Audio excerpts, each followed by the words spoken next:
ready as ever.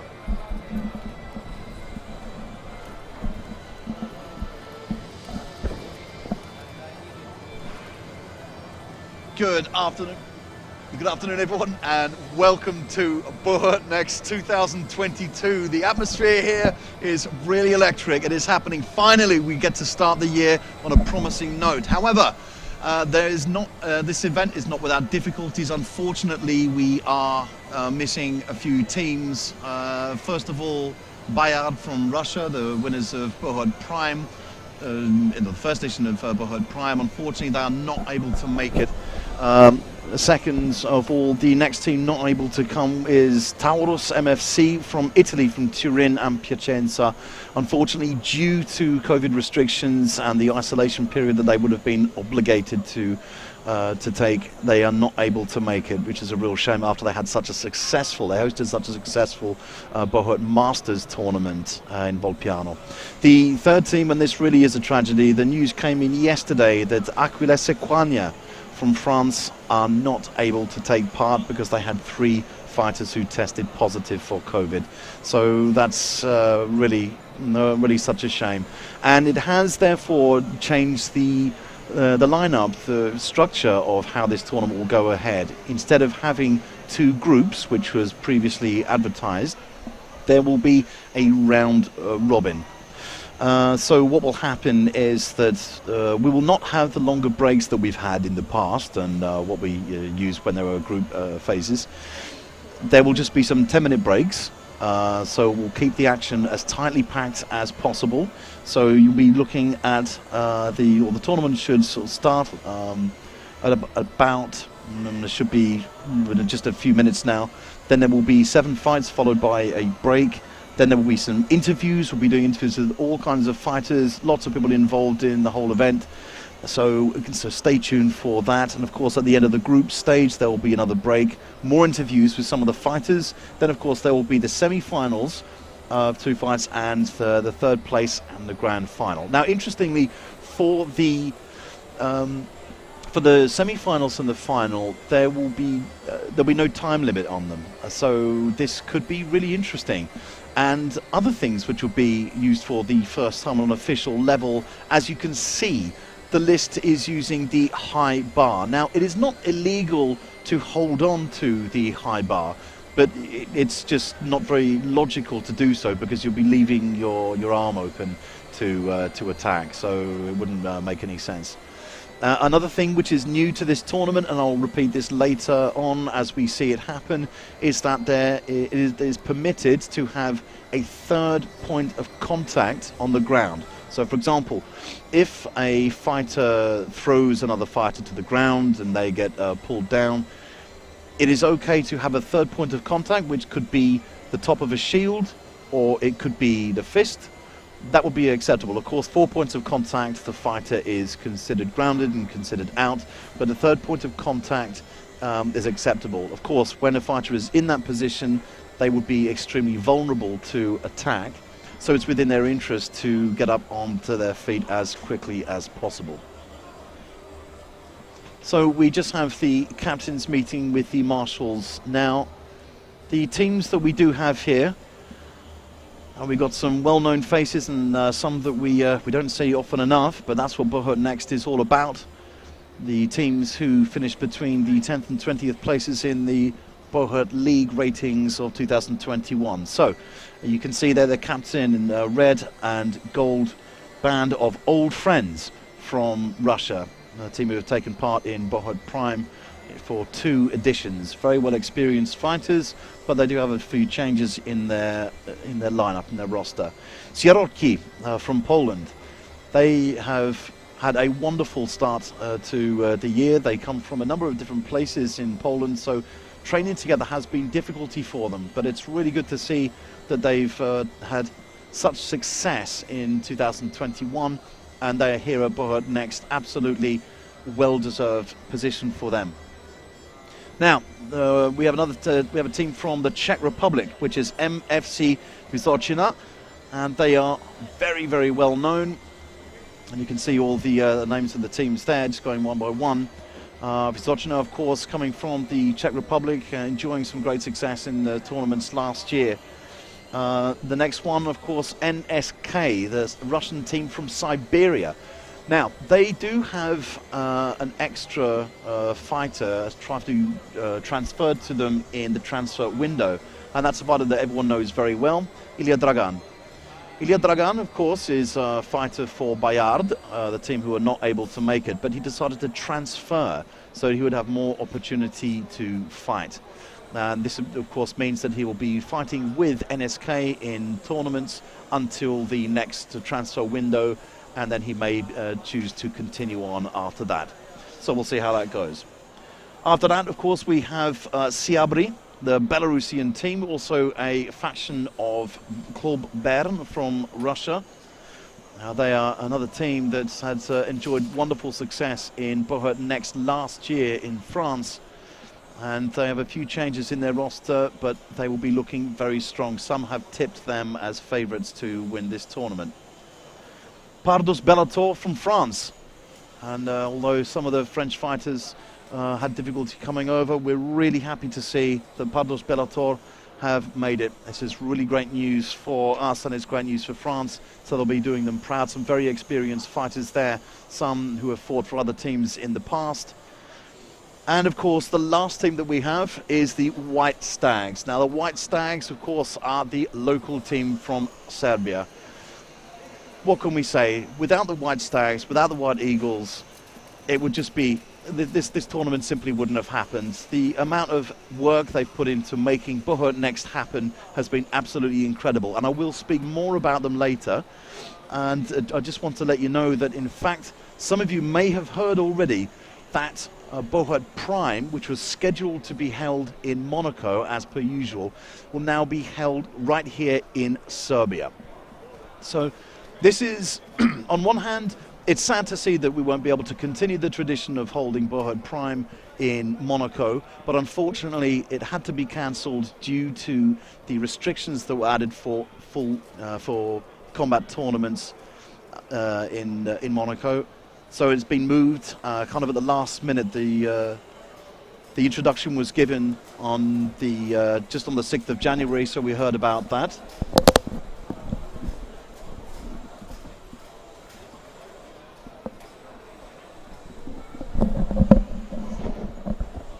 Sorry about that.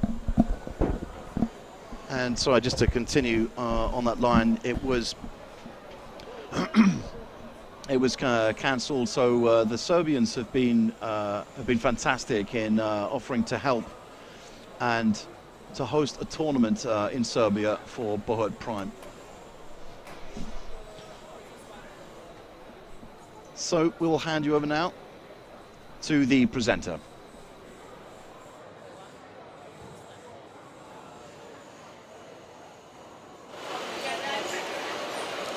Hello world, it's Saturday the 22nd of January and I'm more than happy to greet you at the second edition of the Buhurt Next tournament, which is taking place in the Serbian Belgrade, the capital of the proudest country of Balkans. A country where the warrior spirit never disappeared and passion for sports never seemed to fade. A perfect background for the long-awaited tournament, marking the end of the 2021 season. For 2 years, fighters from different countries participated in the official Buhurt League tournaments to get the rating points and to get the official invitations from the Buhurt League management to the final tournaments. My name is Irene, and today I'm going to share with you some insights and backstages of this remarkable event. But first of all, on behalf of the HMBIA, let me thank everyone involved in the organization process. All those people who actually managed to make it happen.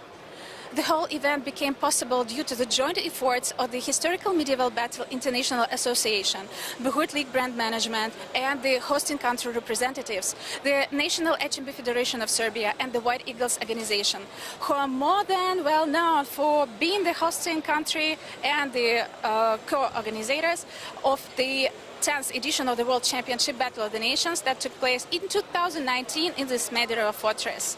So, 8 teams earned the spots and are ready to represent their countries. Unfortunately, one of the teams had to withdraw yesterday due to the COVID-positive tests. But still, HMB athletes from Serbia, France, Czech Republic, Poland, Russia are ready to, and Belarus are ready to enter the list of the biggest conventional center of the country, Beogradsky Sayam. Well, make yourself comfortable, get ready to cheer for your favorite, and let's have a great day together. All the spectacular fights followed by the professional commentary of the HMB legend, Gavin Stewart. So Gavin, the floor is yours. Thank you so much there, Irina, and I'm very modest, Irina, saying it's thanks to the other organisers, but of course she has worked tirelessly for this event, so a lot of the thanks have to go to her as well. And this is comes from a collaboration between Buhurt League, of course, and the White Eagles of Serbia, along with the local authorities who have been wonderful and so hospitable and so welcoming to us, not only for this event, but also for Battle of the Nations, as Irina mentioned, in 2019, and also for Buhurt Prime, which will be coming up. So whether you're following us on YouTube, following us on Facebook, or even Contact, please leave your messages, give us some comments. We will, if you do have any questions, we'll see if we can, I'll try to answer them during the day. I guarantee I can answer all of them. So we will just go through the introduction of the teams now.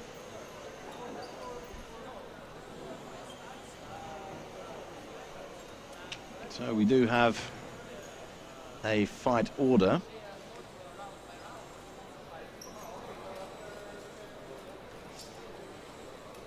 As you can see, it will be the White Stags who are up first.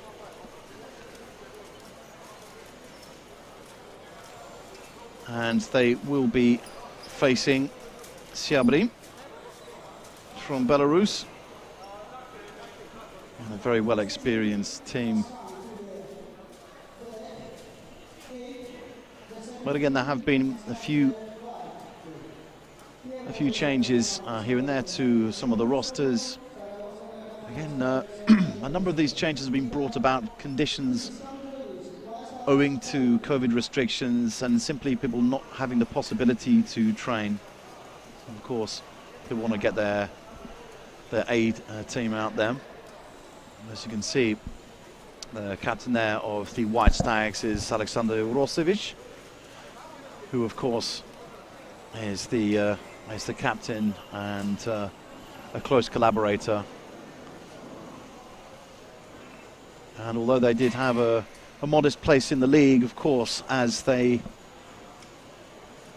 are hosts to this, and we will be seeing them in action.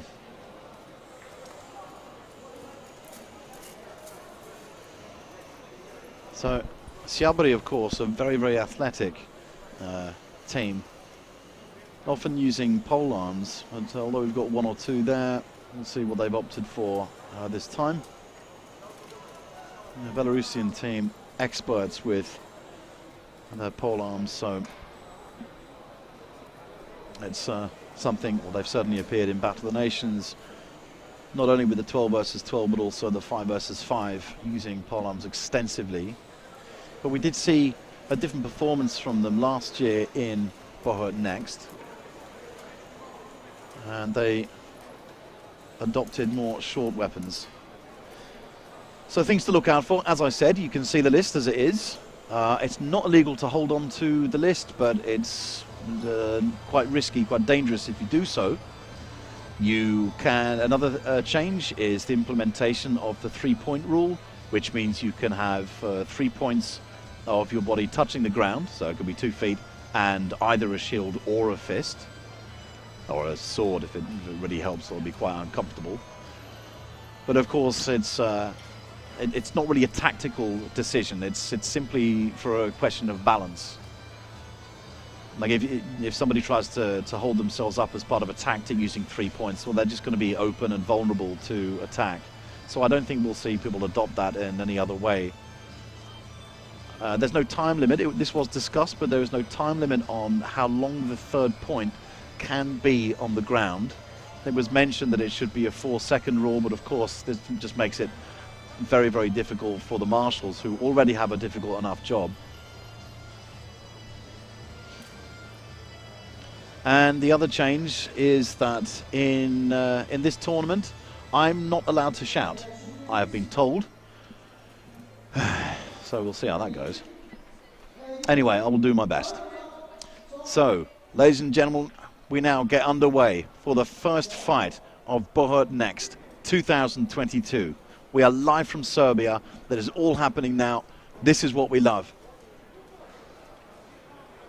During the fights, you will see the emblems of our partners, and of course I'll give you more information about them as it goes on. You're welcome to ask any questions you want. The White Stags, however, started off on the back foot and slightly clustered, whereas the Syabry fighters have gone around them. And a switch from the White Stag fighter means that well, they can move out. Another thing with this rule of the top bar, it means that because people can't hold on to anything as easily, it will be difficult to predict how long the fights will go on for. Syabry are taking control now of this fight as another one, Stag's fighter, goes down. So all hemmed into the corner at the moment, and Syabry are really clinical and dishing it out heavily to the White Stags, who really need to come out. And there is a nice burst there. It's certainly a good idea. And there's a great grapple in the middle there. Some assistance from the Syabry fighter coming to no avail.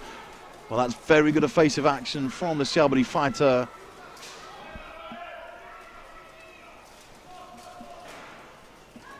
And so you can see that the fighters are still using the list, but because they can't grapple onto anything, it moves along quite rapidly. They seldom will stay in the same place, and the fighter's being called there. So a great first round for Syabry of Belarus. And they seem confident in their start. The White Stags, I feel, need a little bit more in terms of their positioning. I found them a little bit clustered sometimes, and although it doesn't make it very easy for the opposition to attack them when they are clustered, it doesn't mean that they get very good use of the space.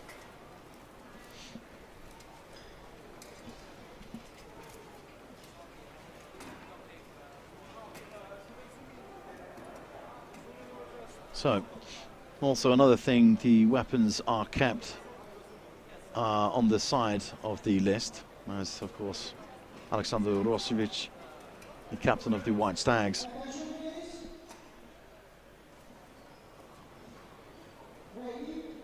So round two will get underway now.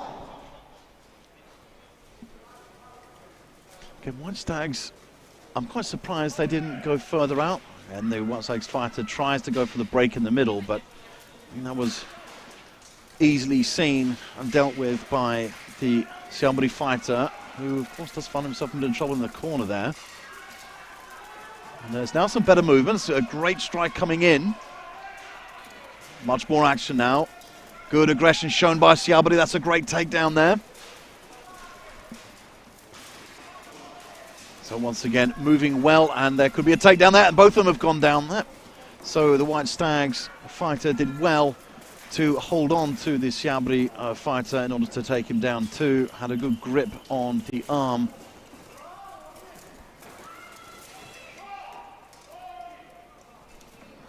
So this is better now from White Stags, although they are in a bit of a difficult position. Because Syabry are...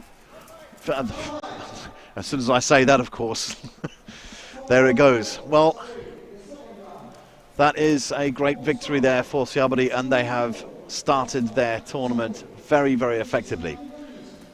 So, as one of the favourites, well, they'll be pleased with that.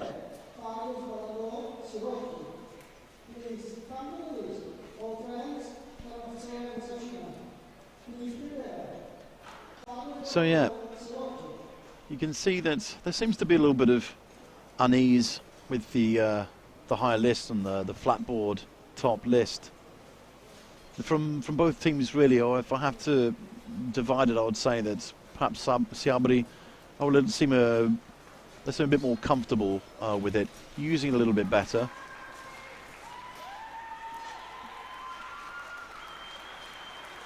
So, a great round of applause there for the White Stags. The home fans very happy to see their team. I did see them do so well and improve in the Buhurt League system. Now, as you can see in the second fight, already lined up is MFC Vysocina from the Czech Republic, and they will be against old friends who we all know very well. Of course, there's my number one there, Yaroslav Rusanov, who is very young but an absolute legend already with the polearm. So watch out for him. And there he is, talk of the devil. He does have the stature there, but he's a very, very fast opponent.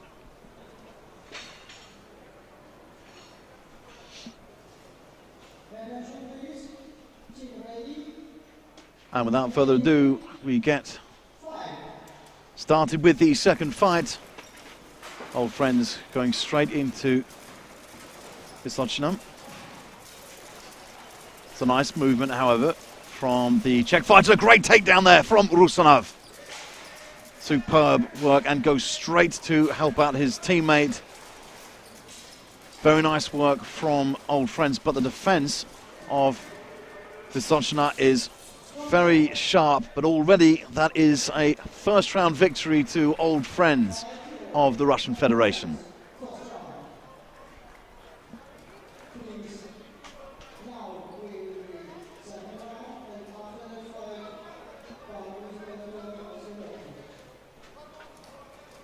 So old friends, of course, one of the veteran teams in Buhurt League.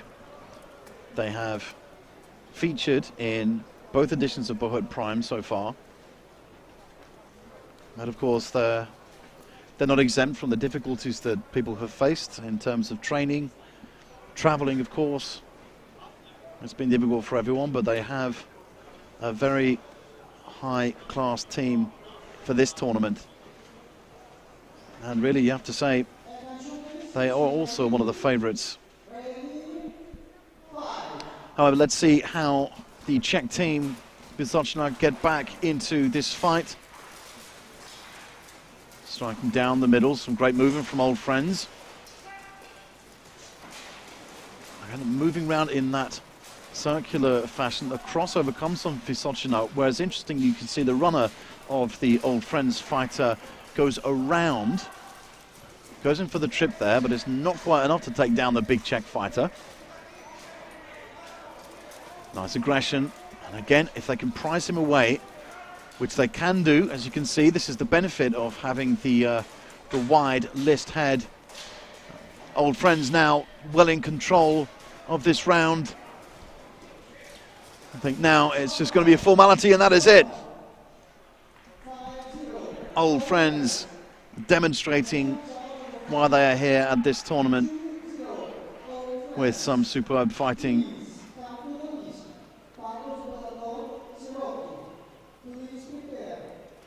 Well, and some people expected that, but of course MFC Vysocina are by no means a pushover for anyone. And of course the first fight is always the most difficult. But I think we'll see a lot more from Vysocina. And they've been around for a long time. They've got 10 years experience in tournaments and historical events.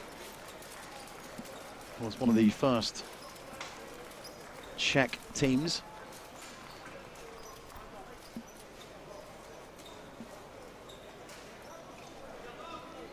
So the next one you can see, we've got Sierotki from Poland, and they will be against Pardus Bellator from France. And you'll see some familiar names on both teams there.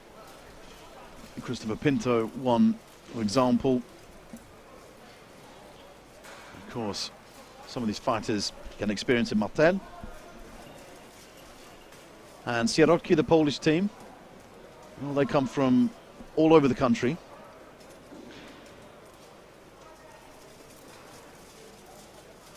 And of course, training for them has been difficult. Only when some of the restrictions were relaxed were they able to travel, to train together, because of course Poland being such a big country, it's simply not easy. And living in such distances makes it very hard to meet up. And then of course, I don't need to remind you about the restrictions that were in place of how many people could meet at the same place and in what capacity.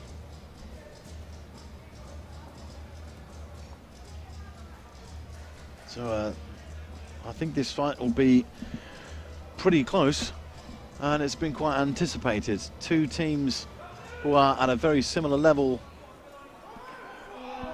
It's hard to call out this one.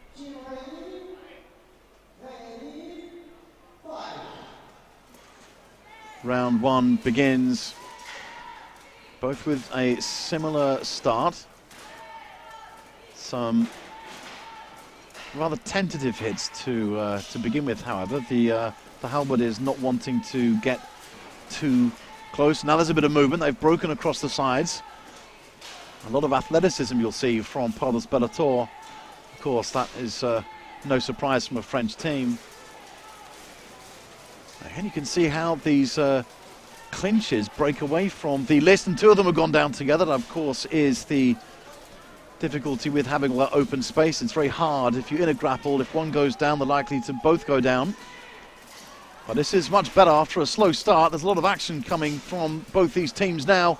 A lot of aggression. Of course, I think there's a missed opportunity from the Bellator fighter, who could have actually tried to force the Sierotki fighter out from under the list.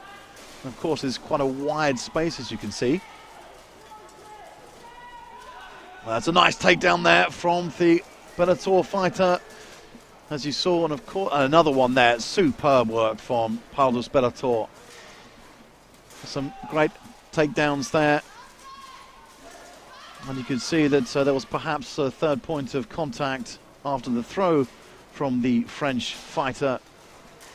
But of course, as that's permitted, I mean, we didn't see if it touched the ground or not, but even if it did, it wouldn't make a difference. It's permitted now, as mentioned before. And the fight has been called. Wow, great action there from the French and Polish teams. And this round goes to Pardus Bellator.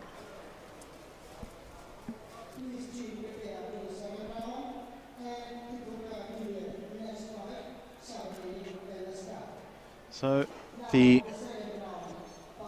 ring announcer for the teams is none other than Sergei Myasishchev, who is the head of the Marshals Committee and has one of the most difficult jobs, if not the most difficult job, in HMB. Some of the new rules were controversial to some people. Not everybody believed in the idea of having the third point of contact. Some people not happy about the lists either, for several reasons. One thing for being able to clinch onto the list, another thing for aesthetic reasons. If you have an audience lower down, it makes it harder to see what's happening. And at the moment, we can't see how long each round is going to take because they've got this freedom. You can see how now each team is carefully observing the other. They're having to keep their vision wide open so that they don't get anyone going around the list from behind. A little bit of movement there, but it's very, very cautious.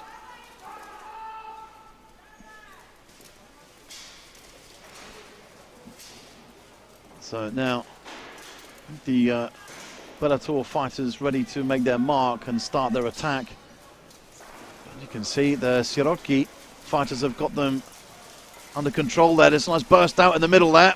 That was good vision from the Sierotki fighter.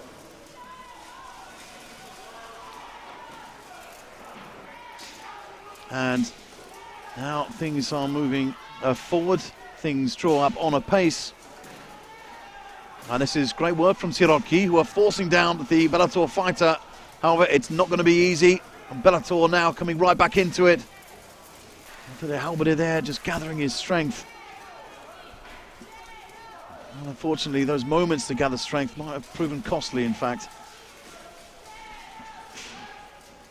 So nice strikes coming down now at this point, and we have a Sierotki fighter there who is kind of out on his own, and the Bellator fighter is going to have to work harder. That's a great takedown there. Nicely sweeping out the leg, putting the fighter in a very uncomfortable position. Superb work from Pardus Bellator, who have won the second round.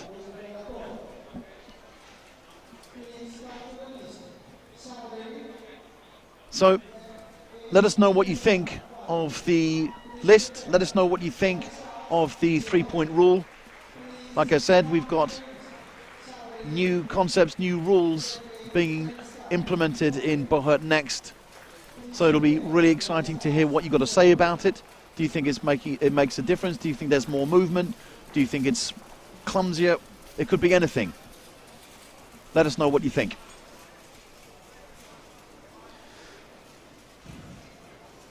So Bellator away with a victory. So Syabry, old friends, and Bellator come out victorious from the first three fights. And timing, well, it's hard to call at this point, but I can't see it making a huge difference in terms of the timing. Just speaking with Sergei Myasishchev earlier, we agreed that it would be very difficult to give people an indication of how long the fights will last or what time we'll be taking a break, because we simply we don't have enough experience with these types of lists, how much impact it will really have on the time of the fights.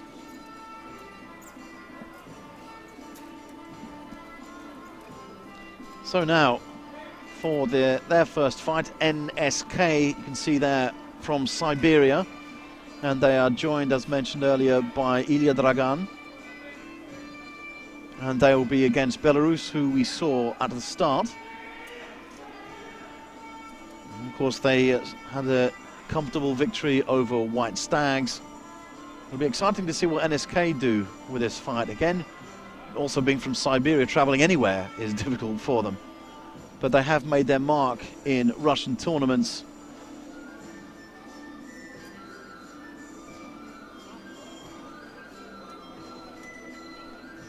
So a few comments coming in about the list, the flat top list so far.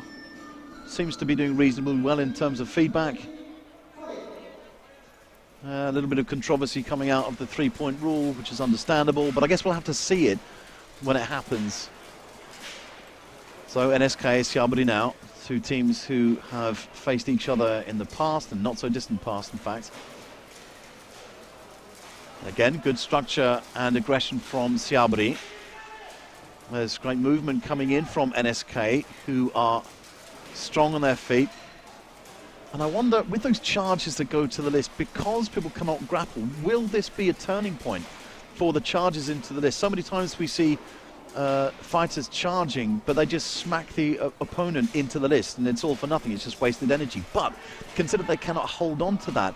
Will it have more possibilities in terms of pushing them under? As you can see there, a Syabry fighter has gone down. This is good work from NSK, but a very, very close fight at the moment, and a buckler has been lost.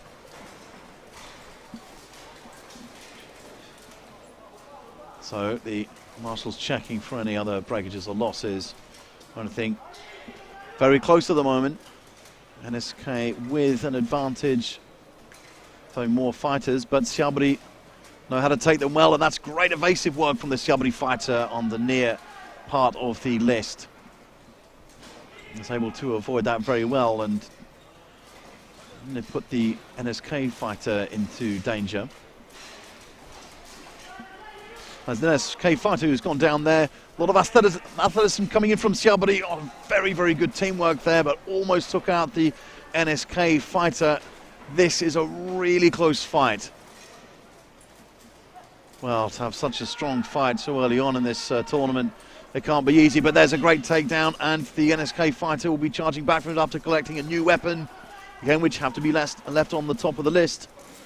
They've both gone down there, and in that particular case, there was no contending the idea that, of course, they were 4 points down instead of 3, and that means there will be a victory for the first round to NSK.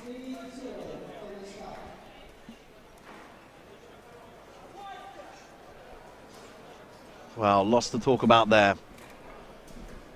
Very high standard of fighting from both teams. That will have taken out quite a lot of energy from the both of them in that first round. You can see the Syabry fighter panting there. And to have such a difficult and close fight so early on, as I mentioned, well, you have to expect it. You can't have it easy from the start.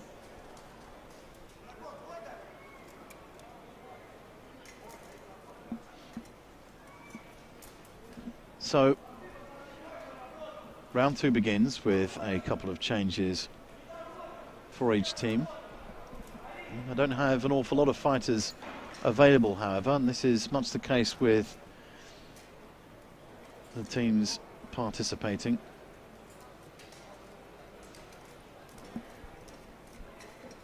So my 5th Syabry fighter now entering the list, so able to start. The Night Marshal there, Sergej, and of course he's joined by Vitaly Makaryan, 2 of the most experienced marshals in HMB. Of course is the standard that's required to oversee this level of competition.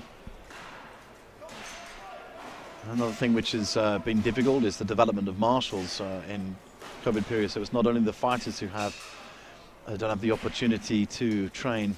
It's also very much the same with marshals. Of course, they don't get to have any practice, any practical exams, because that's what really counts. How you divide your vision. Once again, both teams going in for clinches, and you can see the NSK fighter trying to oversteer the grapple against the Syabry fighter.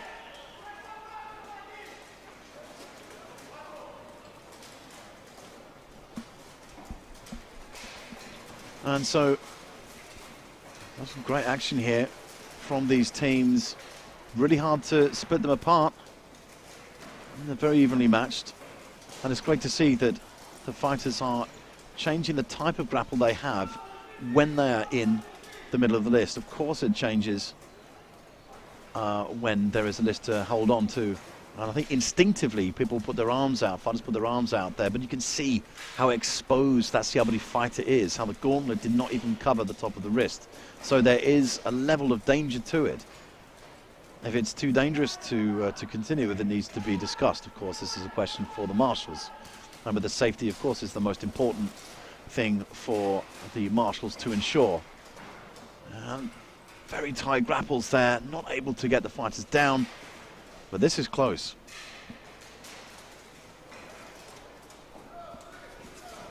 Some good movement there from the NSK fighter, who throws out the Syabry opponent. And there's 2 have gone down just in the middle there. Big strikes coming in, and the Syabry fighter going to have to deal with that quickly. There are grounded fighters. Again, he's got an exposed arm. And you can see when he actually rests his arm, the gauntlet exposes a little bit of the wrist. So you have to be careful of that. So it's some nice move from NSK. And the energy that they're exerting from this comes out to take down, and they've both gone down. I believe that was a 4th point of contact, although I think the marshal is suggesting that there was an illegal hold. I'm not quite sure. We'll give you an update on that, as I suspect there will be marshal deliberations afterwards. And yes, he has risen the Syabry fighter. Perhaps there was an illegal hold. We'll find out more about that shortly. Well, that clock is ticking down now as we get to the last 5 fighters, 3 standing for NSK, 2 for Syabry. And think they're really starting to wear out. They need to pull that Syabry fighter away from the list as quickly as possible. And of course, then at that point, well, that's extremely good work from the Syabry fighter. I don't know where that came from, but that was fantastic. So, saved a bit of energy there, and it paid off. And I think NSK were a little bit naive in that point. Even the opponent demonstrating great sportsmanship, suggesting that there was something wrong with the armour rather than striking. Nothing was wrong. Of course, the marshals would have seen that. So, and there's the fatigue setting in. A great evasive work from this Syabry fighter. And the aggression is coming from the NSK fighter, who is not able to connect. So they switch. And this is going to go right to the wire. As you can see, the clock counting down to the last 30 seconds. Well, two teams should be reckoned with here. They're evenly matched, although NSK, of course, with the first round in their pocket. There's an attempt there to pull the Syabry fighter down, but it's not going to be easy, and I think two of them have gone down there, which means that they will be brought to the... And that has been called. You can see how tired the NSK fighter is there.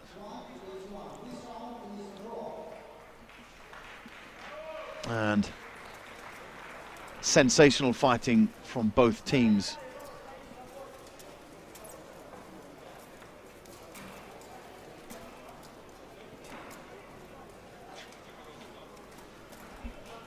So again, some responses generally in favour of the flat top list.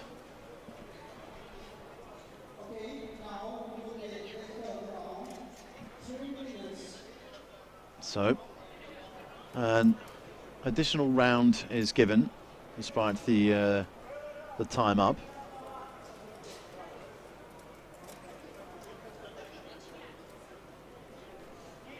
And remember that as it finished evenly, no round is given in the last.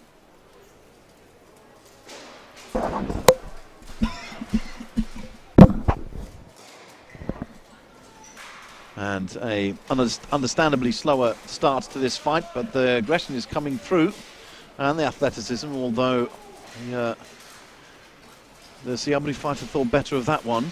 Of course, in last second movements from the opponent could result in being grounded, and that is a fighter already taken out. Well, there's a nice takedown there, and two of them are very close in the grapple. And we'll see if that third point of contact comes to anything, and it appears they've both gone down. Therefore, all action is now here. Having locked in so tightly, it's all a footwork game. You can see how the NSK fighter does not want to give too much space either in between or behind his legs. But that, of course, also means that he's not able to apply any sort of leg sweep or trip. As the buckler's gone down there. So the high knees coming up, and that Syabry fighter in some discomfort. But the NSK fighter's going to need to do more to help his teammate for this one. I fear they're both going to go down. Good aggression from the defending Syabry fighter, who has now got an attack to deal with from the NSK fighter, who prizes him away, while these two on great evasive work from Syabry. Well, superb work again from this Belarusian team. And this could end up quite messy. And very good footwork from Syabry to stay up in that. That was a very difficult lean, but now there's a lot of pressure on the NSK fighter, who actually gets out of it. And I think they'll all be quite relieved from having broken away from that. There was a fairly tense position there.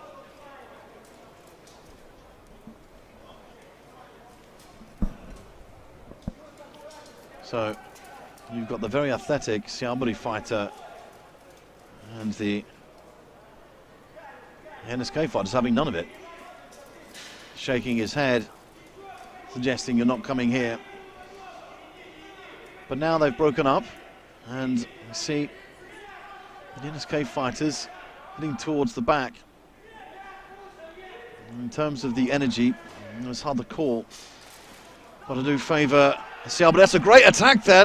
Charging through, cannot quite get on top of the NSK fighter, and so that was the end of the 3 minutes which were allocated to that extra round. And once again ends in a draw. Well, I'm sure the other teams will be only too pleased to see these favoured teams exerting so much energy. But right at the end there, when those two Syabry fighters, their fighting style, their training is really proven to be so effective. NSK, I felt that they held back a bit. They had some chances there to catch out the Syabry fighters, but they didn't take advantage of it. Anyway, we move on now. And there's a round of applause from the public going to the White Stags, the local team. They start this fight on the back of defeat to the hands of Syabry in the first fight of the day. And Sierotki in a closer fight against Pardus Bellator.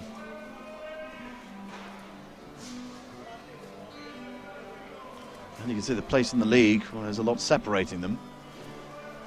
But of course, White Stags being the home team, as they are hosting the event, they are allowed to participate. It'll be important to them to participate on such a high level as well. So favourite for this, you might say Sierotki, just in terms of experience.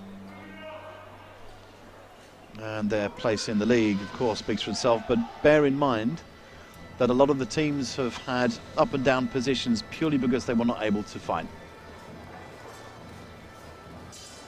An embrace at the beginning of the fight.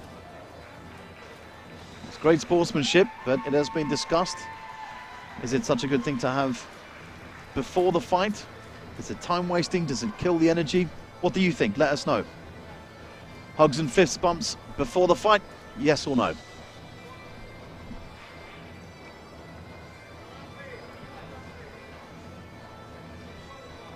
So, just a few moments and this will get underway.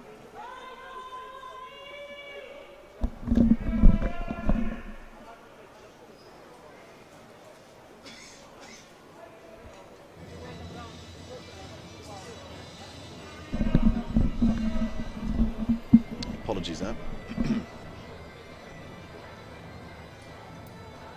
And so it looks that we are about to get underway. Sergei Myasishav again calling the start of the fight, and once again White Stags, they're really going to have to come out of their shell a little bit if they are to contend. They tend to hold back. Now, I'm not saying that's necessarily the wrong thing to do when you're against a strong team, but going on the defensive is not going to bring out a win. Now, two of them have broken away now, and I think there was a hesitation from one of the fighters, which has cost him dearly as he goes down. Well, I think that's put down to some inexperience there.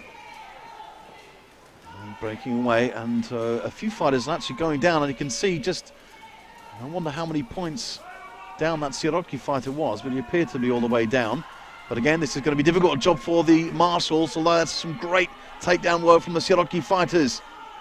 And it comes down to just 2 against 1. Very close fight indeed. So, Sierotki fighter just looking over his shoulders to check. It is just them. And they'll be wondering how it came to this point. The White Stags fighter, it could be difficult. Some charge forward will be necessary, but he's taken them both down. Well, that was close. Sierotki with the first round there, and the White Stags certainly took it to them. And the idea of gripping onto their opponents, well, it works in the earlier stages of the round, but of course later on it's no benefit at all. And some people, and sometimes they commit suicide takedowns, that is going down just to take down their opponent. But there are teams who are staunchly against it. As a principle of their fighting and training regime, they don't do it. Some people have certain different opinions of that. Is it a tactic? Is it something which affects the pride, the spirit of the team? Differing opinions on that too.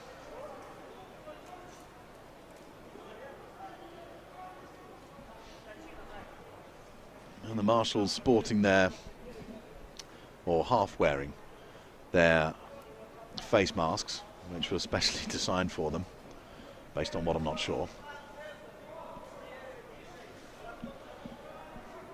So now, there appears to be some sort of discrepancy in an armor piece.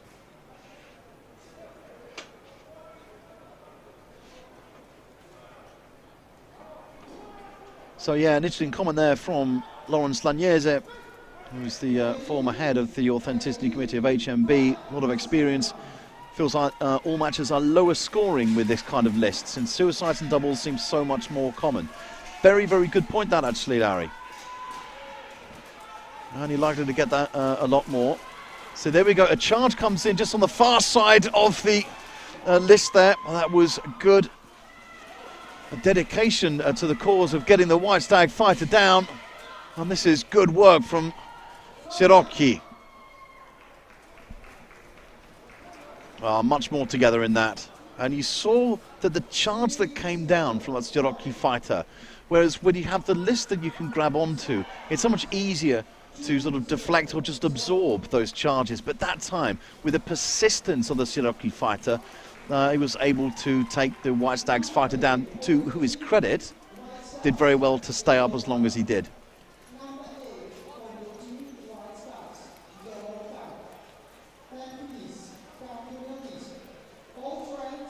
Well, some great action there from this Sierotki team. We will be pleased with that. And so, this promises to be a really exciting fight. We have Pardus Bellator against old friends. And I wouldn't like to call it, but I can say that it's very likely we'll be facing another epic fight, as we saw with Syabry against NSK.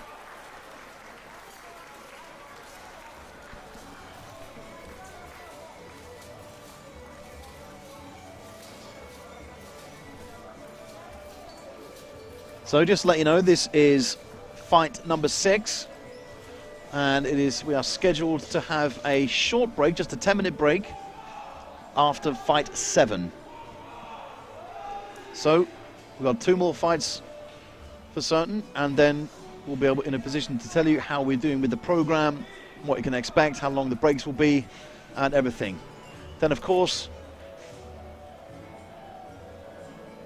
we will be able to give a little bit of information about the partners and providers of the prizes as well, which you will see later on.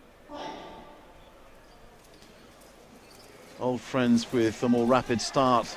Ruslan Ivanovic in the middle there. There's superbly aggressive strikes and a great takedown there from the old friends fighter number 7.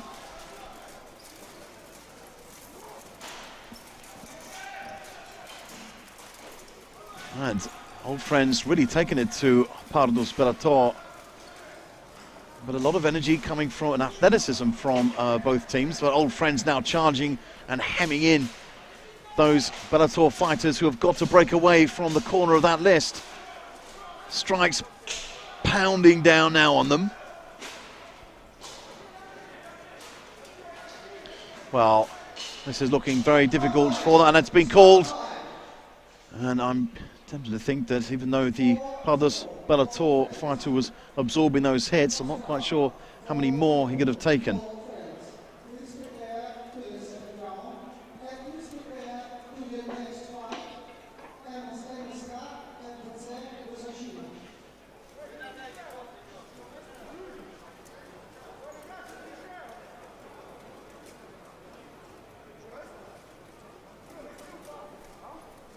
Okay. We move now to round 2. And there still seem to be some deliberations between the marshals. And this can be expected when there are implementations on new rules. But we haven't seen so much of the 3-point rule. And I kind of get the impression that when we do see something said about it, that there might be some controversy. But we shall see, of course. The teams are entitled to appeals. A great start here. And once again, Bellator have an early fighter down. The old French follow the great charge then. Somehow the Pardus Bellator fighter was managed to stay on his feet, but he's gone down now. And this is all old friends doing what they do best, charging down Pardus Bellator. And that is a resounding win for old friends. Well, they seem to be a lot more comfortable in their stride now, and I knew that they would have to take the fight to Pardus Bellator. That's exactly what they did, and a very, very effective second round against them.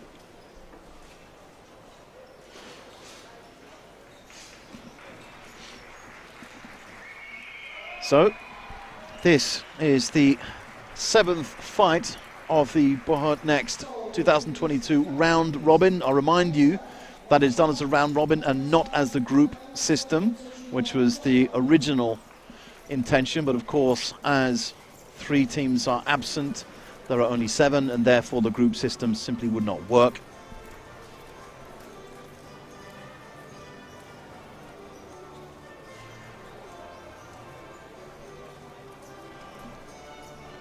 NSK have demonstrated their strength, but it's not going to be easy for them, because that last fight against Syabry, that epic battle they were engaged in, that's going to prove very tiring for them. And of course that with the Czech Republic team of MFC Vysocina, they will be willing to get back into their fight, and I think we're going to see something quite interesting from them here. And try to pay attention to how the Czech team starts off the fight, whether they split or they keep one tentatively in the middle. And they've got one holding back, so they've split a little bit, not so much, but I think that's kind of favoured the NSK fighter, who has the support at the 45-degree angle and goes in for those halberd shots. You have the 2 central fighters bursting away there, and notice the possibility for a strike. He's careful to break away from that. Now the 2 Czech fighters are going to even give them all kinds of problems, but NSK with the advantage now. And this is good. Oh, it's an unfortunate fall for the Vysocina fighter, but NSK now taking control of this fight. So slows down NSK, knowing that as they have the numerical advantage, they can afford to slow it down a little bit. And they do have fighters down themselves, so it is 3-2. They've got that advantage there, but they're going to need to break away, and you can see the halberd just going for a pop shot there. And now charges straight into him, but will not be able to take advantage of that. Which is a pity. Good vision, but excellent evasive action from the NSK fighter. And his teammate grapples around the Czech fighter, who ends up at the side of the list. So this is great teamwork there from NSK. A lovely takedown. Well, a huge haul around there, managing to take out that Vysocina fighter.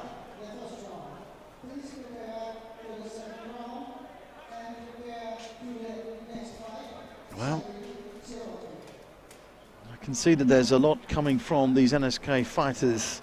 Very, very strong team. But I can see some fatigue, and you can see that massive dent on the helmet of that NSK fighter. So I think they're starting to wear down a bit. The Czech fighters might come back in the second round.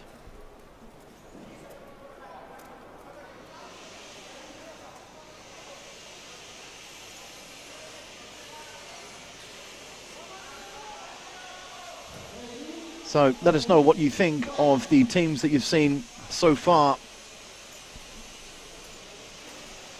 Who do you fancy to go all the way with this from what you have seen in the fights we've had up until now in this first session of the day's proceedings?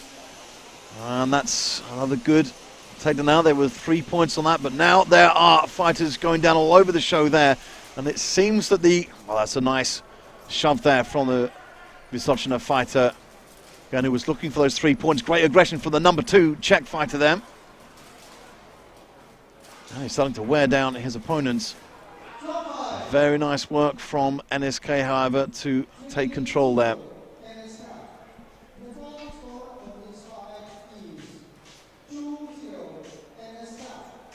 NSK away with a victory there.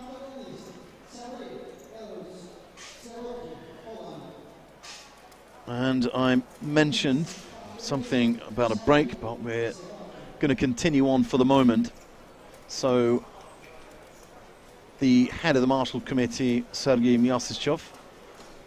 has called Syabry and Sierotki to head to the lists. So as I understand, there will be a continuation, although we never really know.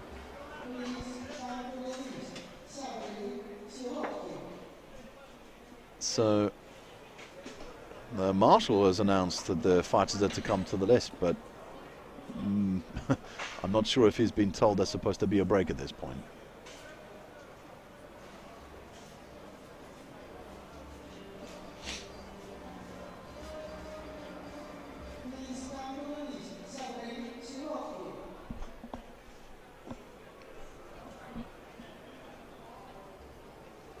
So there's of course a bit of time to say a couple of words about the partners. Now just on the right there you can see a pennant with an emblem. Now this is made, this is the emblem for the smith of the prize, which is a sword. And the sword is for the most valuable fighter of the tournament. And this of course is the work of Slobodan Marinic, a famous Serbian blacksmith and sword manufacturer. And the sword itself, which you will see later, is something quite spectacular, although it does have a defect at the moment in which the sword is actually sharp, which could cause issues for anybody trying to fly with it. So it appears we are going into fight 8 rather than taking a break, but we'll give you more updates as and when necessary.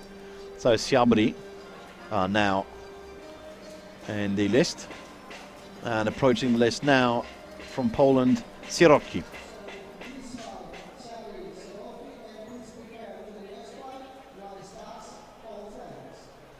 And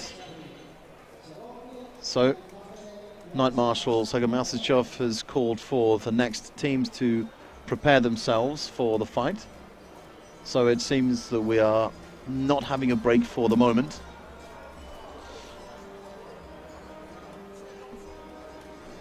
But that of course in itself is not a bad thing. Energy levels are high, There's a good atmosphere here in the Belgrade Fair Centre. And it is, there's a good atmosphere, good temperature in here. Outside, of course, it is snowing. They've enjoyed some great weather the whole week, and it appears we've all brought the snow with us.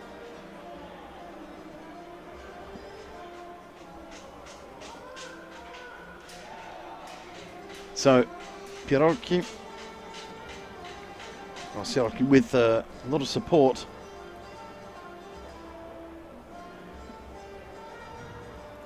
And of course, the Polish fighters enjoy a big following in Poland.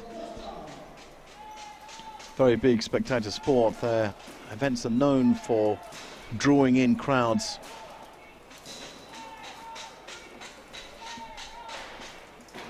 But this is a more cautious start from... Sierotki seem to be a little bit more tense than Syabry.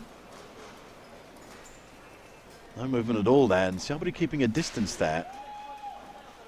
But I think if the Halberdiers stay at that angle of going parallel to their teammates, whereas Syabry are in tandem,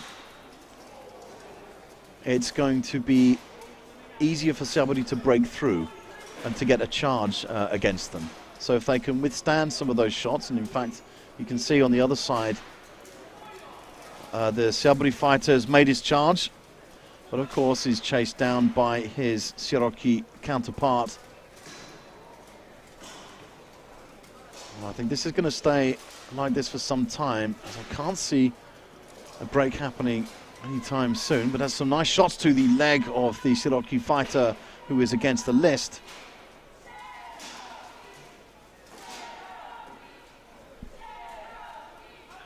And it remains tense, and this is a difficult start. And you know, I've got the impression that those two, as they are now, those two runners are going to be pivotal in the makeup of this fight. And there's a big charge which comes in there again, fairly ineffective, because despite the fact that there is no list to, or no lean list to hold on to, they're still stuck in a corner. So those charges come to nothing. That's good movement, however, and the Sierotki fighter is taken down.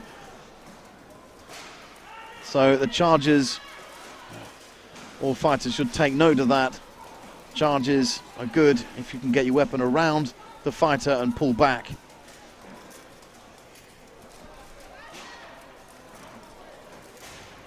Syabry now with an advantage, and they're not going to want to waste any energy, but they are being pushed a little bit by Sierotki. And you can see the grapples, but they're still dealing with a lot of weight.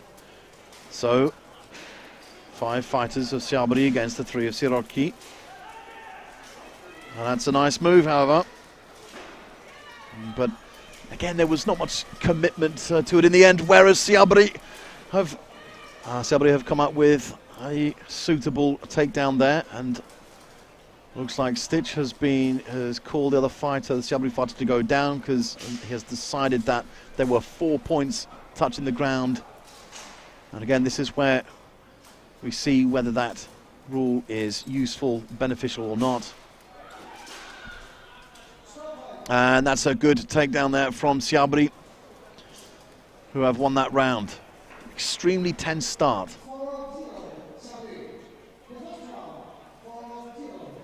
I think with Sierotki, it would be good to see a little bit more commitment, and I'm certainly not criticising them in terms of their aggression, but it's the commitment to follow through on the moves themselves.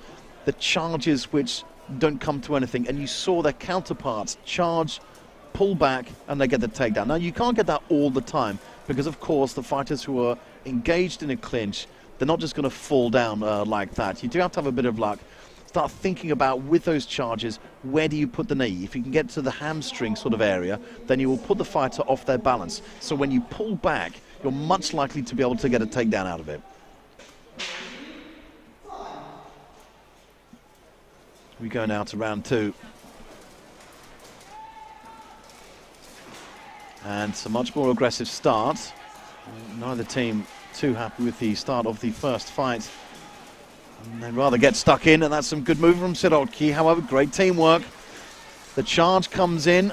Tried to grapple round, but it didn't happen. There's a weapon being lost. That's a great takedown there from Syabry. And that's 2 gone down. Superb work. And the Syabry fighter did very well to keep his footing in the middle there. There's another pull down here. Syabry well in control of this fight.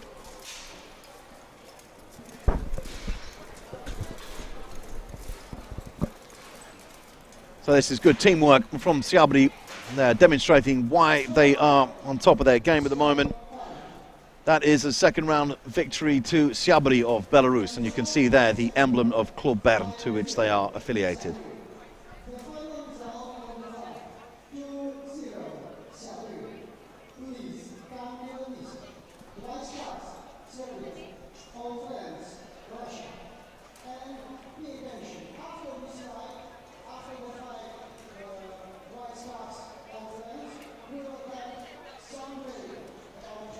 Okay, sorry about the silence there. I was just listening to what Knight Marshal Sergei Myasishchev was saying, and he says that after the next fight of White Stags and Old Friends, there will be a short break. So there will be a break, it's just being moved a little bit.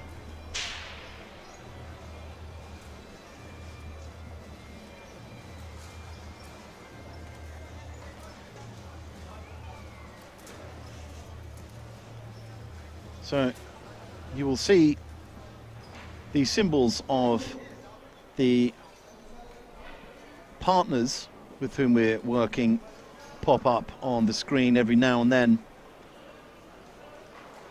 And one such partner, of course, is the Shah Rukh Khan Armory, who have provided €3,000 certificates as prizes.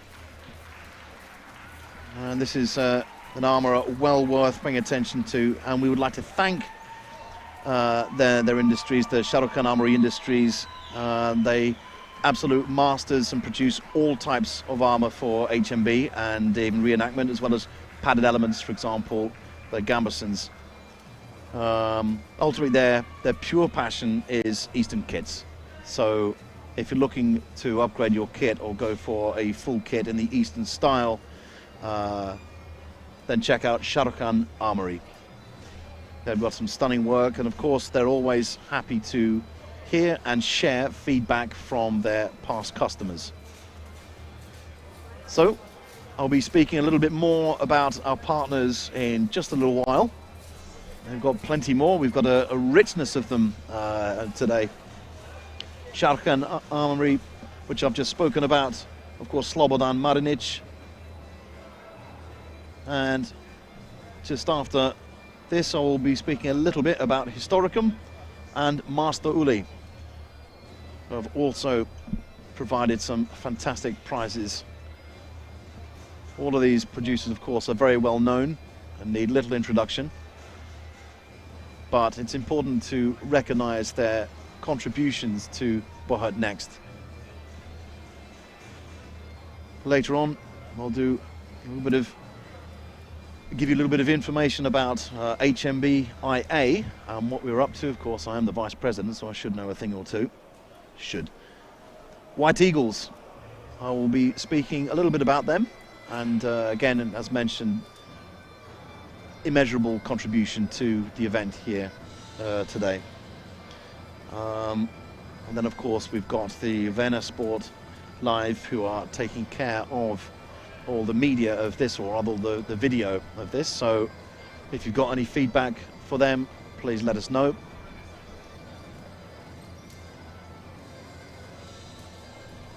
So of course the visual element is hugely important. Back in the day, I mean, when we all started this, it was one camera at best that had a fixed angle, which was quite low, couldn't see everything, and I certainly remember difficulties in Battle of the Nations 2017 in Barcelona, where I simply couldn't, as a commentator, I simply could not see what was happening. Cameras were on the wrong list, the cameras didn't fill the space of the list. Very, very difficult. But now we have the opportunity to work with these absolute professionals. So again, let us know what you think. All feedback is valuable to us. But for now, we go into White Stags versus Old Friends, and I can see this being quite an experience for White Stags as Old Friends unleash the violence on them. Oh, you've got an Old Friends fighter who's already taken down. Oh no, I might just swallow my words. And again, you can see just in the corner there, a good takedown by the Old Friends fighter who took advantage of the 3-point contact. Well, this is good work from Old Friends, who now get that vital takedown. And they were still made to work for it. They didn't come off scot-free. And although for that specific round, of course, they were favourite, but they were made to work. So White Stags, oh, I guess, well, you've got two things going on here. Maybe they've come out of their shell a little bit, but there might be a little bit of complacency on the part of Old Friends starting to show through. They might be getting a little bit overconfident, and of course mistakes were made in that round.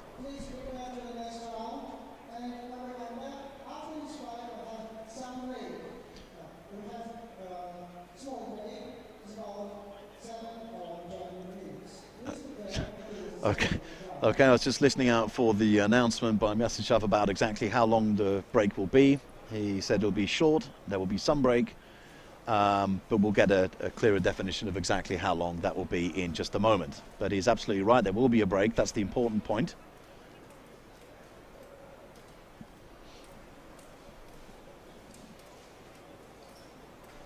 So this is the 9th fight of the round robin.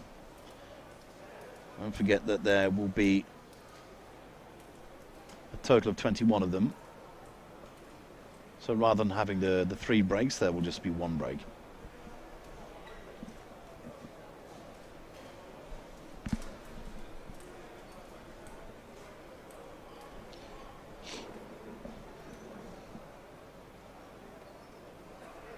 Thus far, it's come through that there have been no injuries.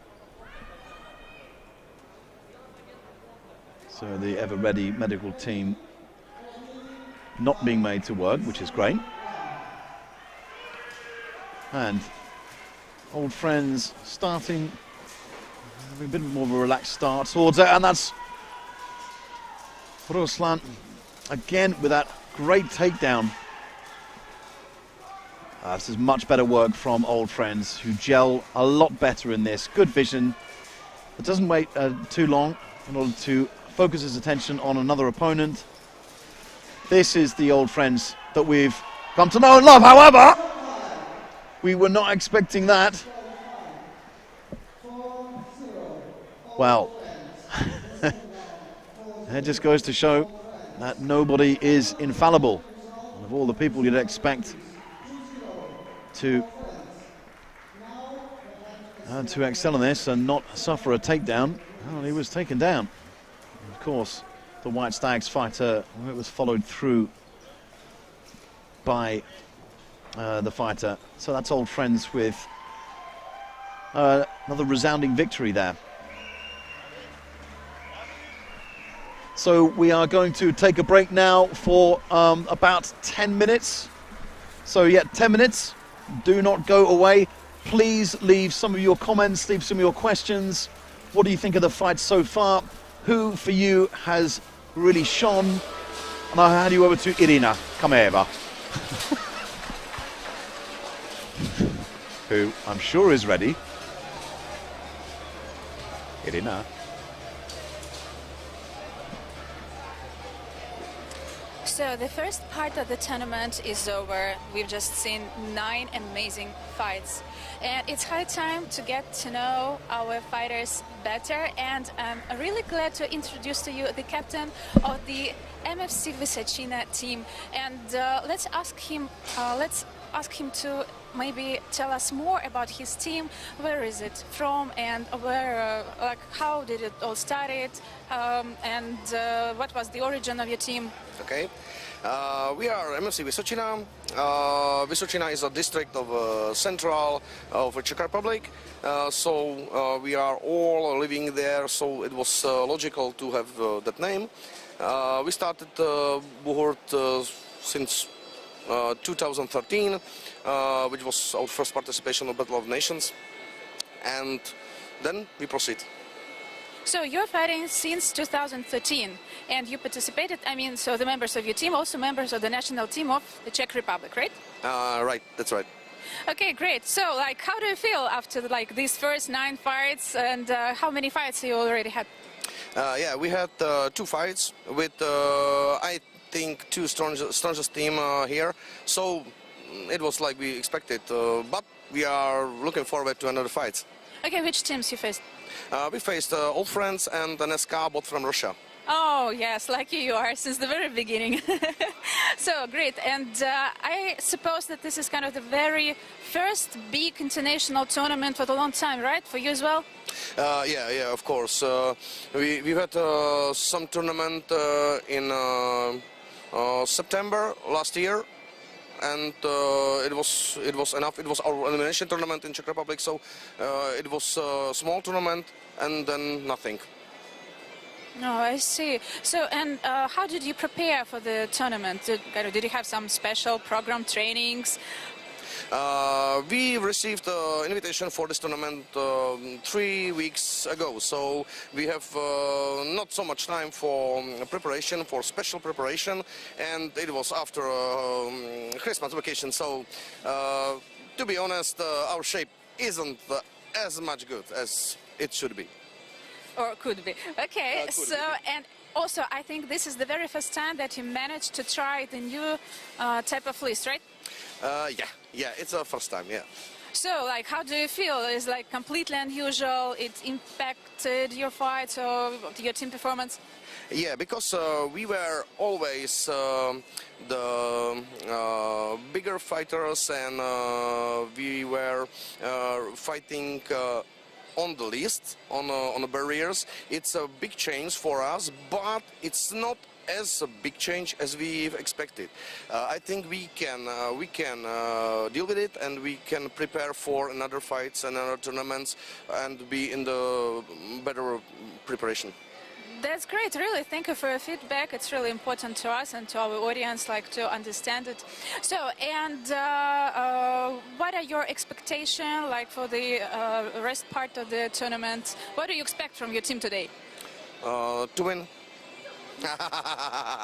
I mean, I think we will be really glad to make it to semi-final. We will see. We will do our best. Oh, okay, great. Thank you so much. And I think we still have some time. Thank you for your time, and really thank you for your participation here. And we still have time to talk to one more athlete. So thank you, Josef, and I wish you good luck today. It was a pleasure. And your team. So, and I'm very glad to introduce to you one more team captain, and I'm very honored, really, just to stand by him, like, because he is one of the greatest person that I ever met. So please meet Alexander Dobrý-Roševič, the team captain of the White Stags and also the captain of the national team of Serbia, right? Yeah. So can you please tell me a bit about your team, when it was established, how long have you been fighting all together? Well, team established 2 years ago. We got our name White Stags. It's like Helder. It's famous Helder symbol, so we took it, and white is color of our team, so we chose it to be like neutral. Team has 16 fighters. Mostly those are fighters from national team. There are some people that are retired and they are not fighting anymore, but this team today has 5 new fighters, so only 3 experienced fighters. I see. So, and like, how do you feel? What does it mean for you and for your team to be part of the Buhurt Next tournament? Well, first of all, of course, as the hosting country, you have got like a special invitation. But what does it mean for you just to host this tournament here and to be part of it? Well, it's a great opportunity and it's a great honor to be part of this beautiful tournament. And it's a great opportunity to make more experience and fight with much better teams that we are. So we take this tournament as preparation for next Battle of Nations that's going to happen. So this is some kind of like trial for us. I see. So, as I understand, this is also the first big international tournament for a long time for your team. Were you able to train during like the previous 2 challenging years of lockdowns and restrictions? Well, we tried to train, but we had so many restrictions, and basically in past 2 years we were only on 1 tournament, and this is our 2nd tournament. So this is like waking up from a long winter dream. So it's, like I said, really great opportunity. Yeah, waking up like sounds really interesting. And as I suppose for you, it is also the first time when you tried the new type of list. So how do you find it? Was it more challenging for you? Did it impact your team performance? Well, actually, this new type of the list and these new rules that are implemented on this year are much better, and it's huge improvement for fights. Fights are much faster, are more attractive, and personally I think that this is one of the best things that happened in evolving of this sport. First one was evolving of historical accuracy and authenticity committee, and this is the huge second, and I mean the best step ever, well, until now. I see. So, and how do you think about your team performance?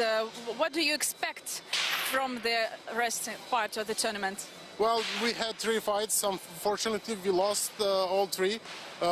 We were close to win against Sierotki, but they were better. So that's about it. The rest we have to fight against Vysocina, against 2 teams from Russia, and no, 1 team from Russia and 1 from France. So I expect at least 1 victory. If there is not, still it's a good opportunity for making more experience, and I expect no injuries and having a nice time.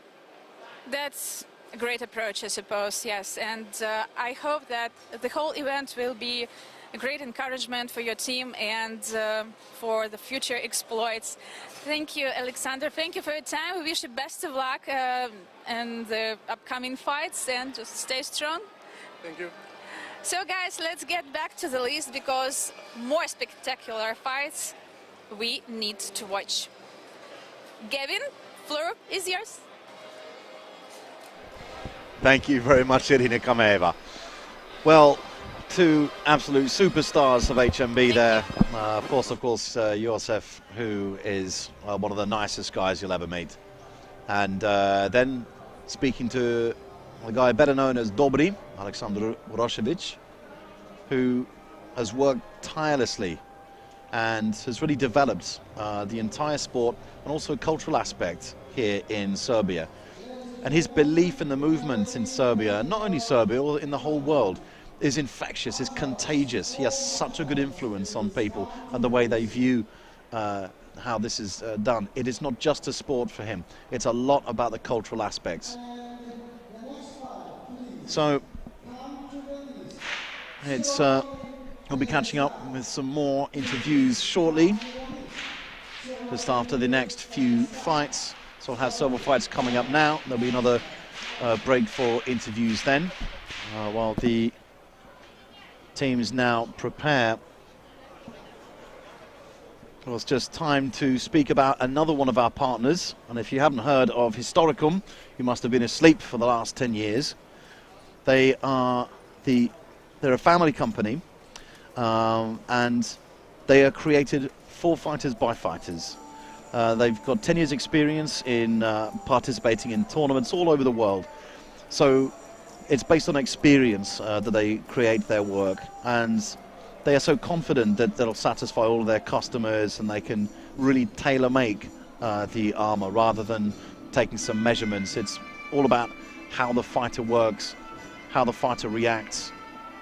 So it's almost reactionary armor. It's something which is so personalized, and that's really important to them. And that's, I think, where the family aspect comes through with Historicum.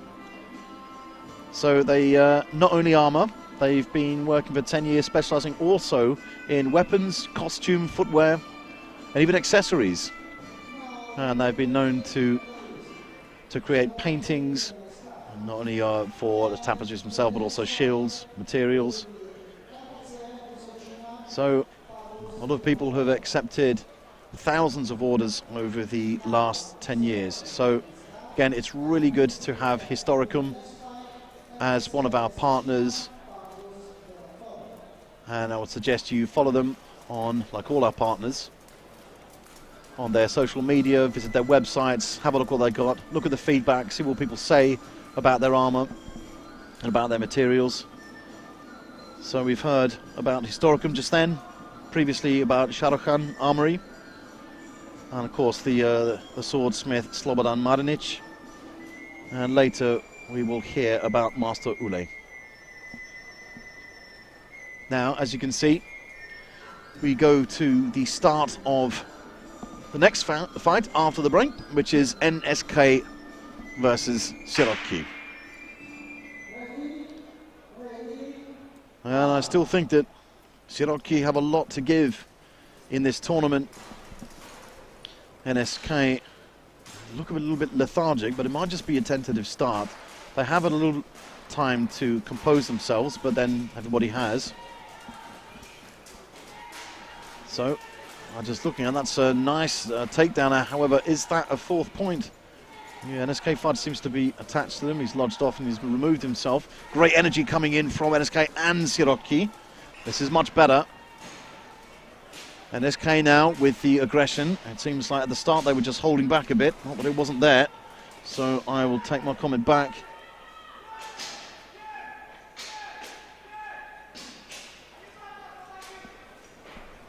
The movement now just, they'll need to purge the fighters out, and that's a great takedown there. Good teamwork, pulling the Sierotki fighter down, wrong footing them,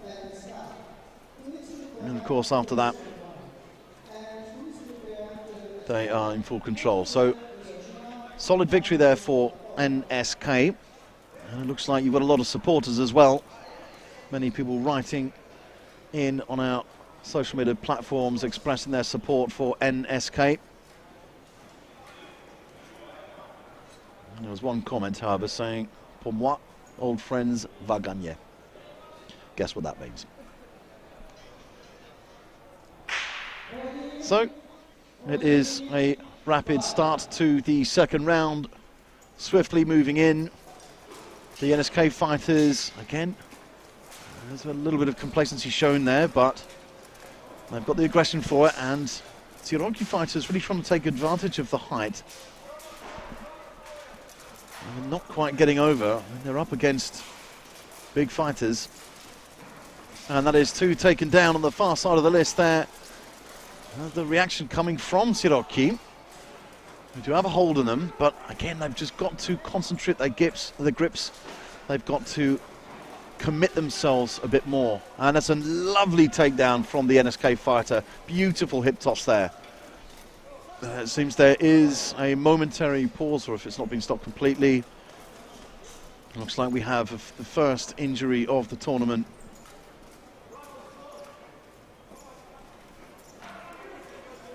Well, it's unclear what has happened at this point.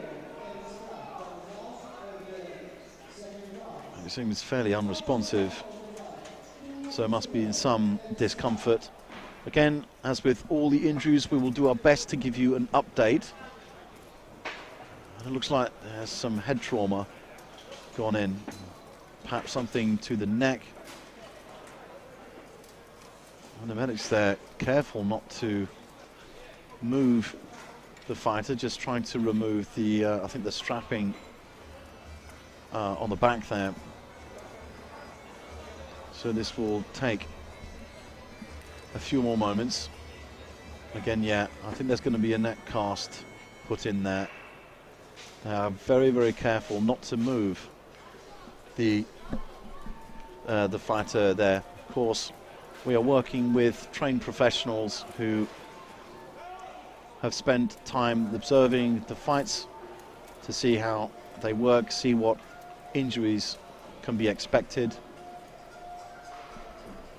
And of course, until now, as I was saying before, we've done well. There haven't even been any superficial injuries.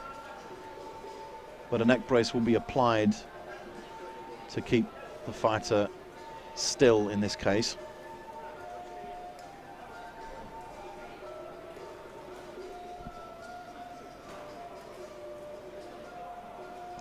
And it's good to see that there are very few injuries in these tournaments, but unfortunately they can and do still occur.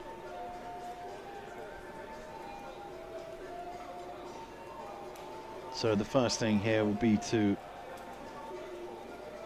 put the fighter in a safe position and then safely, at this point I would say, stretcher him out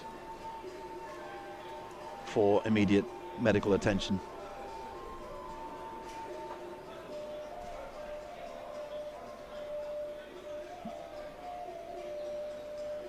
But overall, apart from this this incident, which of course it's difficult to know exactly how it came about at this point, when the marshals do pay meticulous attention to the safety of the helmet before the start of the fight. But with such hard hits coming down, anything can happen.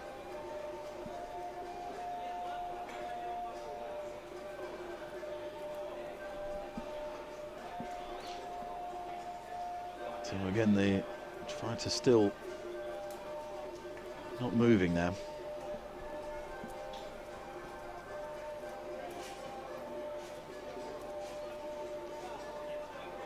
You can see just once again a reminder of the teams that we have here. Some high-level fights that we have for us today, and we've got plenty more to look forward to. There will be another 10 or 11 fights of this round robin, and then there will be the semi-finals, the fight for third place, and the grand final at the end.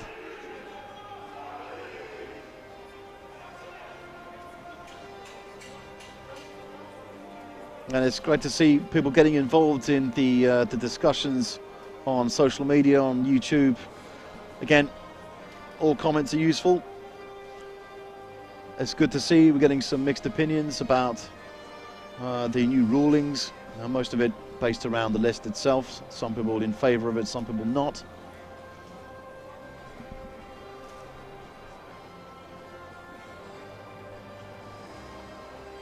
So a big shout out to everyone watching, and it's really, really good to see you again. Well, see you, but to see you active and taking part in our live streams.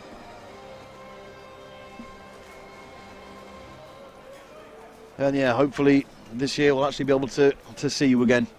Remember, guys, for HMB we have got big tournaments coming up. We have of course got the Buhurt League, Buhurt Prime tournament, the apex of the Buhurt League calendar, and that will be in 1 month's time.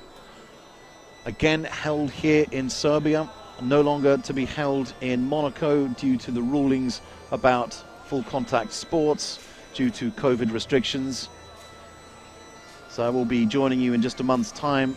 And remember, of course, it's back, Battle of the Nations 2022. It is here. We will be in Romania this year, as it was supposed to be last year, but of course it was cancelled due to COVID restrictions. It was just made impossible, which of course was a big disappointment. But it is all happening, so of course people have to be careful of travel. You know, we don't want anyone to miss out due to any restrictions. The way things are going at the moment, it still looks promising, so it is going ahead.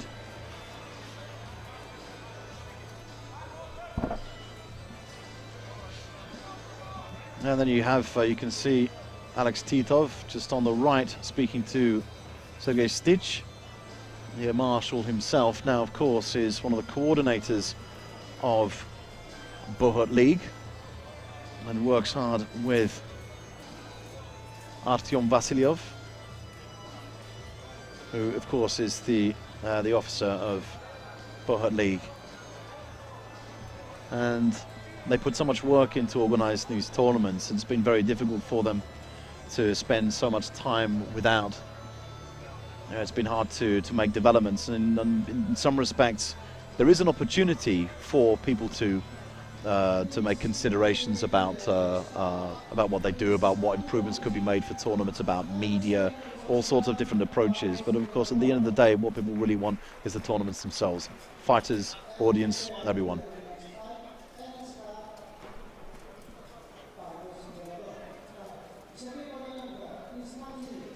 So.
Okay, we go now to Vysocina against Pardus Bellator, and the Czech team are faced with, well, both teams have faced tougher opposition so far, and they'll be looking to get right back into it.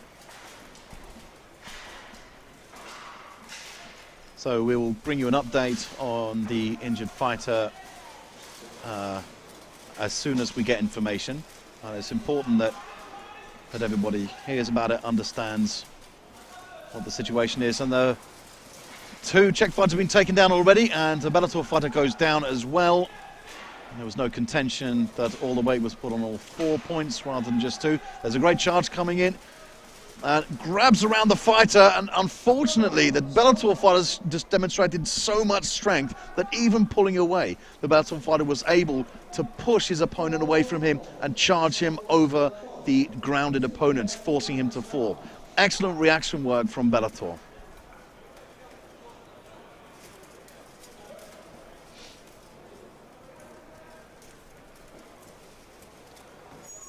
But it has to be said, the intention of the Czech fighter was flawless. Coming in, grabbed over the top of the fighter, moved down, pulled back, and okay, it's not going to work every time, but it came very close to fruition in that occasion. So that's a good thing to do, and it's so much better than these futile charges that that fighters have been doing for so long, just ramming in with flying knees and whatnot into fighters who are already against the list, and all they do is just get pushed against the list a little bit more. What are we doing? Going to, we're back to the action with MFC Vysocina, and of course they've taken down a Bellator fighter already. This is good work from them. But they've got to start gelling together. They need a little bit of teamwork to come through there. But I do see them in a good position now. There's the aggressive Bellator fighter. But now they're using a lot of their athleticism to try to break through these Czech fighters. All very even at the moment. The strikes come down, but the Czech fighters got to be a little bit more precise. A bit more footwork I think they would benefit from as well, because the Bellator fighters do have great grip on them, and as you can see, there was a double takedown to the left-hand side of the list.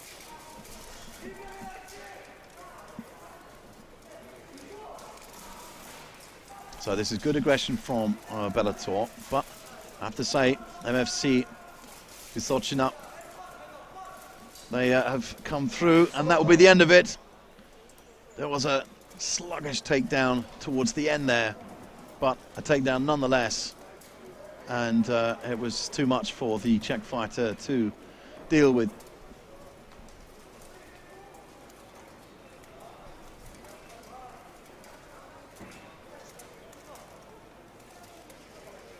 So we continue on the program, and the next fight is something that everybody will be really looking forward to. As you can see, it's only Syabry against old friends, two of the tournament favorites, and what a fight this will turn out to be.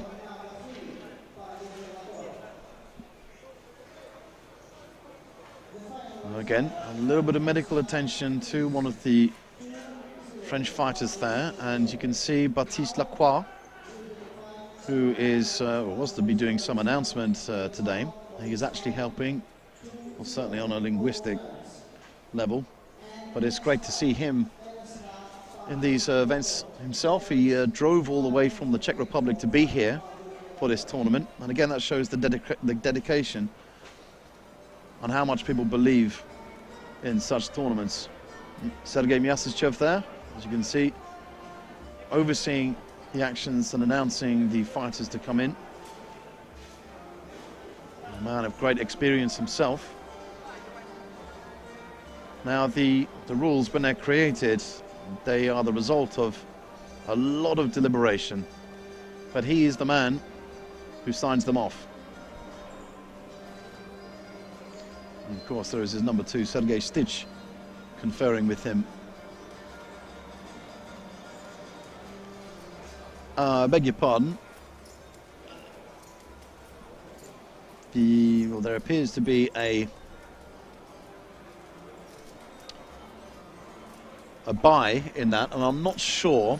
Nobody tells me anything. I'm not sure if that's because the fighters have offered a sort of settlement victory to another team. I don't know. I've got no idea. It's just speculation at the moment. Or for some reason, an injury or something, they've asked to fight after this. But the difficulty is, it means that Pardus Bellator do not have a lot of time to get their energy back. And you just saw in the corner there, jumping up to sit on the list, a fighter who needs little introduction himself, Ilya Dragan, who is famous for his team Bayard.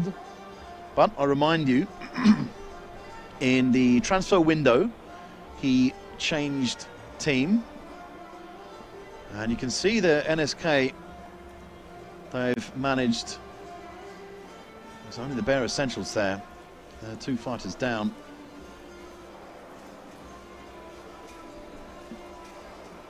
And I've got no doubt we'll be hearing an interview with Ilya Dragan later. Now, Pardus Bellator, they have the right to have a few moments because they are on the back of a fight.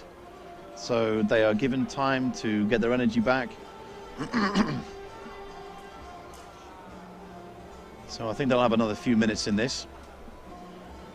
So in the meantime, it gives me another opportunity to talk about another of our wonderful partners, this time none other than Master Uli. And we extend our sincere thanks to our tournament partner in Buhurt Next, Master Uli Workshop. They have worked in medieval armor works as a medieval armor workshop for more than 15 years. And of course they manufacture armor for HMBIA Sport, but not only, they also work with other kinds of events too. And they've got such a professional approach to work. So they get repeat customers, they get a lot of brand loyalty. They get an army of loyal and grateful customers and a huge audience of admirers on social media. And they have been extremely generous in donating 3,000 euros in gift certificates with them.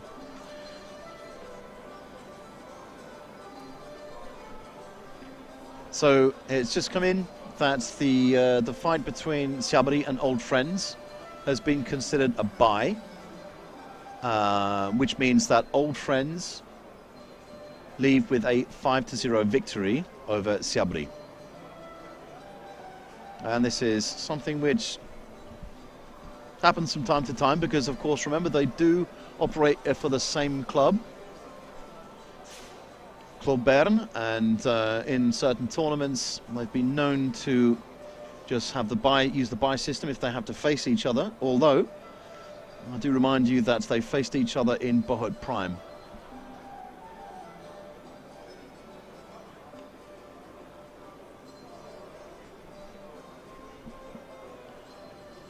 So, again, we'll have another couple of minutes before the fight of Pardus Bellator and NSK. And they have Old Friends.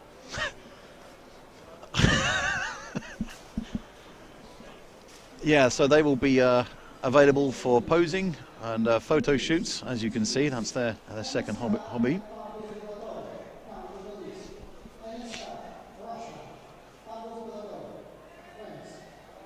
So, it looks like we'll be getting underway in the next few moments as Sergei Myasishchev has announced that the teams will prepare themselves.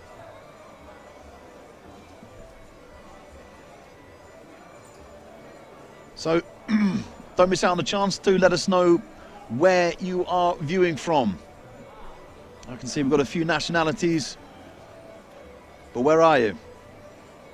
So we've got viewers from Argentina. Great to see you.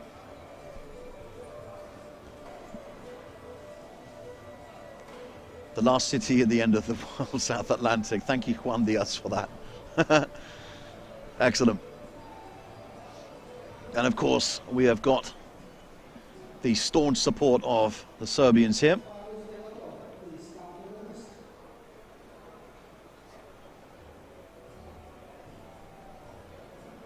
And I remind you,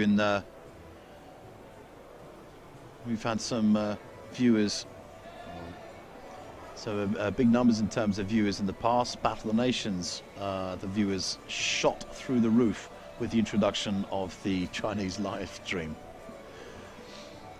So we got some viewers here. Big shout out to our Brazilian brothers and sisters.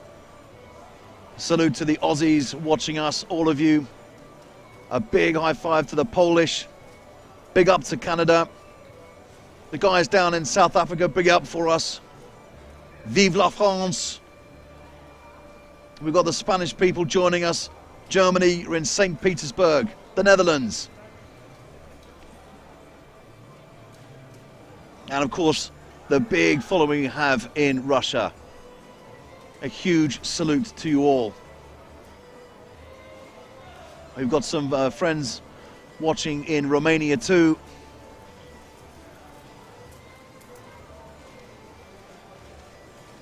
And again, it's great to see people getting together. Of course, let's not forget the fans from USA. Hopefully we'll be able to get you over here soon. Or we could go over there, which will be happening in the not so distant future.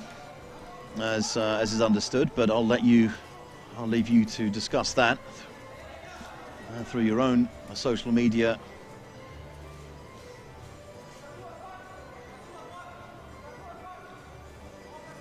So the HMB family grows, and we have NSK against Pardus Bellator. And this is exactly the kind of energy that Ilya Dragan, or NSK, likes to work with. He needs the energy, the athleticism of Pardus Bellator, who are one of the fastest attacking teams. And they're pushing NSK right back. And I think a third point was held there by the Bellator fighter, which means one NSK fighter is down already. This is nice work from the French team. And there's a strike to the Cornered there, and again you can see, let's just zip past it now, there's a big takedown, and yes, unfortunately the Bellator fighter is not able to keep up, but now the French are really taking it to NSK.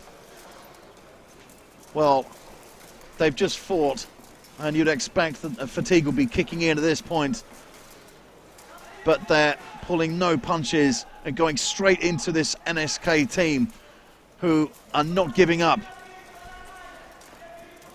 And I think they'll need to back away from that corner, of course. You've got the big French fighter who'll be looking to get a grapple and pull away on the NSK fighter, but that is the one that they're going to have difficulty with. Very, very solid feet.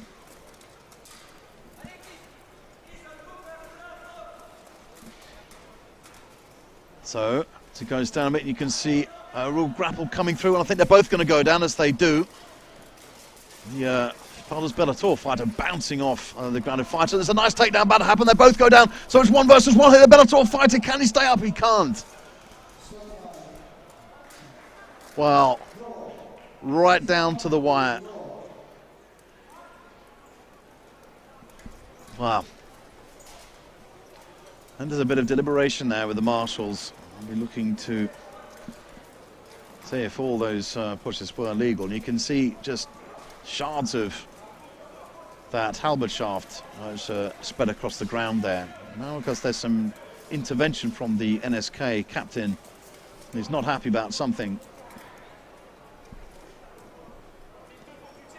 And you know, the fighters, when this is one of the reasons for the implementation of the 3-point rule, when there is a hip toss and your fighter's holding on to you, it's difficult to get rid of them. But if there's a 3-point rule, depending on the position of the fighter, then it will be allowed, and it will make for more successful hip tossing.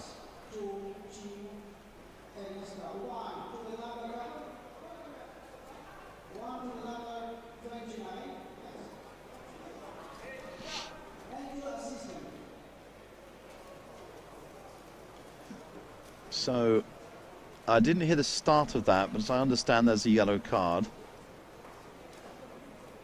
I'll have to give you an update on that because it's not quite clear what happened.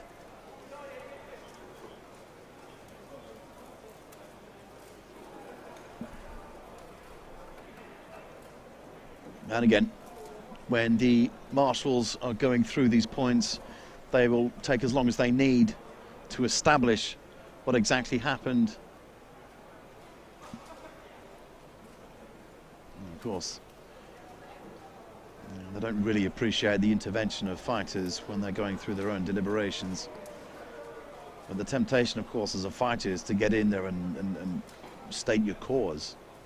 So it's understandable that fighters want to get involved, or captains want to get involved.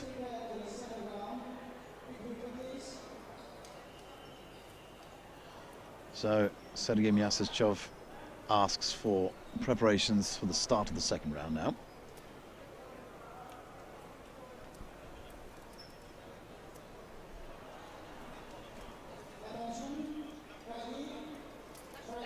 And Night Marshal in the center, Sergei Stich, calls for the start of this round. Again, there's a fairly slow start from NSK, but you have to admire that composure that they've got. Whereas, well, that's a double takedown there. Again, they've got to work on the game of breaking out of those clinches, because there's such a tight grip on them that once they're going down, and this is a criticism also of the person or the fighter who's taking them down, they've got to find a way to break off that. It was as easy for me to say that. Much easier said than done. But of course, as you've seen today, this is nothing impossible. Syabry demonstrating excellent evasive maneuvering against NSK.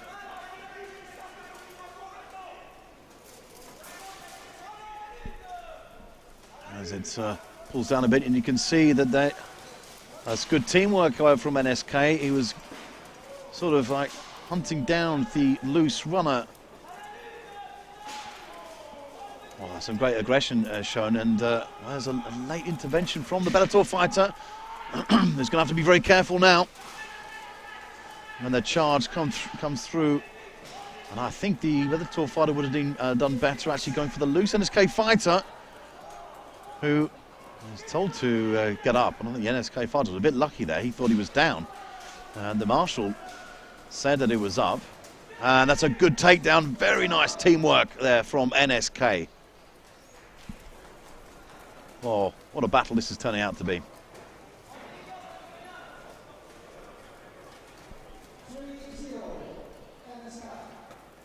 So, victory is back to NSK, who, although they sometimes show certain signs of a little bit of fatigue, maybe a little bit of complacency there, dare I say it, it doesn't seem to be causing them too many problems, because they're still coming out with the victories. They're still finding ways to break through the defense of their opponents.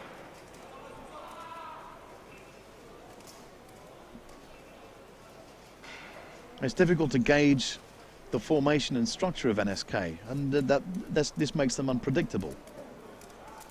So, when creating a fight plan against a certain team, you know, if you know that you're going to face them in a tournament, you can spend some of your time preparing for such things by looking at videos of them, see how they fight, observe their formation, see how they move forward, who are the biggest strikers, how do they strike, how are they grappling. But with NSK, like I said, they're just unpredictable.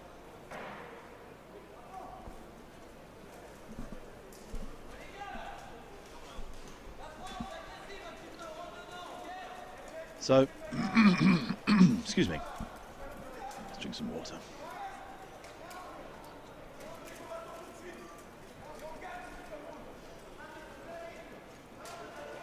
Well, I will say though, of Pardus Bellator, it just comes as no surprise that that they've made it this far and done so well in the league. You can see the aggression that they show, and as I've said many times already, the athleticism. They really are in good shape, and they can read each other's fights well. A lot of the time coming up with very quick takedowns. The vision is good.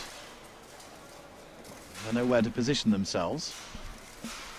There were a couple of mistakes in the last round, however. I feel like some of their counter strikes were a little bit slow and they just gave away too much to NSK. And they really don't want to do that. And again, there is an interesting takedown happening on the other side, and the Bellator fighter went down, but it was, I feel he might have actually endangered his own fighter. Well, the charge was worthy, but he put his own fighter in danger, and now two of them are going to go down, and bodies are flying down all over the place. This leaves it, I think, just at 1 against 1. Well, that's a very interesting turn of events. Bellator turned on the aggression, but it wasn't very controlled aggression, I've got to say, if I've got one criticism for them. They had all that aggression, but they didn't really perceive so well the consequences of these charges.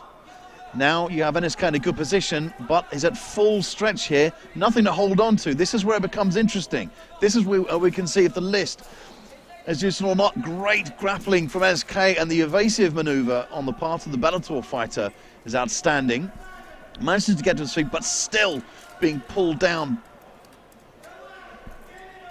So trying to regain a good position, but of course, in every split second is more energy exerted.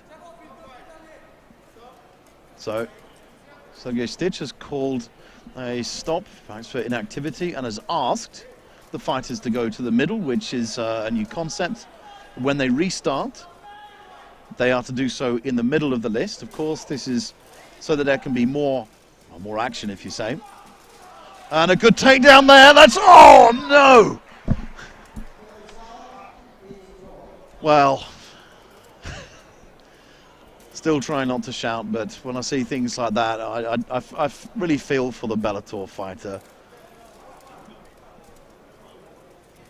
And he did such a good job in managing to pull down the NSK fight. So I thought that was a really, really impressive intervention, but just could not keep his footing in the end, and he's going to be so disappointed with that.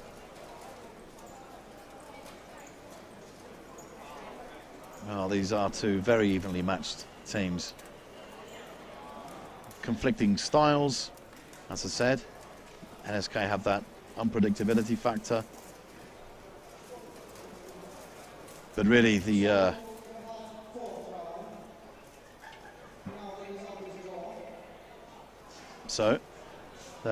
head marshal has called a draw, therefore there will be another round.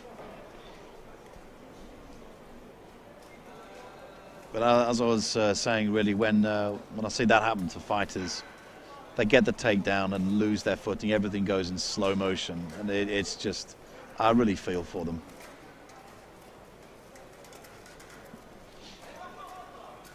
But anyway, there's no time for hindsight now, as they will go to a fourth round. And my goodness, NSK have really been pushed to their limits. It's a wonder they're still on their feet. Very impressive.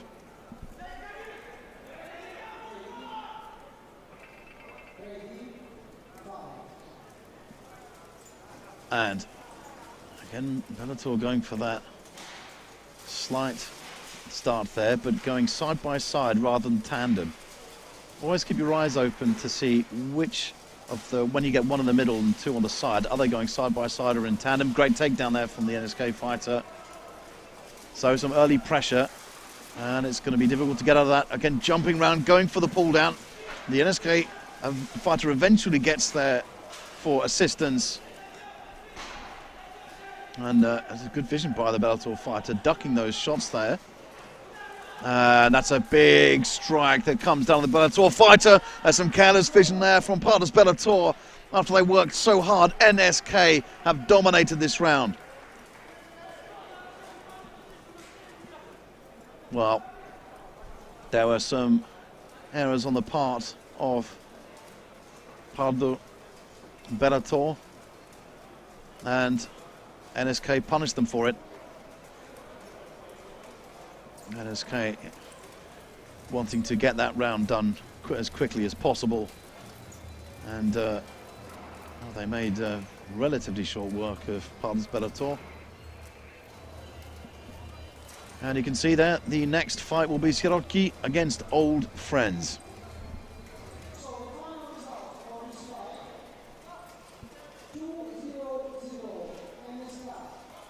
So we're coming up to the 14th fight now, so we are 2/3 of the way through the round robin categories.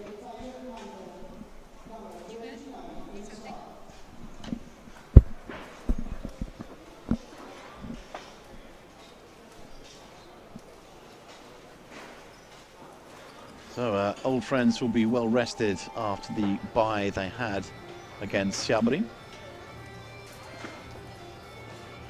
But Sierotki, again, they proved that they do have a lot more to give in their fights, and we may see them come out with some surprises here. Old friends, well, they certainly weren't infallible. And there are a couple of mistakes in their last fight. Of course, that's no big criticism against them. It just goes to show that we're at that sort of level where any slight mistake will not go unpunished.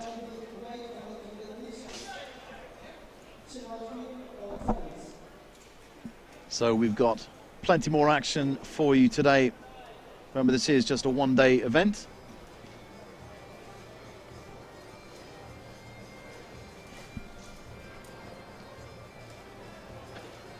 And we have people still. It's great to see the fans letting us know where you're from. We've got something from Denmark, Israel, and this is just the breadth of the HMB community.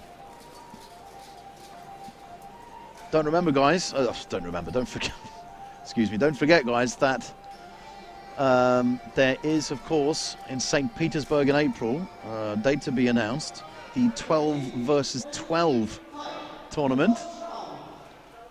And that is going to be a world first.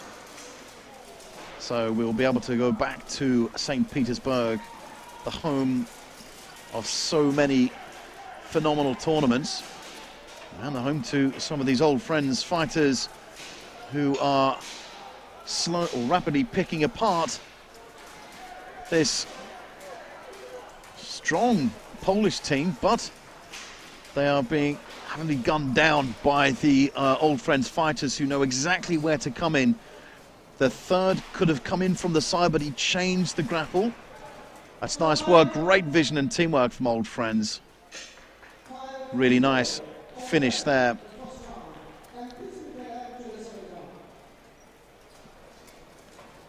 So it wasn't the longest of rounds in this case, but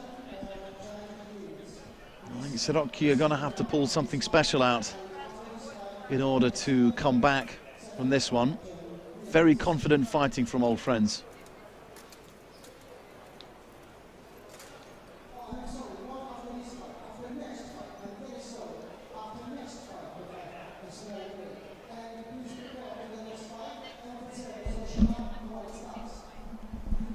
Okay, so please excuse the pauses. Just trying to understand what Sergei Myasachov is saying as he is announcing to the public what will be the advancement and progress of the day's events. And of course, it is hard to come through sometimes, but anytime you do hear a pause, because I'm trying to gauge what he's saying, so I'll be able to relay it to you. And another great start, but Sierotki are coming right back into it and forcing the Old Friends fighters to exert a little more energy. And this is nice from both teams, and yeah, the Polish fighters going to have to get involved as quickly as possible. The vision is just peripheral from Old Friends. The way that they go around these fighters, the way they gauge their opponents. That's fantastic work. This is great. Really good gel as a team. Old Friends are a team to be reckoned with, and I think just looking at their style, the way they're fighting, the way they work as a team, it's hard to see anyone getting past Old Friends. Never say never, of course, and they are being made to work for it. And some great sportsmanship shown by the fighters there, which of course is hugely important. So while we're here, big shout out to Artyom Savanovic. We miss you, brother, and we hope to see you again soon.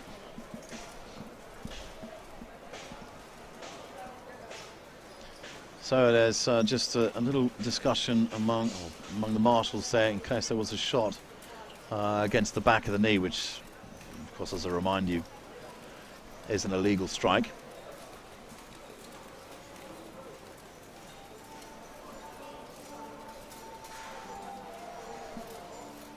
We see approach the list once again.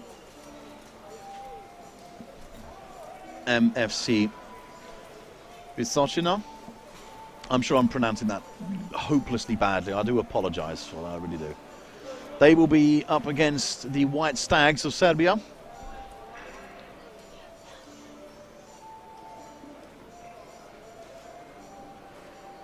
And don't forget, I think it's fairly self-explanatory, make sure you follow the Buhurt League social media pages and their YouTube channel. Of course, you can go back and see all the action from past tournaments.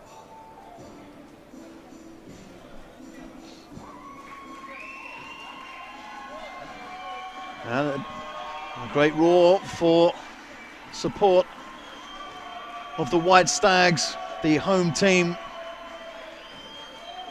And, well, they do need to, again, come out of the shell a little bit. But there is certainly potential in these guys, as was demonstrated in the last fight. I think people weren't expecting them to be as aggressive as that, but it just goes to show that they have a lot to demonstrate.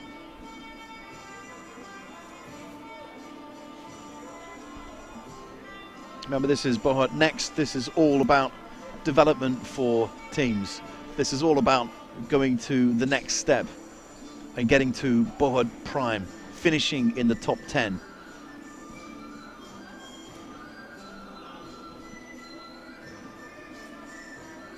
And after a difficult year for fighters and, of course, armourers alike, they're coming back strong. And it goes to show that the sport is never going to give up. So it's very encouraging to see such passion, energy and technique from the teams. If you compare a lot of the 5 versus 5 tournaments of sort of 10 years ago, when the difference is night and day.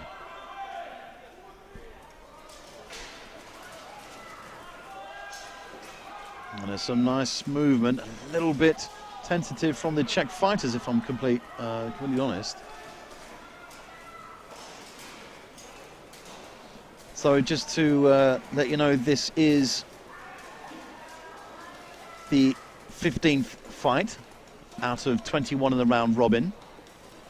So we are after the midway point, but there's still lots of action to come. And of course, when we get through these fights, we'll go to, there'll be another break before we go to the semi-finals, then the third place, and then the final. So we've got another good couple of hours of action coming up. Stay with us, and we will not have the longer break. And there appears to be an armor breakage down there. It's a nice movement from the fighters. And the intervention of the marshal was well timed there, very quick. And some great movement shown there from both teams at the end. It was great to see that after all the fights they've had so far, they've still got a lot of gas left in the tank. Oh, we're in for an interesting second round, I'll tell you that.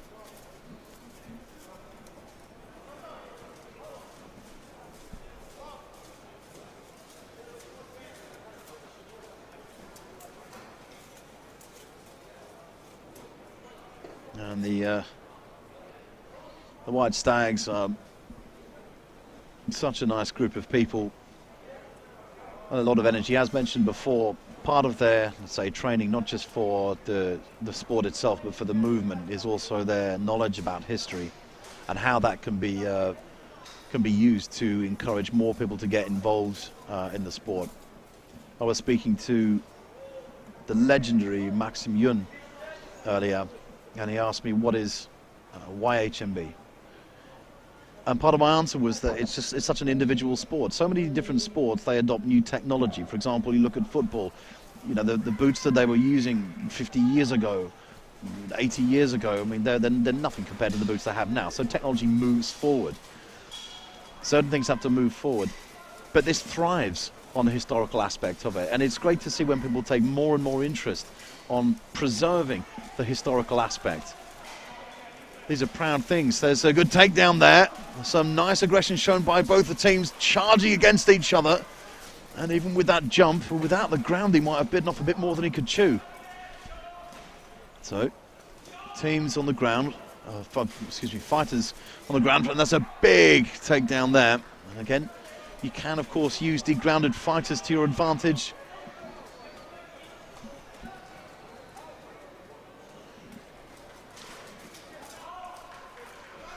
So this has come quite close. A big cheer from the Serbian fans. And the Czech fighters simply not able to get a good enough grip on this fighter. And one of the fighters staying back, but there's another fighter there which is going to be pivotal in it. And of course, it was instrumental in the victory there. And of course, good vision, and the grounded fighters are as integral a part of the list as the actual list barriers themselves.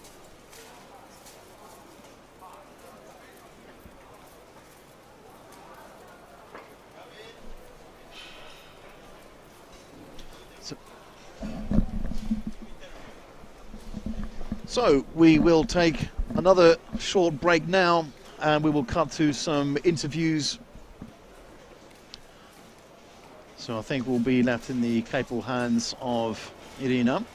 If you can bear with me, and it looks like she has got one of the French fighters with her. So without further ado, we hand it over to Irina.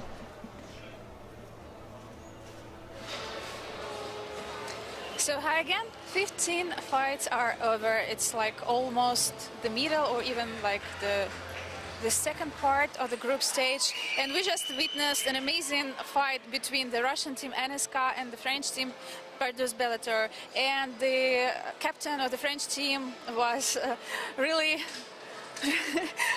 kind to answer our questions just before the fight. So hi, hello, introduce yourself. Hi, hello everybody. I'm Hugues, captain of the French team Pardus Bellator. So how do you feel like just after this fight? First of all, thank you so much that you managed to come and to answer a question. But how do you feel? Absolutely not satisfied, because NSK is a very great team, but we really could win this match. Both of teams were exhausted at the end. We all made a lot of mistakes, and badly I was injured, in the match before, and it really impacted my results. So it has been a great fight, but I can't say I'm satisfied.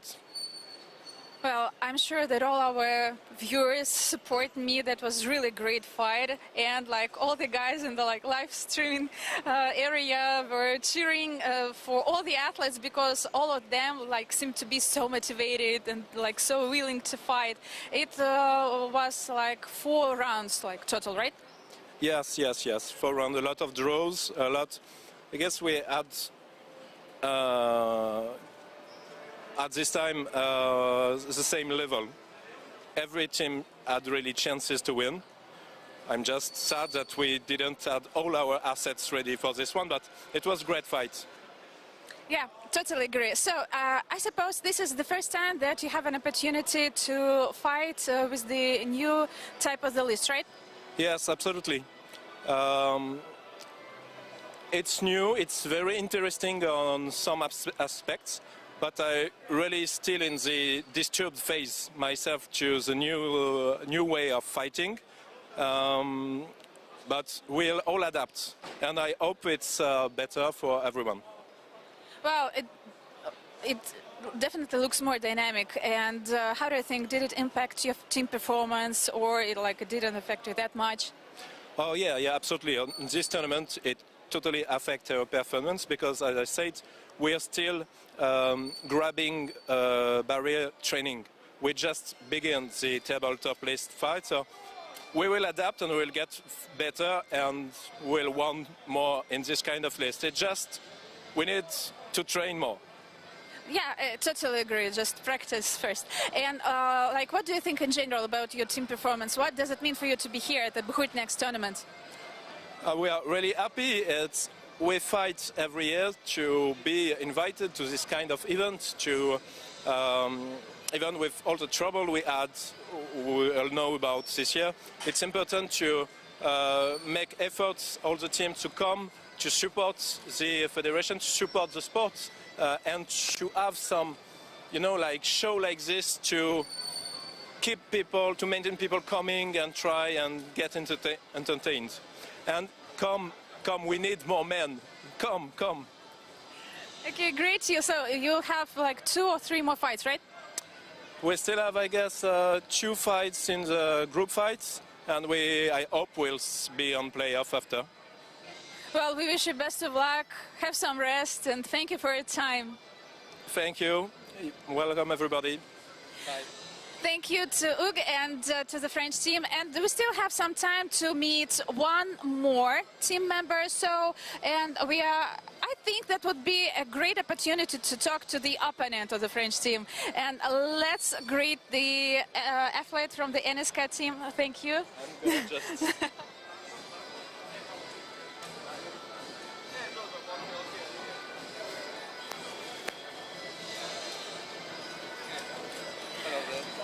Hi, can you introduce yourself, please? My name is Mikhail Kamerzhev. I am from NSK team, and from Siberia, Russia. So, from Siberia with love. And we just witnessed an amazing fight, NSK with the French team. Well, how do you feel after that? How do you feel about your team performance at this fight? I think it was a good fight, but we have a lot of mistakes, and I think we need to work on a lot of things, yes, and I think we will fight in future better. I see. So how do you think with these lockdowns and with this like 2 years gap without international tournaments, Western teams managed to grow a bit, or are they closer to Russian level now, or like not? Like your performance seemed to be more or less equal. I don't understand last second part. У вас было вполне себе такое ровненькое противостояние. Как ты думаешь, из-за локдаунов они немножко подросли до русских? Yeah, I think for all team it was a better time, but nowadays it's coming better, and I think it will be better in future. For sure. This is your first time when you fight with this new type list, or not the first time you tried? I didn't fight on ranked type, on list type, but I was on Battle of Nation tournaments and. No. I mean with the list shape, like with the table, with the new tabletop. It was time for me. First time on this, yes. Okay, and how do you find it? It's great. It's great. I think it's very cool.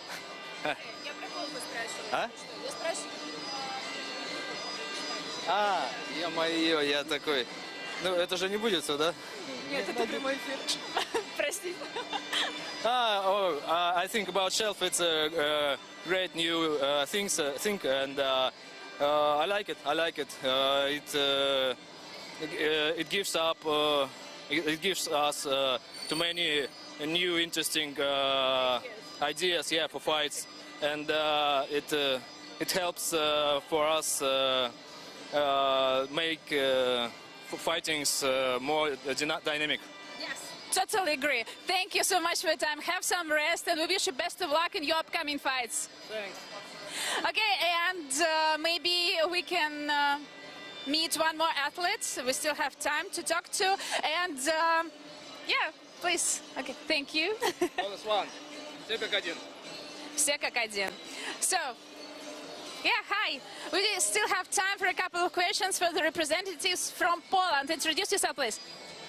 Once again, sorry. Introduce yourself. My name is Janusz Gecuszkiewicz and I am a team captain of team Sierotki. Step closer. Oh, okay. Sorry. Be closer to our audience. Yeah. So, tell me a bit about your team, when it was established. The team was established almost 10 years ago. It was on the very beginning when the fights started to growing in Poland.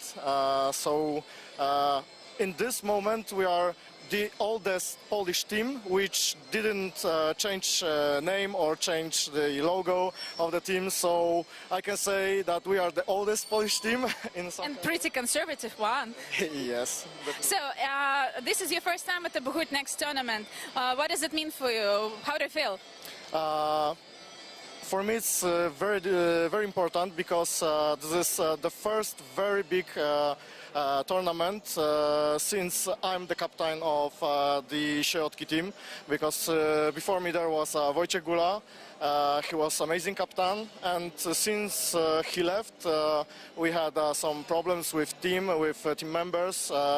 We had to exchange many fighters, and this is the first such big step forward for our team. So it's great for us that we are here. Well, it seems you made a really good job here. Yeah, we have many tournaments despite the difficulties during the coronavirus pandemic. But we were on many tournaments. We get some medals from there. So we are very proud that we are here. Honestly, during this tournament, we are not showing the best performance, but there's one of the best teams in the world, so it's not the shame to lose with the best teams. So, well, yes, experience comes first. Yeah. Can you please tell me, is this the first time you managed to try the new type of the list? Yes, we are very surprised. We knew that there will be new kind of list here, but we were training with similar lists, and we thought that we will be Yeah, but here we are totally. It's a totally surprise for us. We don't know how to fight here. It's good. It's okay. We pretty like it, despite one fighter because he's very grumpy about that. Yeah, I think this is the future for HMB. Great, so we wish you the best of luck in the upcoming fights, and thank you for your time, and have some rest. Thank you, and say maybe hi to the audience from Poland. Okay, thank you very much, and hi. I would like to say, Tomy, Sierotki. Thank you. Thank you. So guys, let's get back to our fights. See you soon. Thank you so much, Irina. 3 more great interviews, and it's so good to get to meet some of the fighters under their helmets, to see how they've reacted not only to the tournament itself but also to the changes, the new list. And at the end of the day, they're just really friendly guys. So one of the reasons for having these breaks is because it's a 7-team round robin. The formula is such that you get, some teams which will have to have consecutive fights after breaks. For example, like you have, let's say White Stags, and then there's another fight, then White Stags again, and it happens the 3rd time. Unfortunately, with the formula of 7 teams, is such that you can't have the sort of the octagon formula whereby you sort of draw lines in order to draw them out in rounds. Unfortunately, it would just leave teams with doing every other fight for a bit. This is much the case with White Stags, who have appeared in fights one after the other. So it's better to have these breaks, but of course the breaks don't last too long, so we don't want to keep you waiting. But again, in the meantime, it's really good to get the fighters' points of view as well. Of course, they're the ones in the list, so they're the best people to speak to in terms of feedback about how the list really is. Is it uncomfortable fighting? Is it difficult? What do you think of it?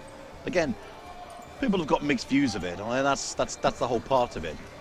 People are always, there's never going to be a unanimous agreement about something, or unanimous disagreement. But hearing it from these fighters first is going to give people a better understanding of how to deal with it, how to work with it. I don't know if you can hear that squeaky noise, but the squeaky noise is actually Yaroslav Rusanov, who I think his armour needs a little bit of WD-40. But of course he's been making up for that with some superb fighting. So this is a fight that we've been waiting for. Old friends against NSK. Well, they were at the point in the tournament where tiredness will start to set in. Not just round from round, but of course when you're fighting the whole day, it really takes it out of you, as a lot of you know well. So old friends going for the side-by-side start rather than the tandem. NSK instead going for tandem. So we'll see which one can break first, because I think the aggression, it might become more productive if you have a side-by-side and you have a more aggressive fighter who can burst quickly. Whereas if you've got more force behind it, then perhaps the tandem is better, just to push the opponent down a bit. So clinch is happening now, and this is going to remain tense, and I can see this one going on for some time. As soon as one breaks, however, then there are possibilities. And of course, old friends experienced enough to withstand that sort of intervention. And there's a great movement there from the NSK fighter, who's putting the old friends fighter all stretched there, but goes down himself. Well, I'm not exactly sure where his other arm was, but there are possibilities that he could have actually broken the fall. But again, it's easy for me to say that. And a nice takedown there from Rusanov, who has got a fantastic career in HMBIA. Stupidly strong shots down coming from him. And that is a very, very good fight. Very tense at the beginning. But I think there might be a mild breakage on the armour there. But the way that Rusanov comes in, those heavy shots at the end, that's how you get the fight finished. When you're in the clinch, you've got to go down for it, move in, strike hard and strike precisely.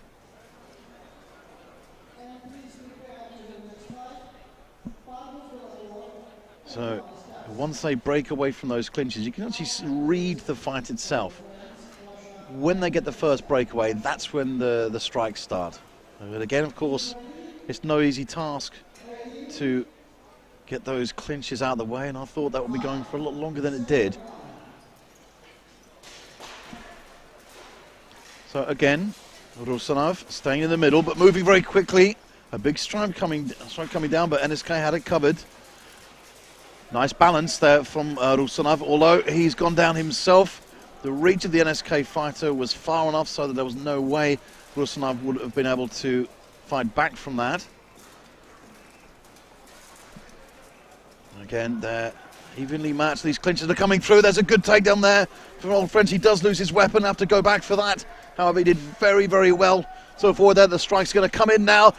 Very, very precise. Big strikes coming down, and this is the finishing move that we've seen from Old Friends. When they break away from those clinches, they strike down hard. Now NSK in all kinds of trouble. They are fighting back. You can see the clinch which has moved the whole way across the list from corner to corner. But this now is going to be very difficult for NSK to come back from with the form that Old Friends have shown. And there could have been a little bit more teamwork done in there. A bit of spent energy for Old Friends. I could have moved in a bit faster than that. Oh, it's a dangerous moment for the marshals there. I'm not sure exactly what had been stopped there. And that's good fighting from Old Friends. You can now see a more evident strategy in place. And of course, they're made to work for it. NSK, certainly no pushover, as they just demonstrated.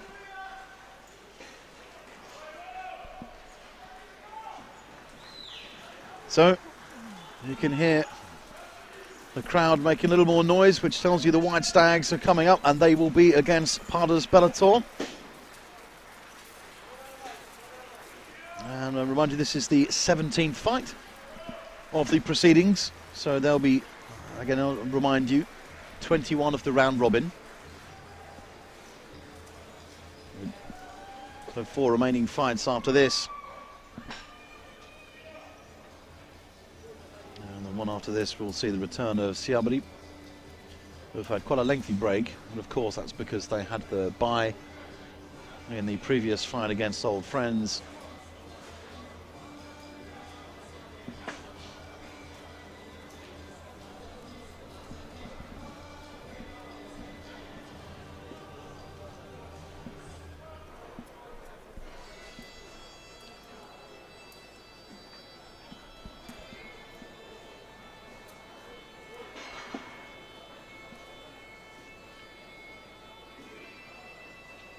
So, France have such a rich history in HMB. They, well, rich history anyway, but in HMB they've been fighting for so long, and they have a really, really tight league system, which has in fact influenced a number of different nations around the world. People use the French model as a way to structure and regulate their own national leagues. Of course, you've got some of the biggest tournaments in the world in France. To say nothing of Carcassonne, which is something of a fan favourite and draws in crowds from all over. But now you see the fact that the White Stags have really got a grip on this. And although they are facing those charges by Bellator, they do seem to have a good take on how to face them. Nice aggression shown, and the Bellator fighter forced back. You do have a loose one, and 2 of them will go down. So again, there's that same difficulty of going down. Now, I think people are going to have to start to wise up to this three-point rule that you can use. That third point, big takedown there. Well, and that was impressive. And maybe a little bit lucky on the part of Pardus Bellator, not to take anything away from them, of course. But that was some good footing on their part.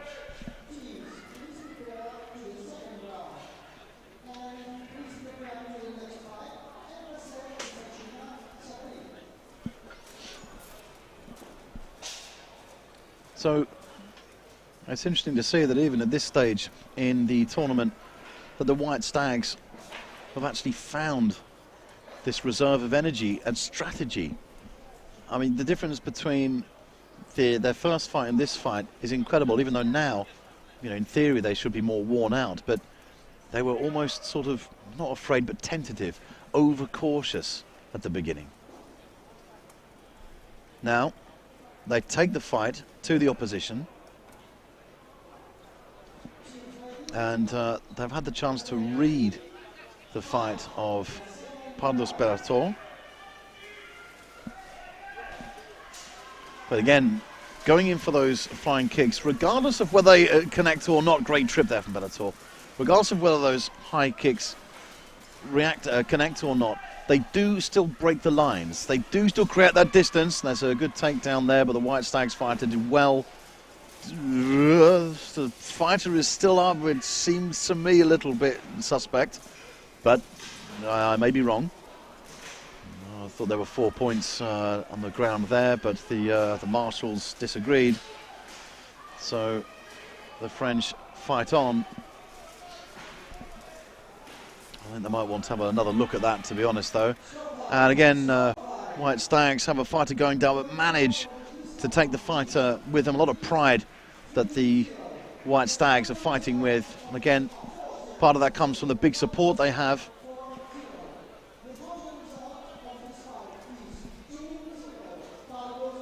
So just a little bit of attention going to a fighter on the ground there. I don't think it's too serious. I certainly hope it's not too serious. But of course, you know, I remind you, when the fighters go down like that, the problems they have are really not the armor, but it's simply the weight that's coming down on you. So one thing that the armor doesn't necessarily do, when you've got somebody who weighs 110 kilograms with armor falling on you, then it's almost likely that there are going to be difficulties in landing. It's almost likely that you get a minor injury, at least. But in this case, things seem to be okay. There's some heavy damage to the head of that fighter.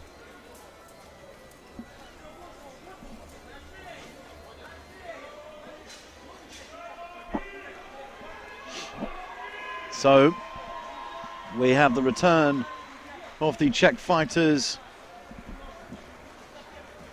and they face the Belarusian fighters. And of course, I always regard these teams by their nationalities, but that's got very little to do with it. They are representing their clubs.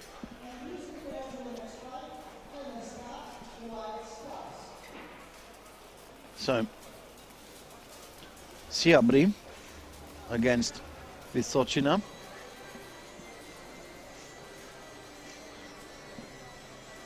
And it's really, once again, at this stage in tournaments, it's interesting to say see the ways that teams start their attack. Some of them still go for the two by the side arrangement with one in the middle, but they're finding ways to sort of break through that. Then we see, do the two on the side, do they go side by side, or do they go tandem, one in front of the other? Going side by side is going to be more useful if you've got a rapid attack coming in. But if you've got more strength, then it's ideal going tandem. And there's not necessarily one which is more effective. It simply depends on the efficiency of the fighters, how good they are at adapting to what they have in front of them with their opponents.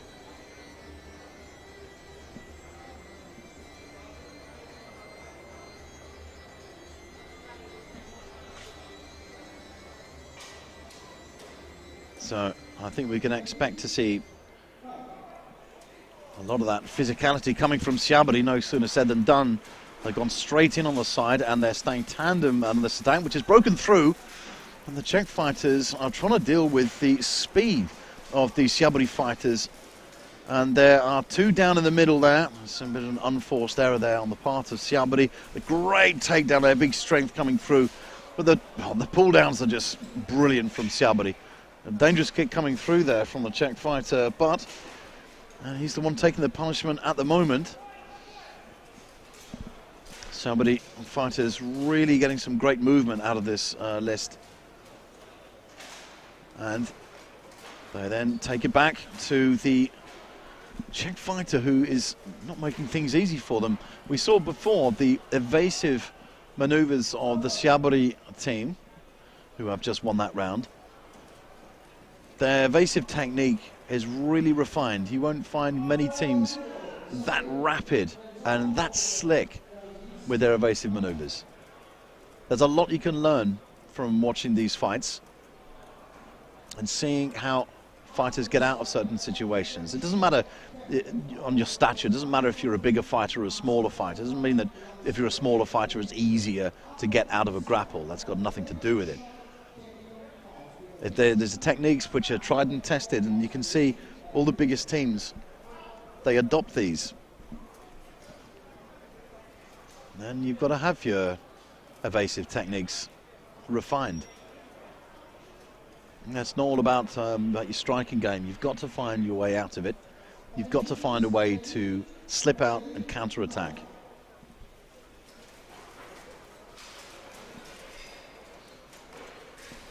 So a more cautious start this time from Syabry. Well, I think they're sort of playing the tactic.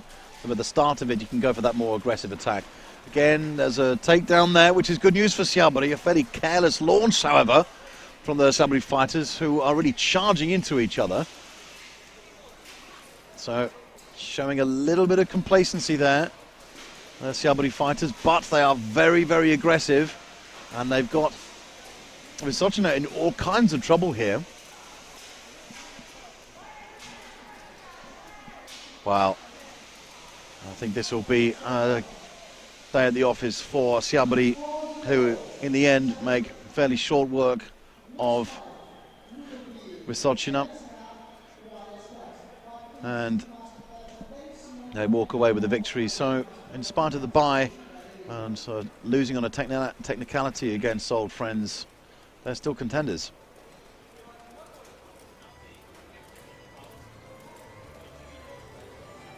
Next fight we can look forward to is NSK and White Stags. So this will take us to we're nearing the end of the first stage. There will be a break after the next 3 fights. So this is fight number 19 out of 21. So 3 fights remaining, including this one. Then we'll take a break. And then we will move into the playoffs, or let's call them the semi-finals. Just tell her how it is.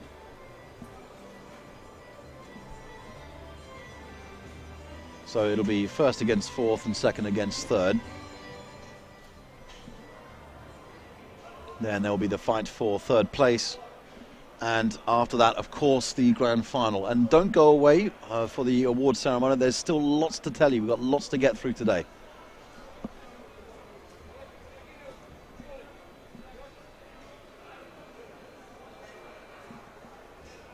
Now, as you can see, even though the public who have come to see this, we're speaking about marginal numbers,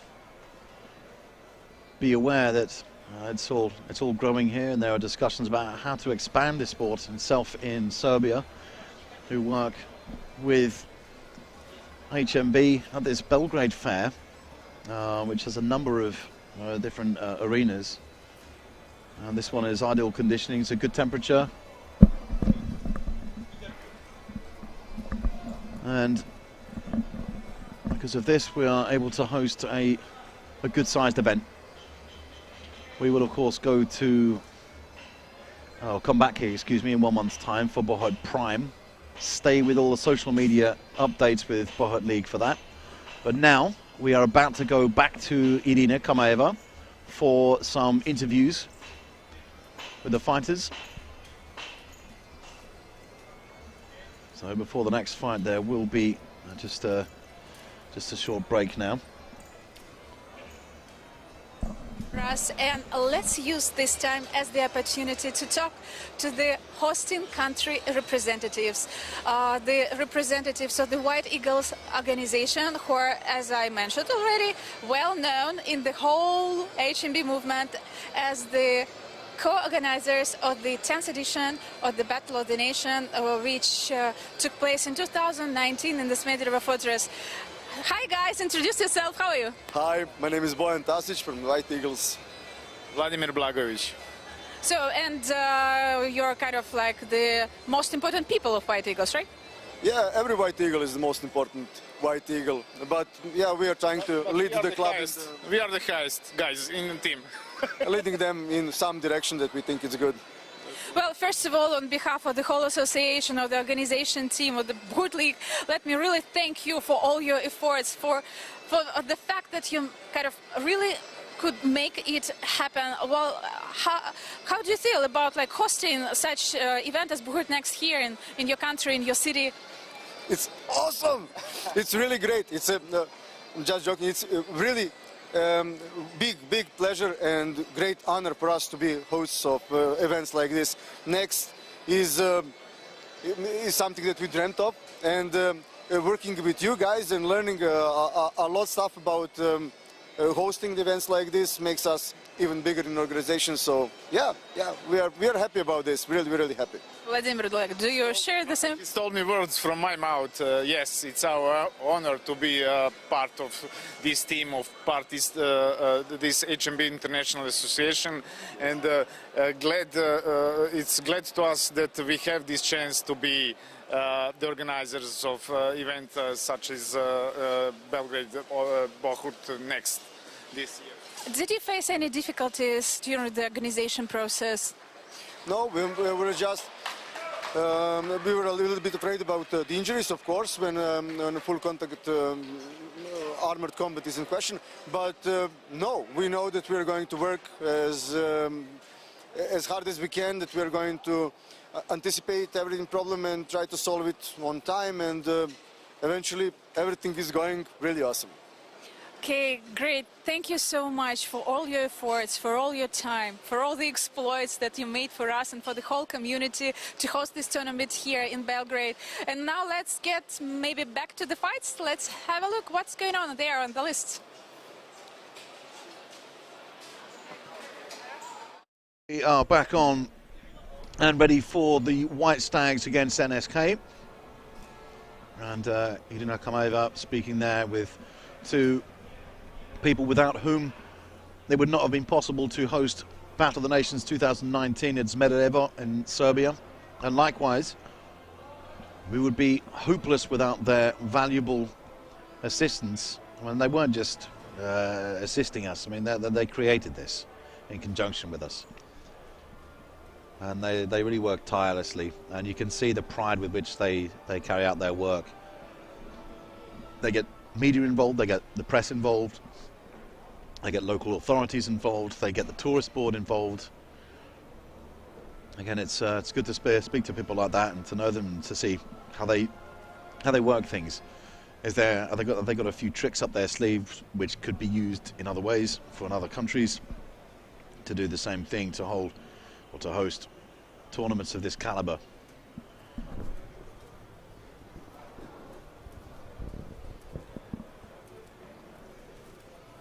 Just a mild break before getting back to it.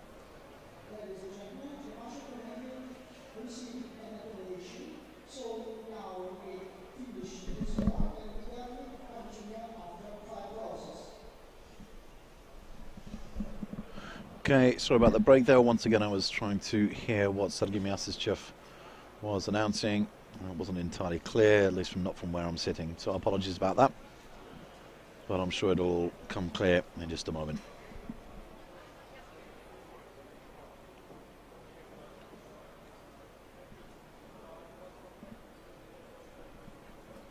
So I think he's actually just waiting for the marshals to get ready.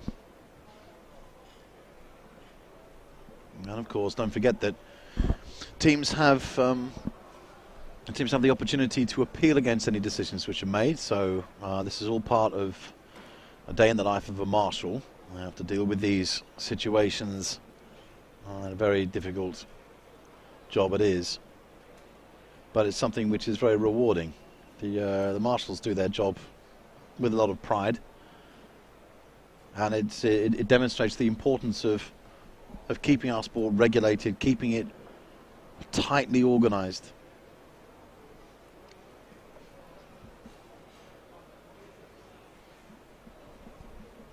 A number of the marshals are ex-fighters themselves, but certainly the marshals here, they have got years of experience.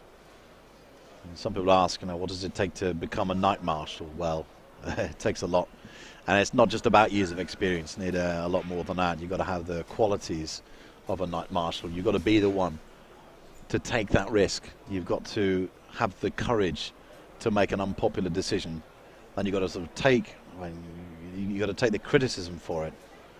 It's not an easy thing to do.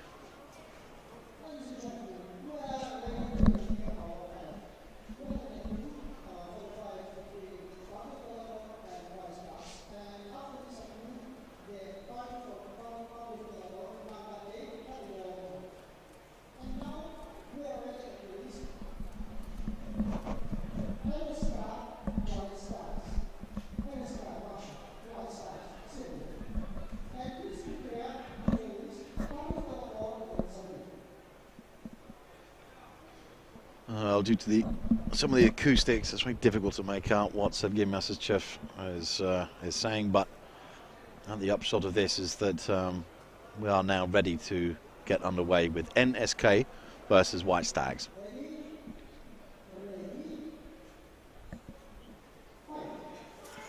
And a very gentle word from Masachev is not complimented by the very aggressive start of the White Stags in this what will be a very difficult fight, and I think this is the last one for White Stags today, so they really are going in hell for leather on this, and already there's a double takedown in the corner.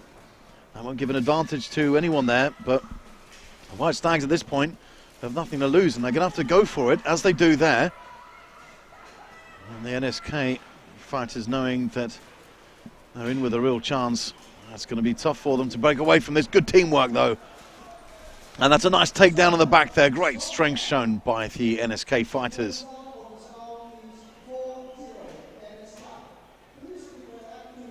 So again, you can see how tired these NSK fighters are. Their first fight went all the way to the wire with Syabry. And you really feel for them. They must be just exhausted. Of course, that doesn't mean other teams aren't. There's no special mention just for them. It's just that at this moment in time you can see just how tired they are.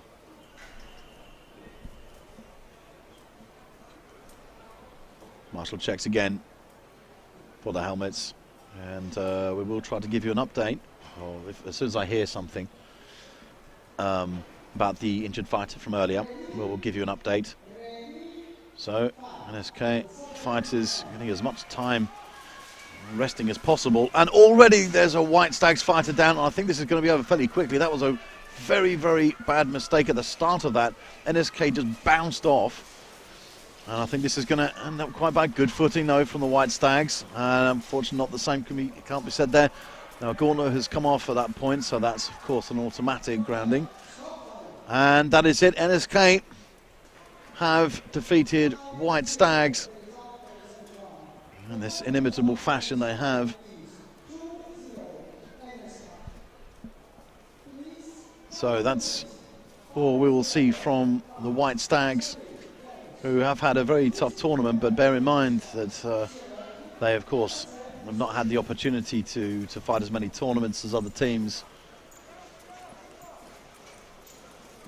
So they leave the list now for the last time today. And we now head into the penultimate fight of the round robin system, which is Pardus Bellator, as you can see, against Syabry.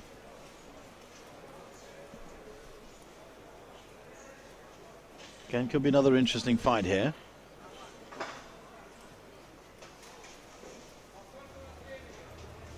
Pardus Bellator have really shown their quality, and they've shown their speed, strength and aggression. Perhaps a little bit more work on teamwork, so jumping in certain places, using vision. They've made a few mistakes in certain places, part of it bound to you know, not really having a high level of situational awareness, not really thinking where some of the the opponents might be, and they've given away a couple of careless points.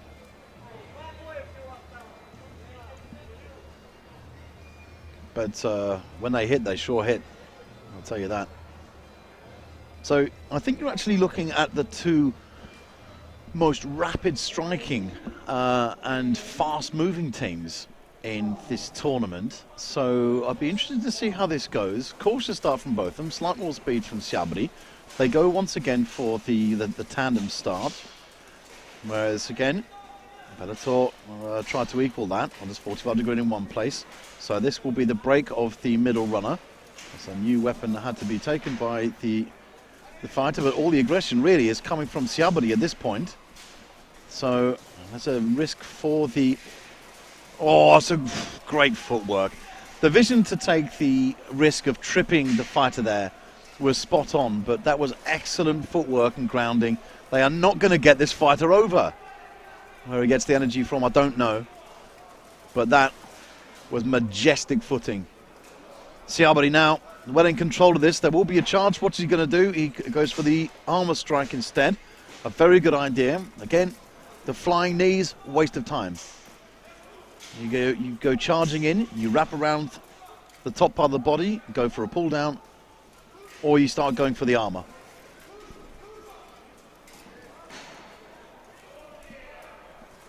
So that was very nice work there from Syabry. And again, they're taking advantage of this speed, but it was so slick. Some of the maneuvers there really demonstrate how slick they are and how simply how fit they are. The form of Syabry today has been outstanding. Again, one or two difficulties themselves, and we saw that first fight with NSK against Syabry. That proved very difficult for them. And that said, well, it's unfortunate to get a team that you fought before and you know very well in such an early stage of a tournament. You need to sort of move into it. You need to sort of establish your own style rather than try to think what happened the last time you fight. Certainly studying your opponent and seeing what their structures are, yes, absolutely, that counts. When you've got first-hand experience of them in recent tournaments, you can rely a little bit too heavily on that.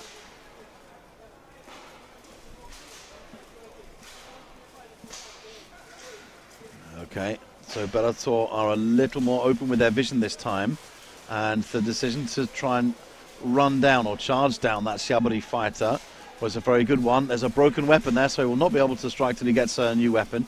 Charge comes in, good vision, he backs off, the right thing to do, and he was very, very careful there about leaving himself exposed. Much more control now from Pardus Bellator. Syabry a little bit loose, but they are with all the aggression there. And that's a nice takedown there, brilliant barge there. Well, that's how you get that final breakthrough. And now that Syabry have done it, I think they'll just start cleaning up from here. But there's just not enough being given away by anyone to get a clear run through, a clear shot through. Of course, they are hemmed in the corner, which makes it hard to move either way and even break them down. So the decision to try and wear them down with strikes, of course, is a good one, as he's doing now. Pardus Bellator want to take a lot of strikes, and big aggression from the Syabry fighter, but goes on for a takedown, misses it. So the evasive action there and wisdom of that Syabry fighter left the Pardus Bellator fighter on his backside unable to complete the takedown. So not only avoiding takedowns because of evasive action, but actually getting takedowns because of them. Certainly says a lot about their preparation to tournaments like these.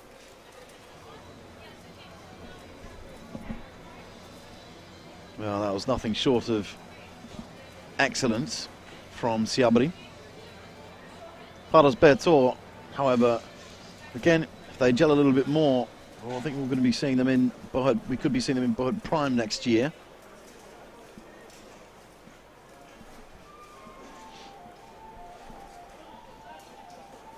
So we move straight into the next fight, which is Sierotki and Vysocina.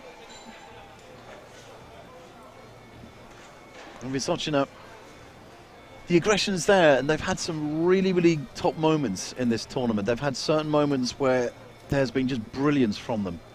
But it's the inconsistency which I think is going to give them a couple of problems. I'm not talking about serious crises here, but they're just not able to finish so well. Excuse me. Sierotki, on the other hand,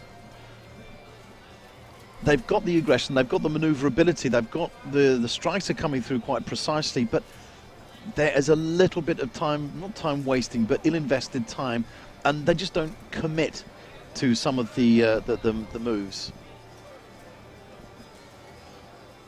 You know, the charges that come in, if they don't work, you can see a bit of standing around for a moment, saying, all right, what do I do now?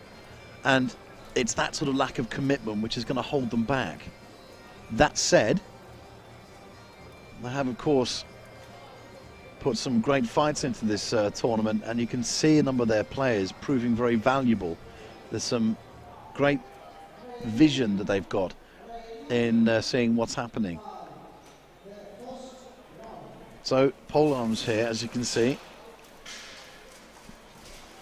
are being adopted. Again, the Poles, like the Belarusians, as national teams, do like their halberds, don't we all?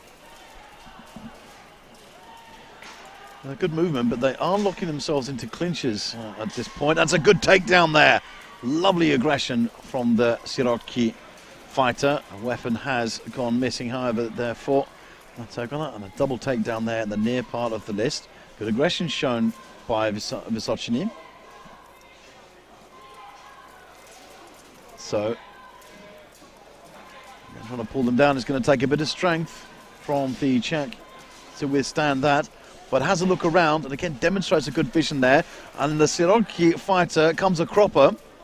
He's assisted, but a little bit slowly. There's that hesitation again. So it could have gone in a lot quicker than that without risking his teammate. And because of that, there's... Okay, that's a good move there.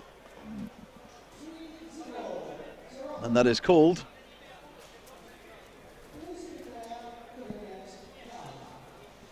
So, again, just going back to that slight hesitation. It's the only criticism that I would put towards Sierotki, and something that they can work on in the future. If they commit themselves more, if they charge him with a clear idea, with a plan A and then a plan B, they go for those, and then it doesn't waste those precious moments, which can make all the difference. And in fact, you know, it can put them at risk if they don't capitalize on the advantages they have in terms of time and space.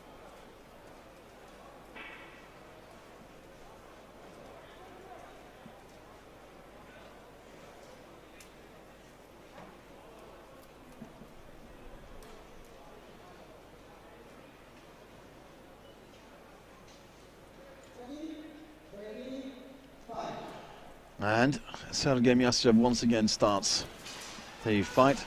Seems very, very relaxed, but that man has got a stressful job, to say the least. As of all the marshals, of course. And there's good action by the... There's a good action there by the Sierotki fighters. A nice takedown there. That's a big maneuver. Of course, the charge is going to come in. Once again, there's a lack of definition of what's gone on. How he does get the takedown, however. So it was messy. He came in with this unconvincing charge. Somehow managed to get the fighter down. So there might be something with a good push there. Nice teamwork coming in. And a nice...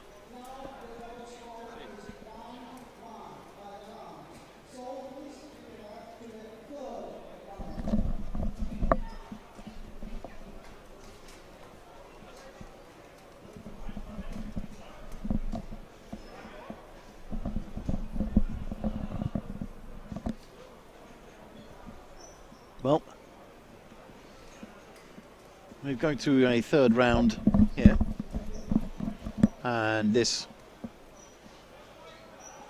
does make for an exciting end to the round robin stage. Mind you, this is the last fight, and even the last round of the round robin stage. So both teams will want to put everything they've got into it. That's nice movement from the Czech team. However, it's been caught off guard, and that's the commitment that Sierotki need to show. Jumping right in, pulling back, and getting that takedown complete. Well, it was a good idea from the Czech fighter, but of course these things happen, and now gaps are being found. A little bit sloppy with some of the strikes, but again, you know, you can forgive that at this stage in the tournament, given how tired they'll be.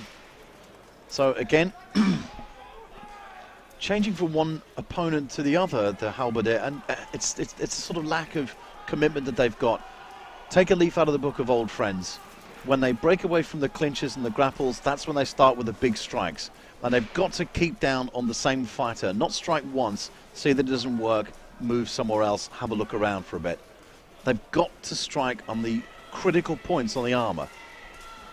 That's all there is to it. They've got to look for those critical points.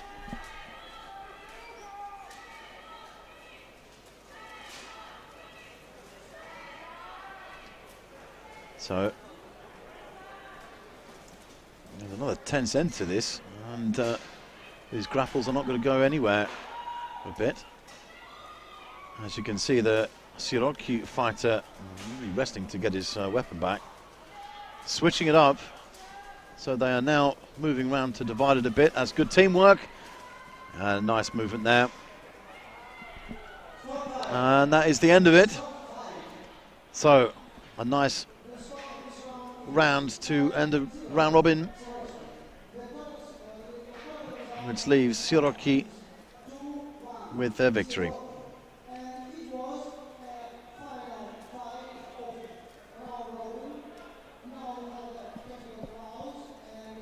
So Masishev is just announcing who will be in the semi-finals. And wouldn't you know it, it's old friends against Pardus Bellator and Syabry against NSK. So the semi-final, which was that epic battle right at the beginning of the day, is now a semi-final. So don't go away. We'll be back in just a few moments. So we'll leave you with Irina Kamaeva for some interviews, but don't go away. We've got the semi-finals coming up. That's Old Friends against Pardus Bellator and Syabry against NSK.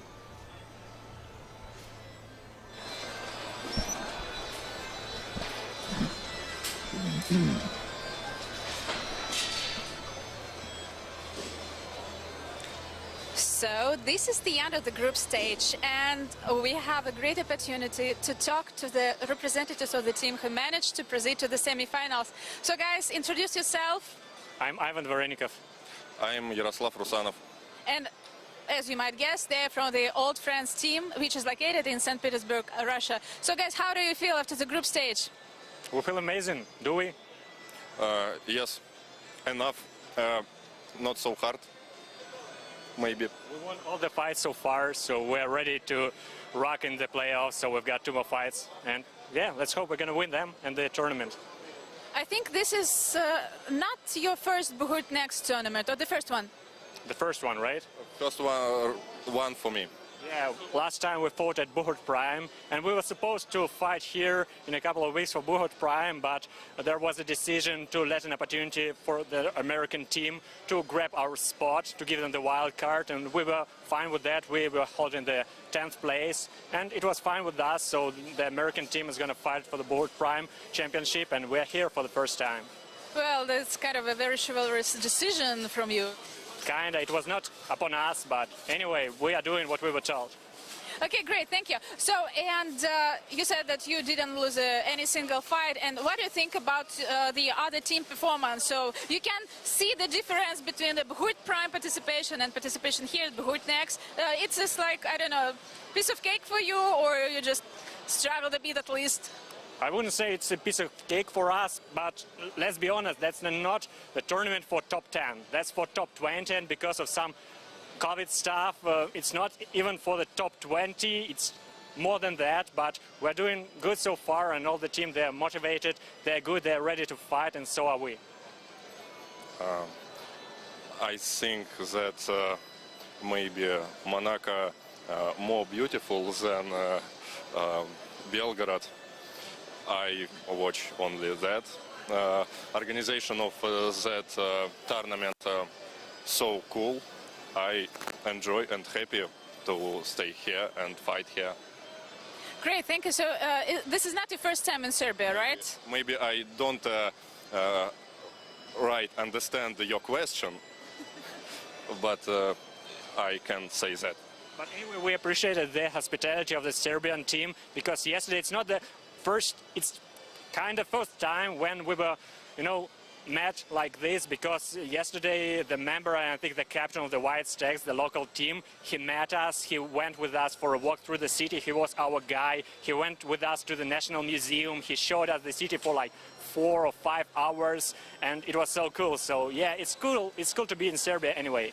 Well, I think one of the most important aspects of the Buhurt Next and Buhurt Prime tournaments is the fact that the way how the HMBIA athletes are treated here, like they're treated like the most important athletes of the world. That is also the goal. Do you have the feeling like you're, I don't know, represent some really big when you're at such tournaments? Actually, yes. Yesterday when we went for a walk, we were told that the TV crew is going to come and take some interview with us, right? And yesterday we were surprised when actually one guy showed up with the camera and he asked us some questions, and after that he said it's going to be on national TV. So that's cool, right? Yes. You're stars. Stars. We're stars, right? Вы звезды. Yes. Yes, we are. Do you feel like a star? Чувствуешь себя звездой? I feel like don't understand all of your tell and feel some stupid. Okay, maybe we... Like call me. I need to go. Okay, so he is summoned by the team captain. Yeah. So great, Ivan. So as I suppose this is not the first time for you to try this type of list, right? Right. This is the first time for me. Oh, actually, the first time as well? First time for me, yeah. Our team fought in this list like a few weeks ago at Recon in St. Petersburg, but it's the first time for me, and I feel that it changed the situation dramatically because the fights are very different, and I'm not used to this type because, you know, I can't hold the list, and that's kind of mess everything. I can do different stuff, but yeah, the first time is a charm. So do you think you kind of miss grabbing the rails? I kind of do, but actually when we are talking about the sports, not just my preferences, but about the sport, that's a good thing. That's going to be a big thing. Well, how do you think, did it impact your team performance, or? Yes, it did. It did. We strike more, much more. We strike harder. And I think at this tournament we're going to have more knockouts than at any other event, because we were told to do that, so we try to crush everybody on our way, and that's what we are going to do today and at every next event. So you managed to proceed to the semifinals, and I think in the upcoming fight you're going to meet the French team. Right. Well, what do you think about their performance? They had such a great fight with the NSK team. Yeah, actually it was kind of a surprise for us, because when we fought them, they were good but not good enough to have like 4 rounds with NSK. And yeah, it was a surprise for us, but I think they're motivated. They want to show their best. It's, you know, it's their moment. If they beat us, it's a big thing for them. If we beat them, everybody's going to say, yeah, sure, you beat them for the second time. So we'll see. Okay, great. Ivan, thank you for your time. I know that you kind of have to go and prepare for a tournament. So we wish you best of luck, and maybe say something in Russian to our Russian audience. Thanks a lot. I want to say hello to my wife. and to my future child, because my wife is pregnant right now. You're the first who know that. I never told it to anybody except my family, and I want to say, Exclusive! hey, Lucy, hey, I'm here, and our daughter-to-be, hello to you too. So someone is going to be daddy soon, and as I said, maybe something in Russian for Russian audience. Ребята, спасибо большое, что вы это все смотрите, потому что я понимаю, сегодня нет русской трансляции, но тем не менее вы болеете за нас, вы болеете за НСК, за Сибров, за любые другие команды. Поддерживайте, распространяйте трансляцию. Вот здесь вот лайки ставьте, шерьте трансляции. Всем присылайте, больше людей посмотрит, больше будет лучше для всех, будет больше турниров, будет больше призовой фонд для бойцов. И вам, наверное, тоже будет интересно смотреть, поэтому распространяйте трансляцию, смотрите и пришлите всем, кто может быть заинтересован в этом. Спасибо, Ваня. Удачки. Спасибо большое. We still have some time to talk to one more representative. Oh, hi. So this is the captain of Syabry team who came to Serbia from Belarus. Would you be so kind to introduce yourself? Меня зовут Игорь. My name is Igor. My from is Belarus. So this is kind of a special time for our Russian audience because Igor, you have some like a moment of glory. Maybe you can say hi in Russian to our Russian-speaking audience. What do you think about your team performance? How do you feel being here to Buhurt Next? Какие у тебя чувства, что ты испытываешь, находясь здесь на Buhurt Next, и как оцениваешь работу своей команды? Ну, во-первых, работу своей команды оцениваю высоко. Что касается чувств, то, во-первых, я испытываю радость, потому что, наконец-таки, мы приехали на какое-то соревнование в этом году. Из-за коронавируса мы особо никуда так и не смогли попасть. Поэтому я очень рад, что я здесь, и мне нравится мероприятие. Мне нравится, что я встретил друзей, с которыми давно не виделся. Супер. Игорь, скажи, пожалуйста, это первая возможность для вас попробовать новый тип ристалища или уже пробовали? Нет, первый раз я дрался на фестиваль Belgrade в Питере. Там тоже уже первый раз как раз и был дебют этого ристалища. Мне очень понравилось. Я очень рад, что его наконец-таки сделали. Я всегда о нем мечтал. So Igor said that this new type of list is kind of was his dream for the whole life, and he is really happy to be here. And Syabry team also managed to proceed to the semifinals, and you're going to meet НСК, right? Да, мы сейчас будем встречаться с НСК второй раз. Сегодня, в этот раз мы попробуем... Нет, мы победим по-любому, потому что я думаю, мы должны их победить. Я очень буду стараться, и я думаю, мои ребята будут делать то же самое. Мы выложимся на 100%, сделаем все, чтобы все-таки выйти, побороться за первое место. Okay, so Syabry team lost to НСК before. Вы проиграли НСК, получается, yes? And so now they're going to meet them in the semifinals, and maybe that's time to get the win back. Может быть, время забрать победу себе обратно. So we wish the best of luck to Syabry, to the whole team of Syabry, to its captain, and we thank you for your time. Спасибо большое, что уделили нам время ответить на вопросы. And, well, удачи. Большое спасибо, ребята. До свидания. Все. Okay, let's get back to the live stream and to the list. Bye.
So we are now getting ready for the first Buhurt Next 2022 semi-final between old friends of Russia and Pardus Bellator of France.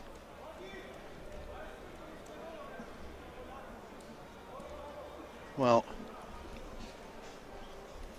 both teams have faced their challenges in getting here, but old friends have demonstrated a lot of impact, a lot of togetherness in their team, a lot of communication, a lot of understanding of each other.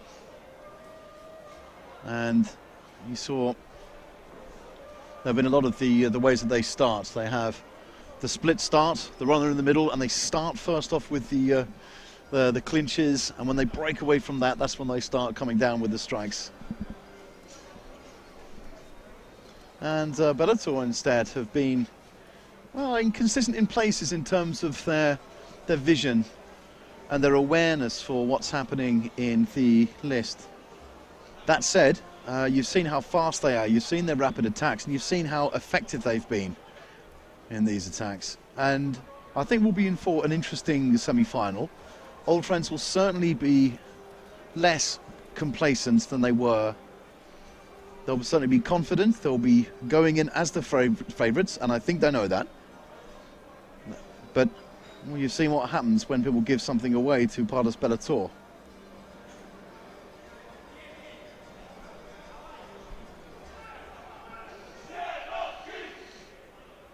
So, always time for selfies. There is Sergei Myasishchev, who is announcing the presence of the teams in the first semi-final.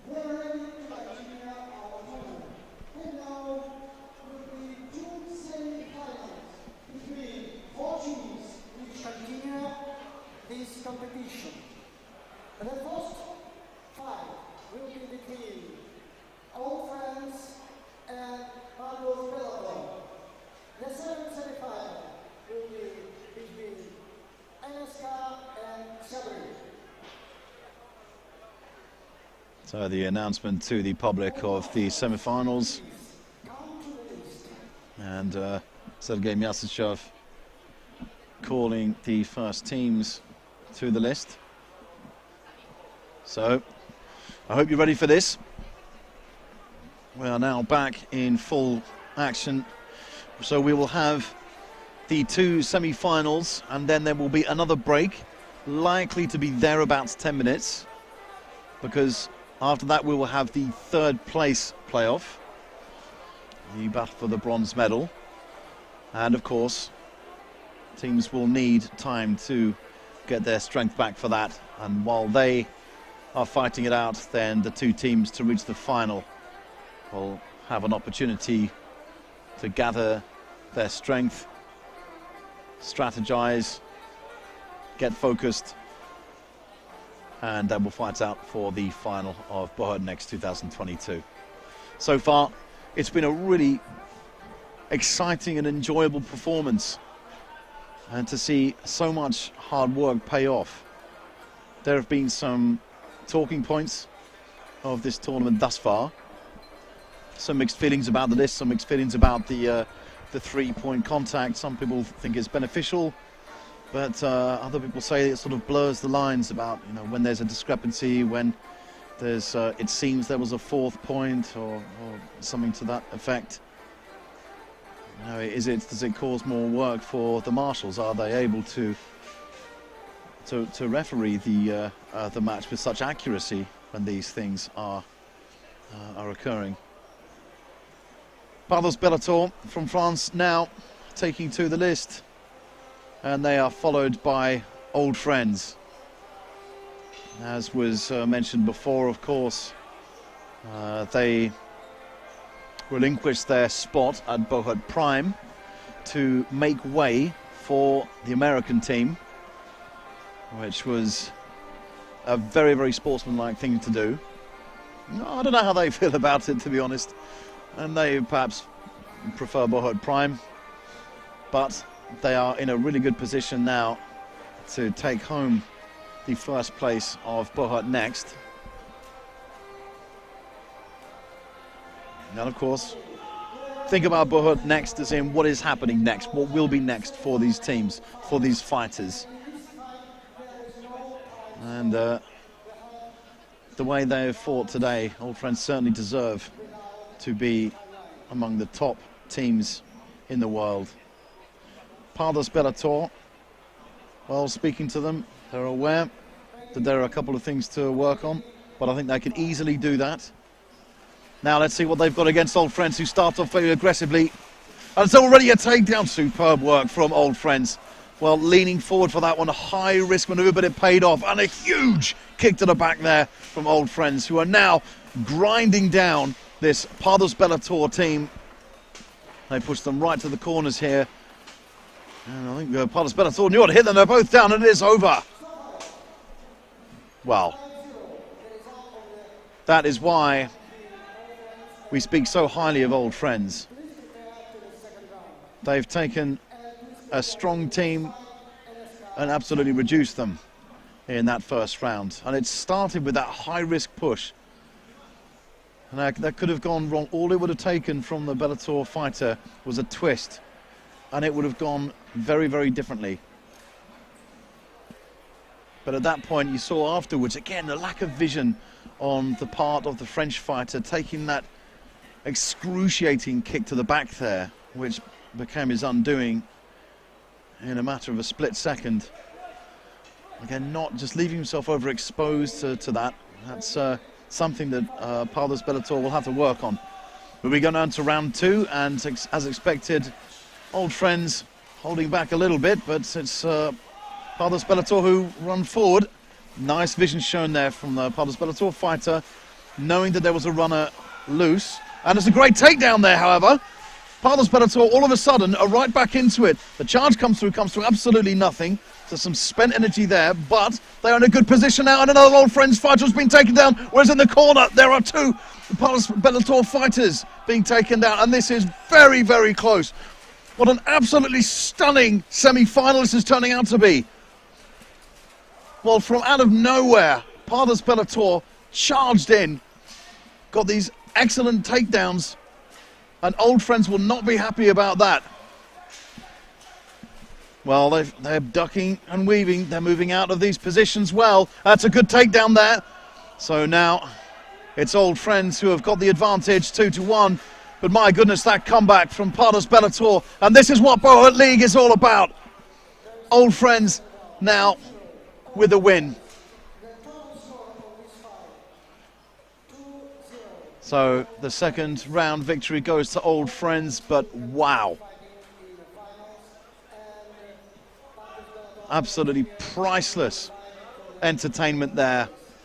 Pardus Bellator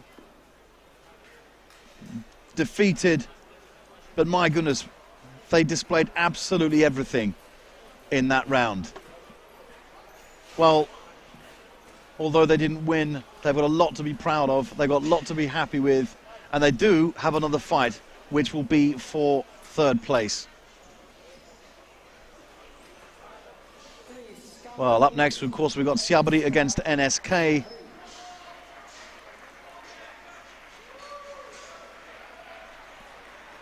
Well, I think a deserved round of applause to the Pardus Bellator team there. And thus proving that old friends are not infallible. There are ways to get through the gaps and make differences against them. But I certainly think that was that's got to be round of the day so far. We're not finished yet. The fights are not over. But we absolutely live for rounds like that. And there you see the lineup of the teams here. NSK from Siberia against Syabry from Belarus. And to split the two, it's very hard to say. We saw how they fought earlier. We saw that it went to the end of time. We saw that it was a draw. This is going to be tough. But this time, it can't go to a draw. There has to be a clear victor for it. And of course, remember, there are no time limits on it. There is a timer on there, but there are no time limits. So Yeah, it's simply the fact that the technician hasn't taken away the timer, but don't worry about that. Again, we've seen a number of fights in the in previous tournaments at this stage that have gone on for 26 minutes. I don't need to remind people of White Company versus Western Tower. Incredible.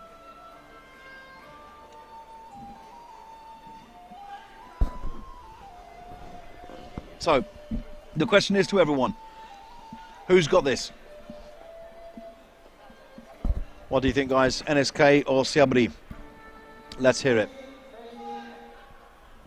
And Sergei Stich starts the fight there. And again, they're both going for these, or no, one NSK fighter is down already.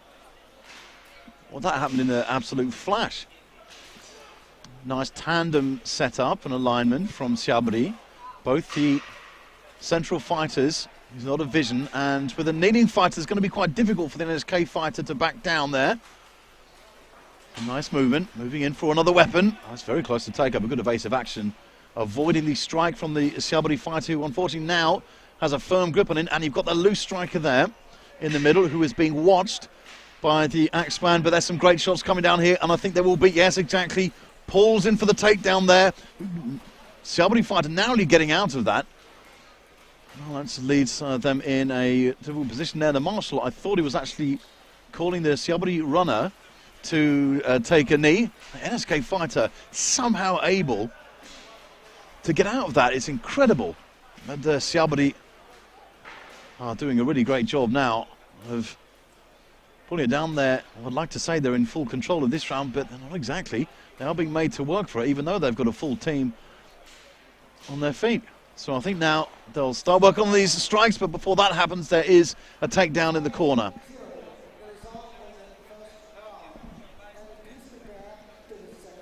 Well, that first NSK fighter was dropped very, very quickly, which is unusual to see.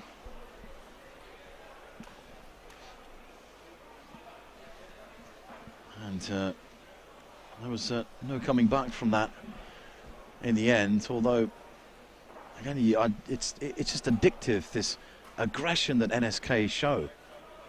Both teams with some slick movement. The running attacks from Syabry, very, very slick. NSK this time demonstrating the evasive movements. So we're straight into round two now. Watch out for any early clinches. Syabry holding back a little bit, and they're going side by side in this one, keeping the halberd on the outside for obvious reasons. And this big strike's coming down. Again, a lot of what they're doing, the NSK fighter there just looked for a tiny lapse in concentration of the Syabry fighter. And it wasn't even a lapse in concentration, it was more the fact that the fighter just looked away for a second. But jumping in from that position, going side by side, was a great move. And a nice charge down there. But NSK were not able to catch the runner of that extremely fast runner from Syabry. Well, he now has hold of his halberd, and that could go horribly wrong for the NSK fighter there, who has managed to break out of it though. More charging coming. NSK need to show some of that vision, but NSK are very good on their feet. And this is much more focused, but it's going to be, that's right, peeled away there. But the NSK fighter did, however, manage to come back for that one to assist his teammates. That's very impressive. Now they're going to try and push him under the list. It appears they've done so. Again, we don't have perfect vision from here. NSK fighter has to go and retrieve their new weapon. Don't forget that people can retrieve weapons even if they're not broken. They can just change their weapon. For example, if there's a 2-on-1 at the end, somebody with an axe and buckler might decide to get a pole arm. So an interesting movement there to get out of the way of the grounded fighter, but that's smart thinking, demonstrating really good vision of the Syabry team. So It goes right to a clinch now, and this is where the tiredness really does kick in. So when they're locked in those clinches, they are fully tense.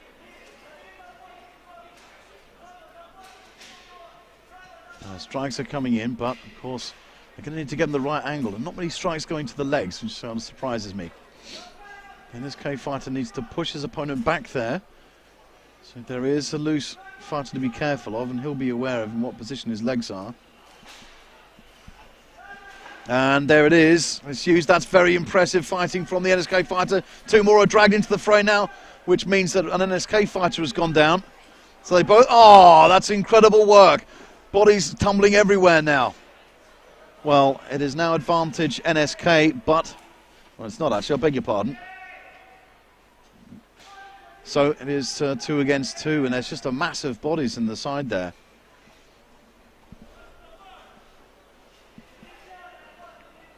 So I think what they're going to need to do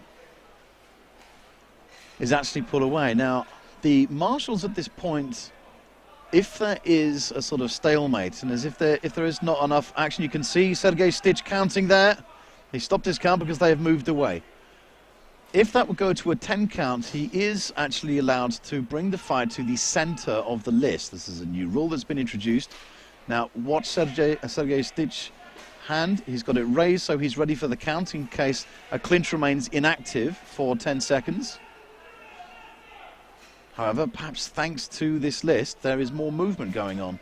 I think with a regular list, or with the, let's say the old list, it was much more likely that it would have gone to a 10 count anyway. But with this new list, of course, you're almost forced into more movement.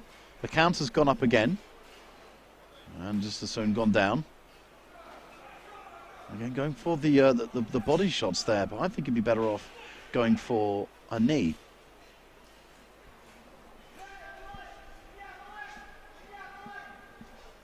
So, again, this must be really, really grinding them down. Oh, and that's unfortunate. They've both gone down there. So, now that it goes down to the final 2 fighters, it is brought to the center of list.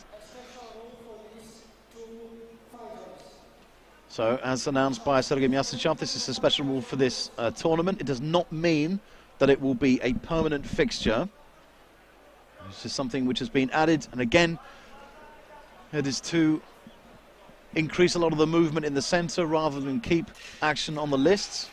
Of course, they're all fighting techniques. A lot of people are looking for something a bit free. So now it kind of becomes a pro fight, if you like. You've got these 2 fighters here who, as you can see how tired they are, and the clock's just winding down, but it's making little difference because it won't go to any sort of time limit at this point. Unless that's been changed, of course. You do sometimes. Okay. So I did not even see what exactly went on there. I'll have to come at that one in a moment, and there might be an addition to what is included in this particular rule. But I do apologise, I simply didn't see what happened. Nevertheless, it goes to another round, and you see NSK at the top of the screen leaning heavily on the list. Syabry instead. Well, they've got a lot of energy. And my goodness, they're going to need it. So an announcement by Sergei Myasnichov now. Or not. Okay, apology, just called for attention. It announced nothing. Which means the start will be handed over to Sergei Stich.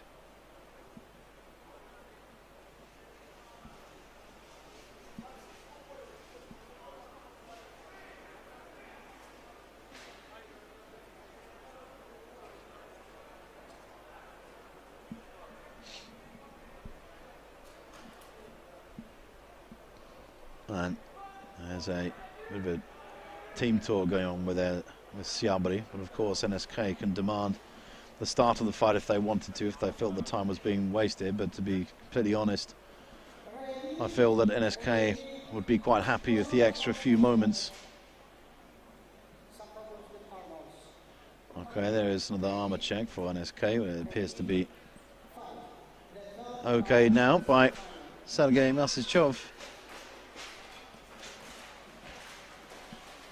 And that's an interesting movement of the NSK fighter on the far side there to go all the way around.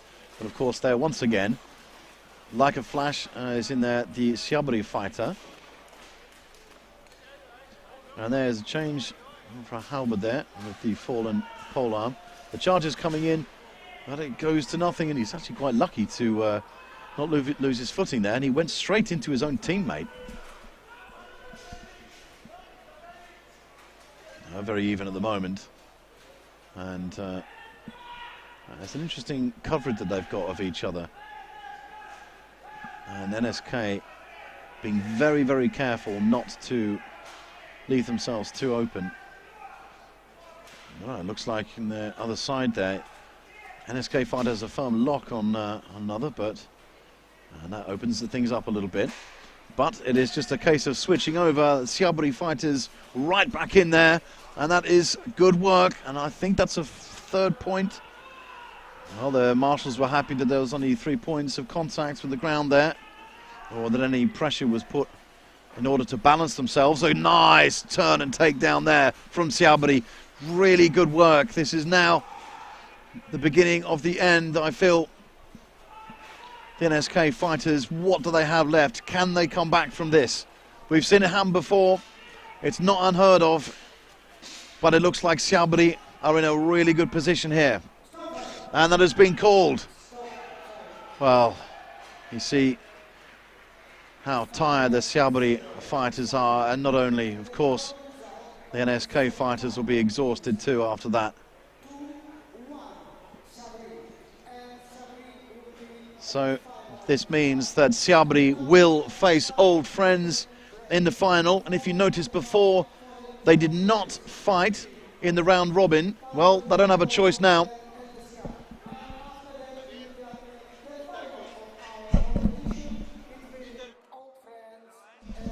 So this means we'll have a short break now, and after that we'll have the third place fight between Pardus Bellator and NSK. And then after that we'll go to the final between Old Friends and Syabry. But we pass you over now to Irina Kamaeva, who is waiting for her interviewees. So it is over to her. So just one more 5 minutes break before the most expected fights of this day. The fight for the third place and of course the fight for the first place. Well, I decided to use this time to talk and to represent to you one more amazing representative of the hosting country. Would you be so kind as to introduce yourself, because I don't want to mispronounce your name. Alexandra Politopoulos. Right. I always get that.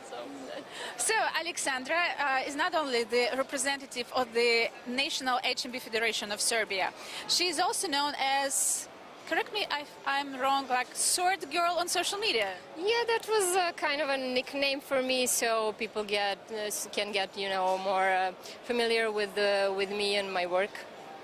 So, as far as I remember, you participated at the previous Battle of the Nations in the Smithera Fortress. Yes, that was actually my first tournament ever. I didn't do anything. Of course, I'm still an experienced fighter, like very young in this. I have only a few tournaments behind me, so it was a great experience for me.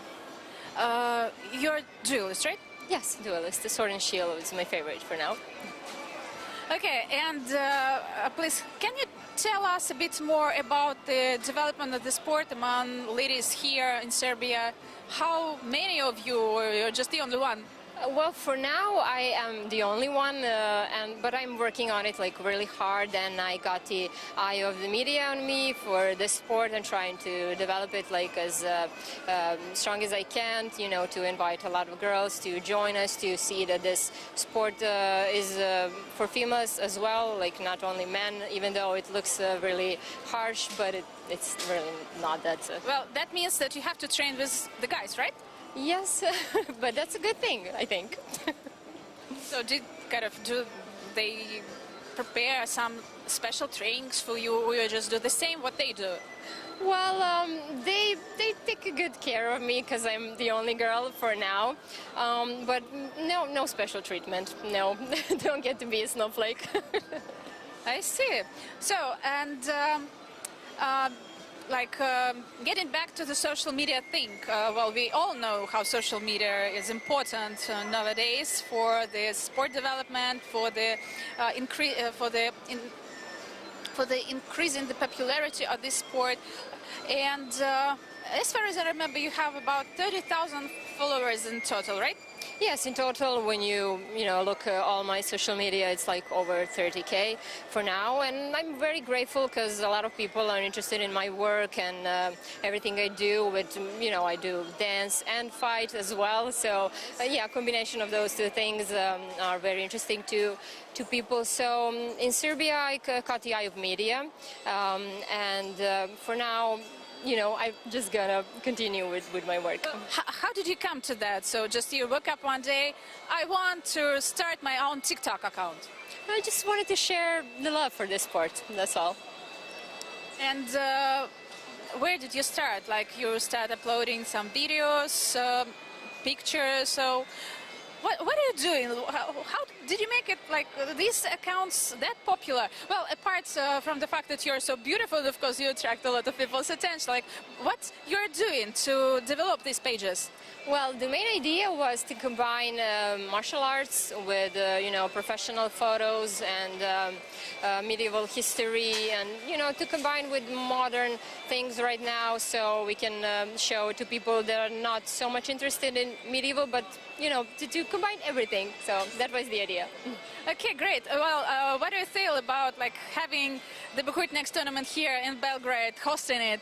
Well, this is, again, a great opportunity for Serbia to show its hospitality, as always. We're well known for it. To have this prestige tournament here and see those amazing fighters to show their best. So it's a really awesome experience. Did you face any difficulties during the organization process? We were involved. No, you're really easy to work with, so everything was really smooth.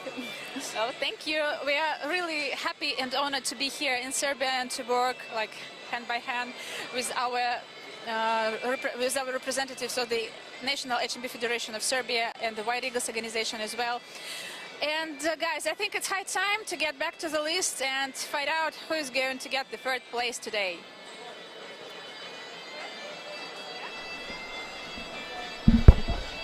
And you rejoin us now for the third place fight, where Pardus Bellator are waiting for the arrival of NSK. And you heard Irina Kamaeva speaking there to Alexandra. Again, I'm risking the pronunciation of her surname.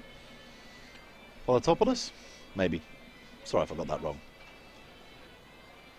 And it's true what she says, that, Alexandra, she's got a really important position to respect of trying to encourage more people to take part in the sport, to get involved in the sport. And we're not talking about only women. It's for everybody. And part of the obligation of the sport is to encourage more people to get involved, more people to do it, more people to enjoy it and to take part in it. That can be on any level as well. But Alexandra likes to be involved on a number of different levels, and is actually enjoying a lot of success in the influence that she's bringing to Serbia. Not only, because of course she's very present on social media, very influential person. So I'll give her a follow. In the meantime, we are still waiting for the arrival of NSK, who are just getting there. Weapons in check now.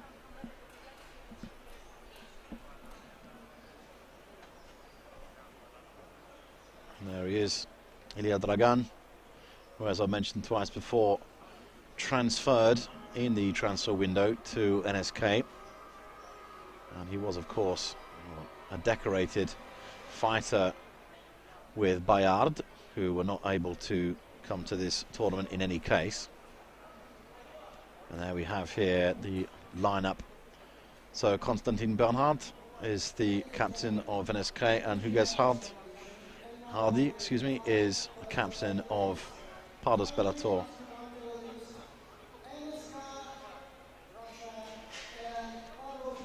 So Sergei Mias's calls for both teams to enter into the list now for this third place fight. Anybody got any predictions here? Drop us a line.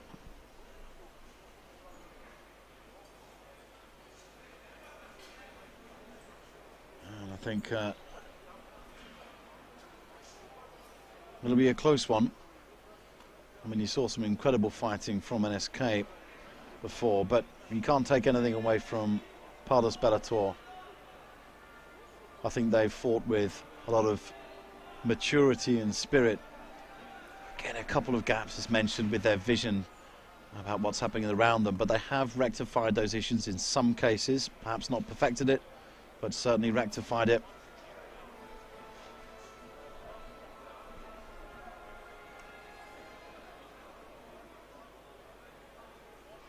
I see a comment saying that NSK looked tired, and well, yeah, that is the simple truth of the matter. It goes without saying that all teams will be tired at this point, but NSK, I mean, they've really had the wars put to them today. So here we go, round one of this bronze medal fight.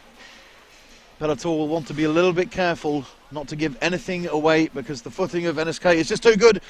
And I think there was a 4th point there, and no, in fact, yeah, the Bellator fighter has been grounded by Knight Marshal Sergei Stitch, and rightly so, although it was a good takedown. Unfortunately, the was not able to recover it, but that's an interesting takedown happening in there. And there is a 3rd point, which means it's okay. This is good news now for Bellator, although NSK come right back in it. This is a really close fight going to both corners now.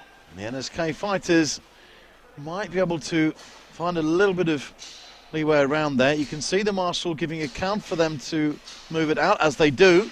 Bellator fighter very quick to move and goes for that charge, trying to utilize the grounded fighter as a sort of trip device. The charge goes in, but it is counted already. Or perhaps not. So I'm not sure if that was actually a stopper or a break. I think, yeah, they're just being brought into the centre of the list. Might be a little bit overzealous with this rule, saying that if things are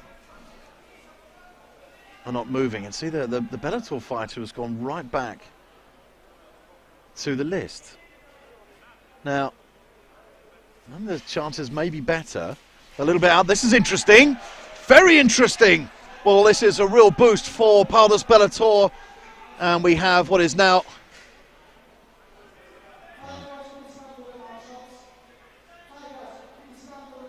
okay, so they've been brought to the centre of the list. The NSK fighter, we're not clear on it, and I believe that they're going to try and keep this into the centre of the list as we speak.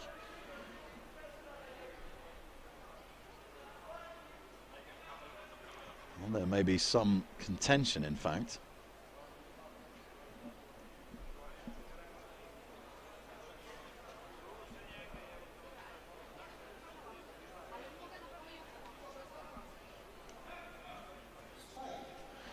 Well, they've got their work cut out now, and here we go.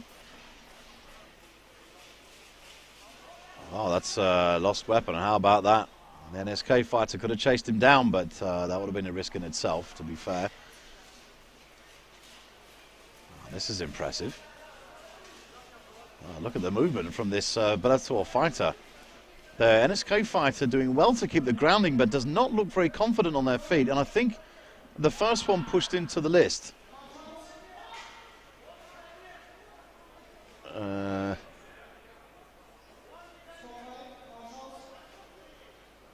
I think even the marshals are not clear on this point. It might be that whoever gets pushed into the list first is the loser of it. But this was not something which had been not been agreed previously, and that means that I think because of how many strikes come in, that means that the first round has gone to Pardus Bellator.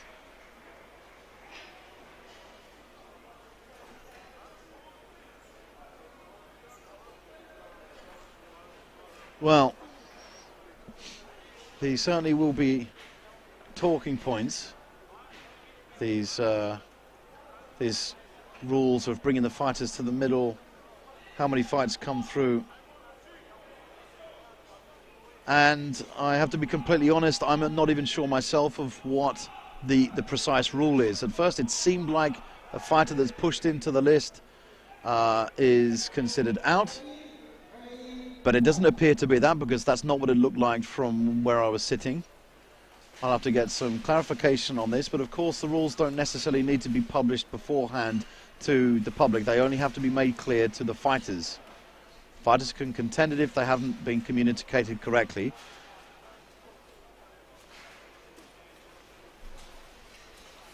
So some good movement coming from both teams here. Wow, you've got to be impressed with this Bellator team. That's stunning, but great work, a great comeback there from NSK, who come back charging and ripping away at the Bellator fighter. This is big moves now coming from both teams. Well, I'm not too sure about that, actually. Well, it seemed that there was a late strike that came in from the Bellator fighter, but it doesn't mean anything, because this means that Pardus Bellator have taken the bronze medal of Buhurt Next 2022. Well, they'll be absolutely delighted with that. NSK having shown so much determination and energy and skill, unfortunately take 4th place from Buhurt Next. You can still hear the screams of joy coming from these French fighters. There you see their captain helping up his opponent. Well, such disappointment for the NSK fighters.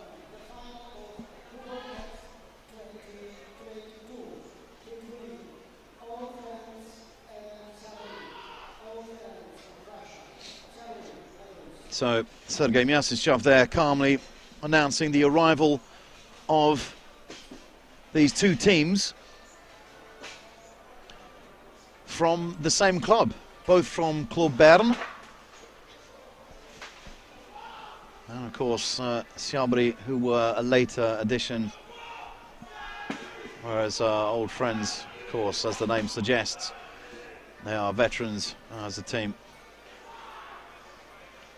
And there still seems to be some deliberation among the marshals about the rule, which has left a few people unsure. But you have to say, regardless of that slightly controversial moment in the previous round, that round just fought, well, there was a very, very proud Pardus Bellator team fighting and demonstrating why they are here and why they deserve the bronze medal. So, ladies and gentlemen, this is it. This is the last fight of the tournament of Buhurt Next 2022. Even after the fight, do not go anywhere. We've got plenty more to come in terms of the award ceremonies. We've got speeches, there'll be interviews, plenty more to come. But right now, it is all about this. Old friends versus Syabry. The old friends getting 10th place, which usually would qualify them for the Buhurt Prime tournament. But as is already mentioned, they relinquished that to an American team. Syabry instead finishing 18th place in the league standings.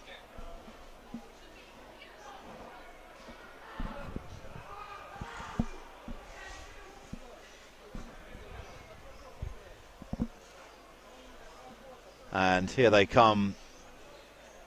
A team that we know very well.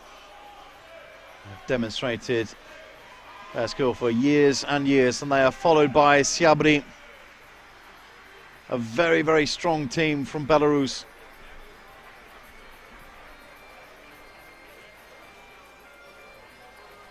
It's a pity we didn't see before when these two fight, because of course they're in the same club, and in any case they see each other in the final, but there is no choice now.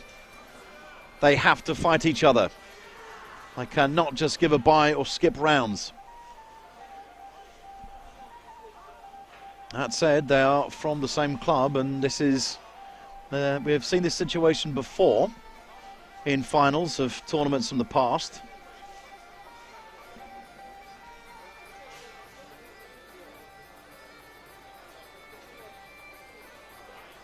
So it makes you think about how they're going to start this. Now they have that fist bump at the start, and as it's the final, I guess you can kind of forgive it.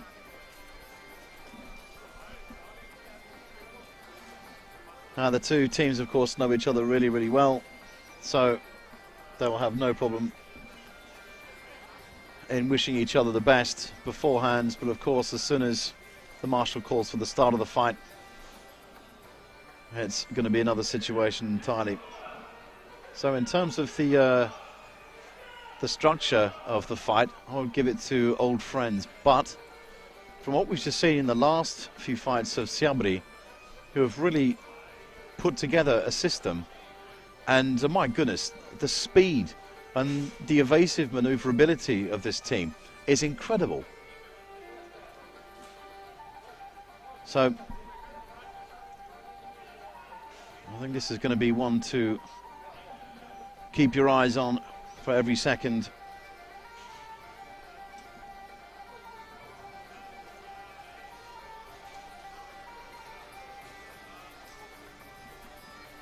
So let us know your predictions, guys. What do you think? Who's going to take this? It's your last chance to do so.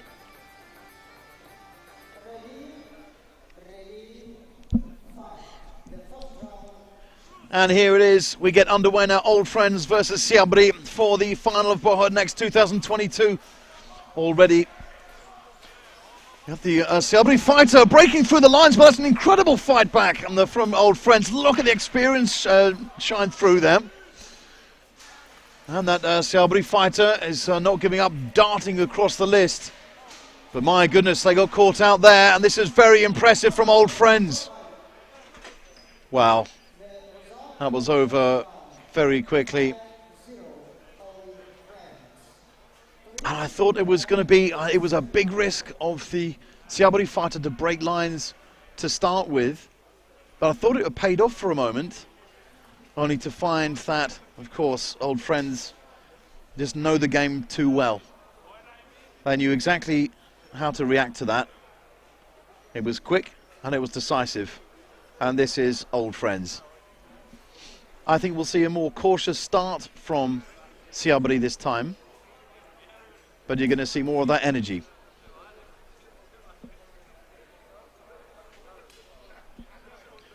So that's, believe it or not, one of the fastest rounds we've seen in this tournament. For it to come in the final is quite remarkable. So once again, the fist bumps come out. I expected it at the start rather than the middle, but here we are. But of course, you can't fault sportsmanship at any stage of the competition. Sergei Myasishchev starting round 2 of the final of Buhurt Next 2022.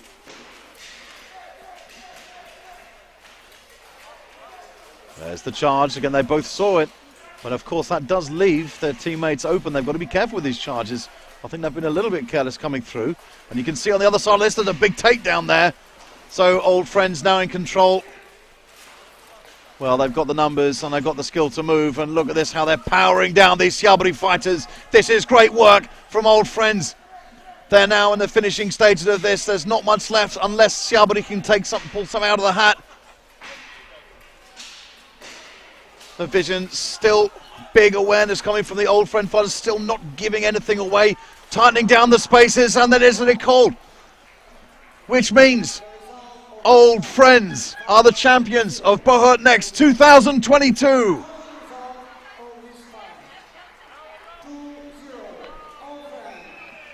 Well, this will be a very proud moment, and yet another medal, another tournament won for old friends against their own clubmates from Club Bern, who take the gold and silver for Bern, but it's gold for old friends, silver for Syabry.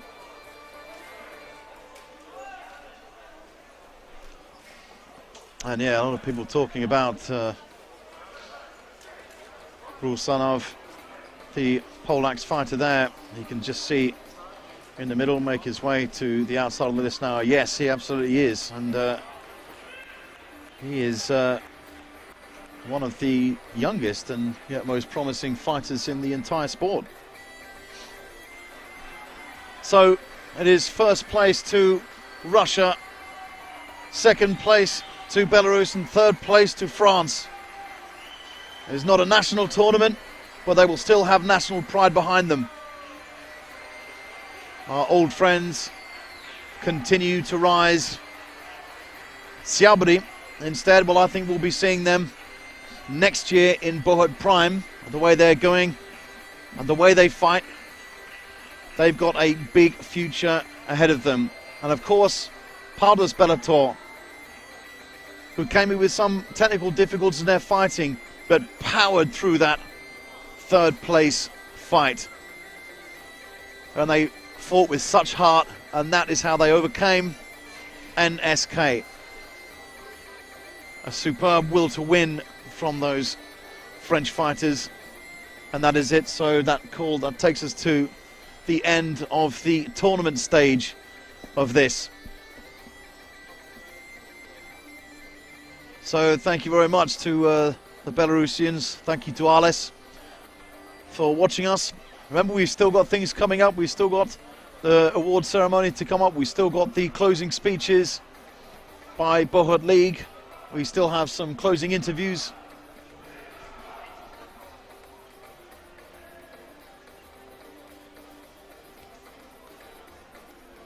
Those of you who stick around for the award ceremonies, of course.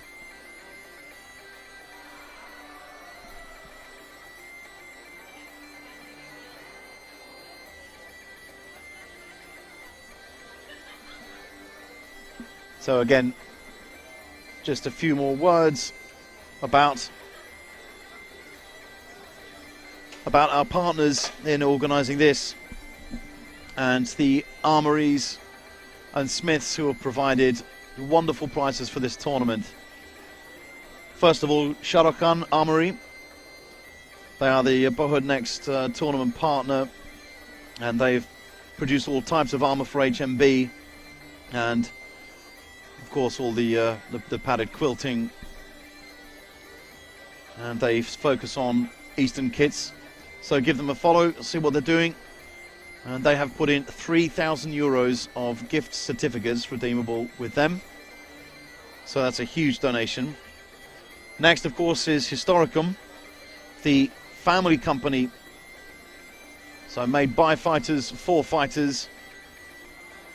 And they make all kinds of historical wear, not only armor, of course, dresses, shoes, jewelry, and a lot of artistry on shields themselves. They have also donated 3,000 euros in gift certificates, so thank you very much also to Historicum. Master Uli, a very, very well-known workshop in the community, running for 15 years and creates armor at an absolute top level. So a hugely loyal fan base. Also has donated 3,000 euro in gift certificates. So for those prizes from Sierotki Armory, Historicum and Master Uli, thank you so much. And we'll look forward to seeing your new products, seeing your work, very, very soon. Thank you for these wonderful prizes. And of course to Slobodan Marinic, who is the famous Serbian blacksmith and is the manufacturer of the sword which will be given to the most valuable fighter.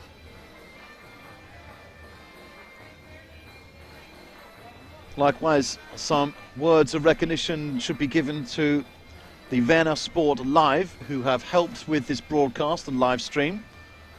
They are responsible for all the camera work, the sound work, everything that has brought this to your screen. Everything you're seeing now is thanks to them. And of course the Buhurt League themselves for attempting to organize this. It takes so much. With so much doubt and so much uncertainty in times like these, after everything that we've been through with lockdown, with restrictions, with conditions, it's so hard to make a tournament like this at this level. Then yes, we do have those 3 teams who are not able to make it because of COVID restrictions. I'm talking about Bayard, I'm talking about MFC Taurus, and I'm talking about Aquila Sequania, who of course just yesterday were forced to pull out. Now, of course, regardless of these difficulties, Buhurt League have pulled together with HMB to make this happen. And of course, we should have a special mention for the White Eagles, our team, our friends in Serbia, in Belgrade, who have made all this happen, who have helped us with the authorities, who have helped us with the providers, the contacts to make all of this happen.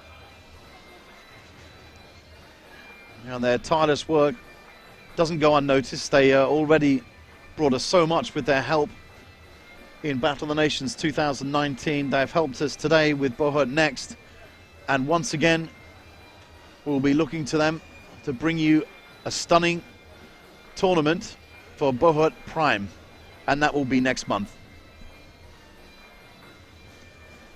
Anybody watching who knows about organising tournaments knows how complicated it is, how difficult it is. Well, this year it's been even more complicated, but there's a lot to be proud of, and it's really encouraging that we start the year like this. It's encouraging for teams. I've noticed some difficulties sitting up properly. It's encouraging for teams. That means that they'll be able to progress on. You know, look at this team here, Pardus Bellator. The victory of the 3rd place means so much to them, and it's a huge step forward for them. They'll feel nothing but pride at the moment, and absolutely deserved. They have had a stunning tournament. They've had difficulties in the tournament as well. There were certain moments where there was doubt that came over them, that we weren't really sure if they could progress further, in case these mistakes just got the better of them. But here they are, coming away with the 3rd place.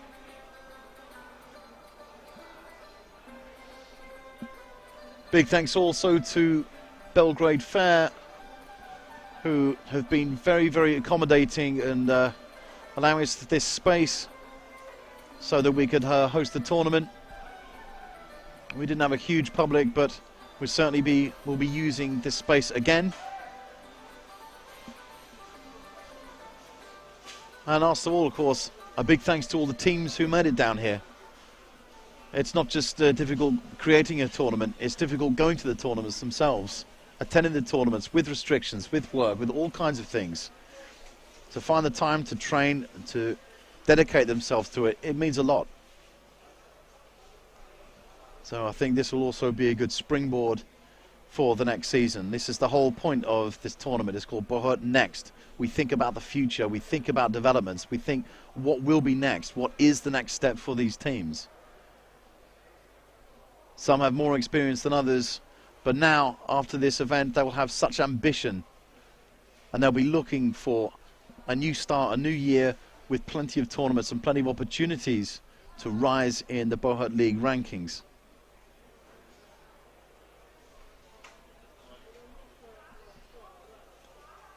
Of course, from the part of HMB, we have Courage of Ages, which has worked tirelessly to put this together with Buhurt League.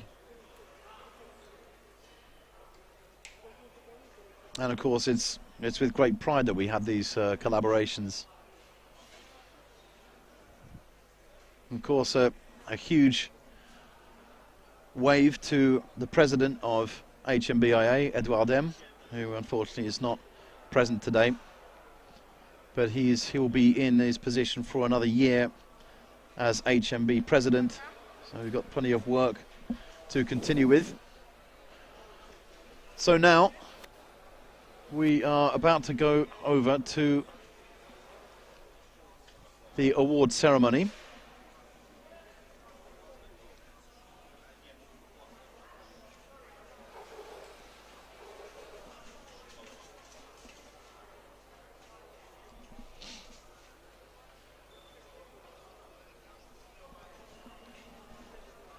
Yeah, and you see those personalised chalices of Buhurt League and HMB.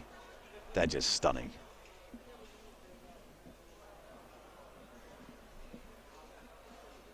So yeah, those of you who are thinking of getting into it, get in touch with the team straight away. See, there are a couple of comments about people who want to get involved. Just do it. Don't waste any time. Get straight there. The sooner you start training, the sooner you'll be in tournaments.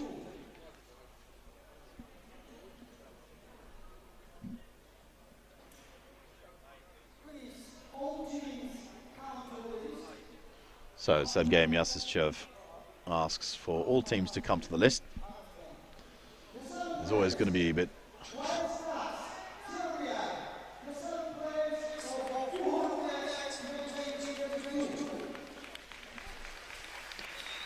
So Sergei Myasischev announces the placings of all the teams, and the White Stags come to a big reception.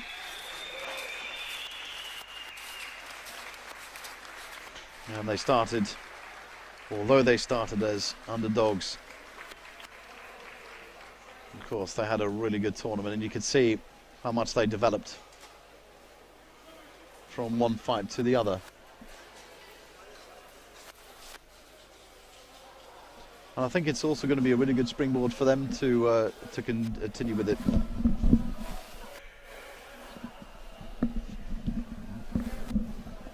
So we'll take you over to Irina Kamaeva, who will take it from here. So one of the most expected moments of today's tournament, of course, is the awarding ceremony. And let's greet the hosting country, the White Stags team representatives of Serbia. We are really grateful for their hospitality. We're so honored to be here and to be welcomed here in Serbia.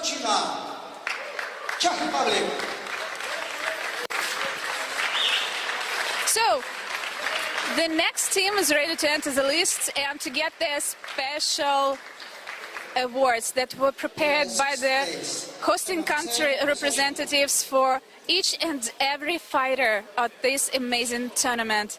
You can see there are some special cups that they can use.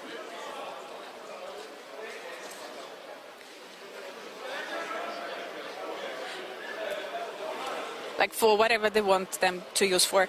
So, and if we can have a closer view, we can see that they have a Buhurt Next tournament logo on these cups, and the date and the name of the tournament. So this is kind of an exclusive thing that was made especially for this event. So you won't buy anything like this, like never and nowhere. You just had to be here and fight for that. The fifth place of Buhurt Next 2022. I hope all our audience from Poland are here with us still and can cheer for their team.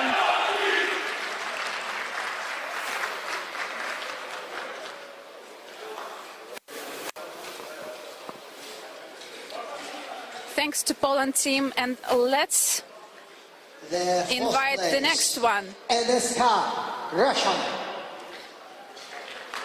So this place of Buhurt Next 2022. So LSK, place Russia. 4 and the team from Syabry, the strongest team in Syabry. So this time they managed to proceed to the 4th place. They showed us really great fights.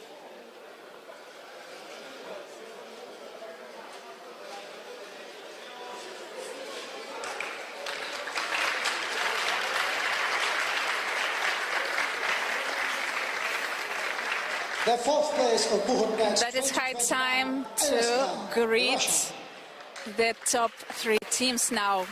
And we are more than ready.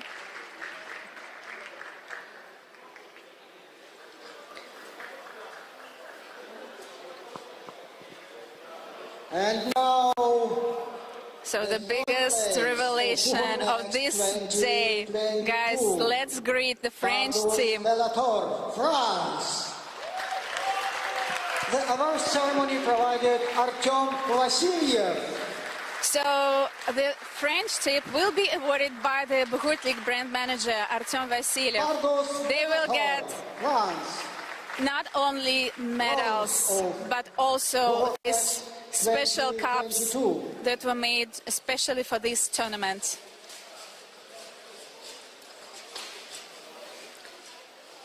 That's definitely something worth fighting for, definitely something worth overcoming all the difficulties. We know that one of the French teams had to withdraw from the tournament just yesterday, but these guys managed to come, managed to, I don't know, to show us really great fights.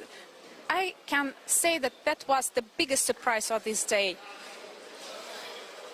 I'm more than sure that all our viewers from France, just in front of their screens, they are more than happy for these guys.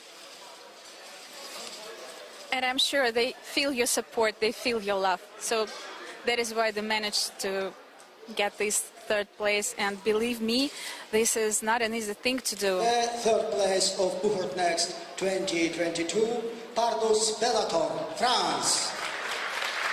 Great job, guys. Really great job. Well done. The whole France can celebrate today, you know. There is definitely a reason for it.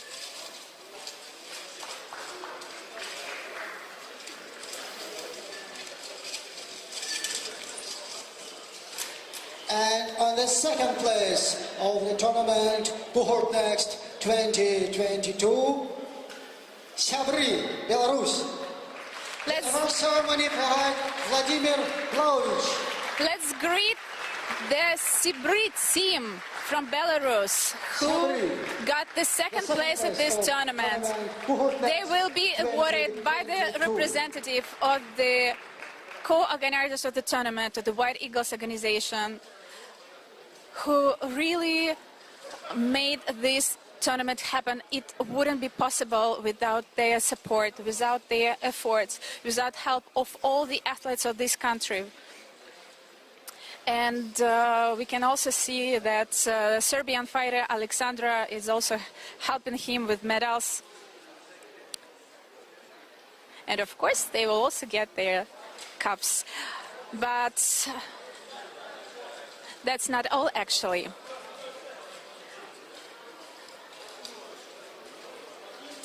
Our top 3 teams are awarded with special prize certificates from our sponsors.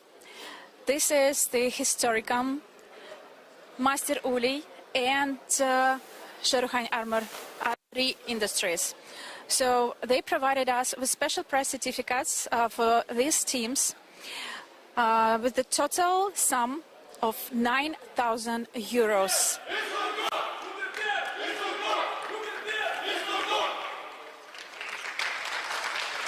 Syabry, the 2nd place of tournament, Buhurt Next 2022. And before we speak about the champion of our tournament, we must award the most effective fighter.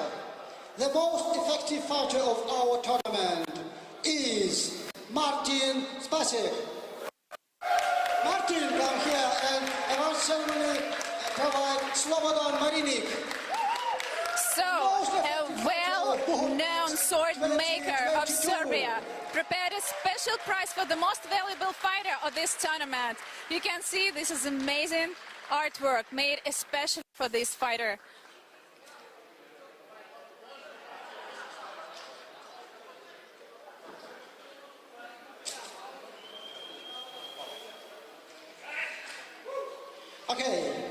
Now, let us come to the list. The champion of Buhurt Next 2022. Old friends, Russia. Our ceremony provides Boyan Basic. So the strongest team of Buhurt Next, Old friends, team from St. Petersburg, will be awarded by also the representative of the White Eagles organization. Also this guy who spent a lot of nights and days working on this event, making this happen.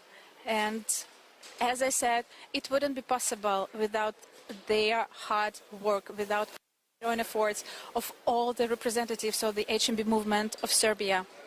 We are more than grateful for that.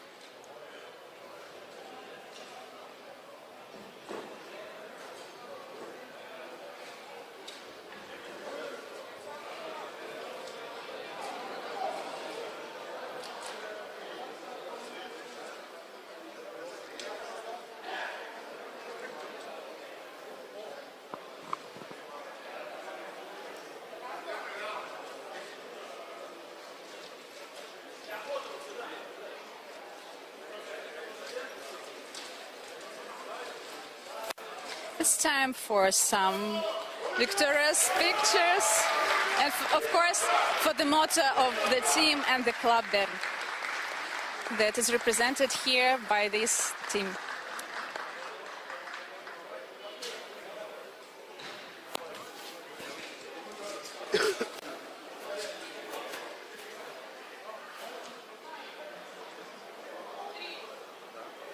Сейчас групповое фото и все.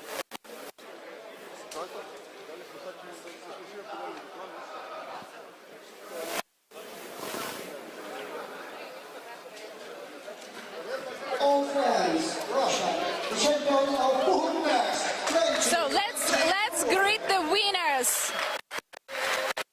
So, please, all teams, please come there. Okay, it's time for the common photo. All photo. Please, all teams, come there to the photo.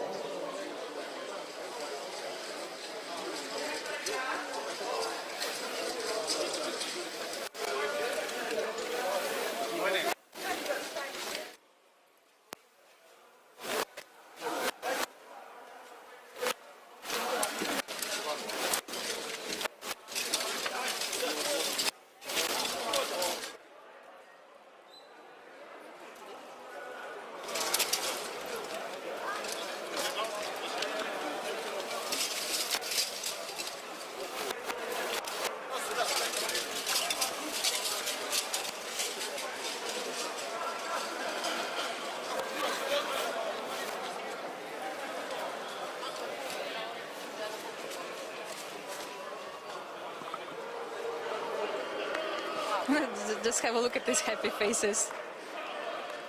Tired, exhausted. Some of them are disappointed, maybe, but I'm more than sure all of them are proud to be here.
Thank you, ladies and gentlemen.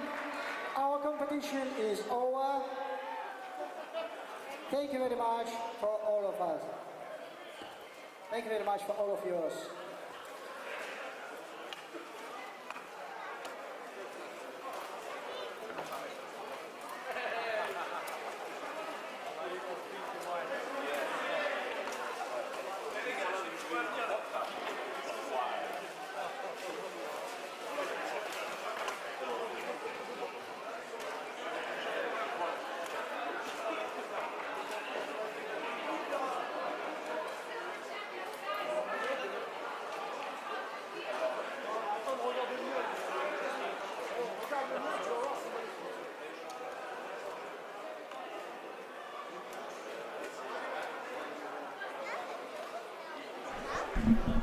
Just a last word there before we end the transmission is a big thanks to all of you who followed us.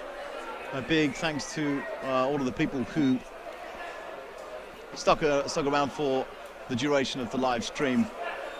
It's really good to see that there's so much energy, and that we're still not going anywhere, that we're still continuing on, and we're just getting better from here. This is just the start of 2022. It only gets better from here. Again, observe what's happened. If you're a fighter, think about the tactics that are working. Think about the ones which aren't working. If you're new to the sport, get involved. Just contact your local team. Find out what's going on. Just do your searches on Facebook, on Instagram, on the internet, everywhere. Look for HMB clubs, HMB teams, Buhurt League, all of us. We'll be able to help you. And we want people to get involved. Nobody's going to tell you can't do it, because you can. And it's getting involved is as easy as that. But as soon as you're involved, that's where the challenge starts. That's where the going gets tough. But if you've got the qualities and the characteristics for it, then there's a place for you here. There's a place for everybody here. So again, thank you so much for following us. I'm really looking forward to seeing you again for Buhurt Prime, which will be here in Serbia in just 1 month's time. So not long to go at all. Tournament, in my opinion, has been very successful. You can look forward to even more of this from Serbia live in a month's time. So for me, this has been really good fun. And thank you for your comments. Thank you for your questions. Everything that you've put into the live stream. It makes it all the more enjoyable. So from me, from Buhurt League, from the White Stags of Serbia, I would like to wish you all the best. Thank you very much. I'm Gavin Stewart, and that is the end of my transmission. Take care, everyone.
So we're back.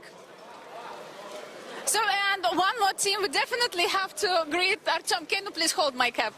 Sorry.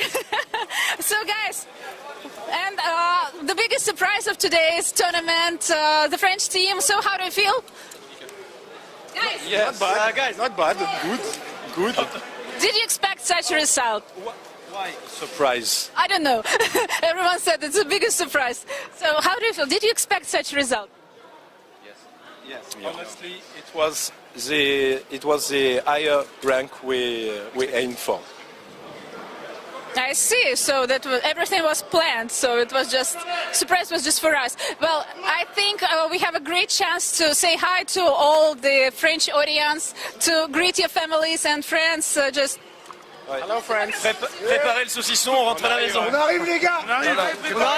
Ouvrez les bières. Ouais. On a soif. Bonjour, Saint-Denis. Thank you. Thank you. Well, I wish you to have a great time here in Serbia this evening, and I wish you the safe trip back home. And I hope to see you at many other Buhurt League tournaments. So. We hope so. Thanks. So that was a great day, full of great battles, full of great fights, full of great moments. But as you can hear, everyone here is so excited. But unfortunately, we do have to say goodbye to you. And thank you for being with us. Thank you for watching. Thank you for supporting. Thank you for all your comments. We do need that. And see you at Buhurt Prime Tournament, which is taking place in a month. So, see you soon. Bye.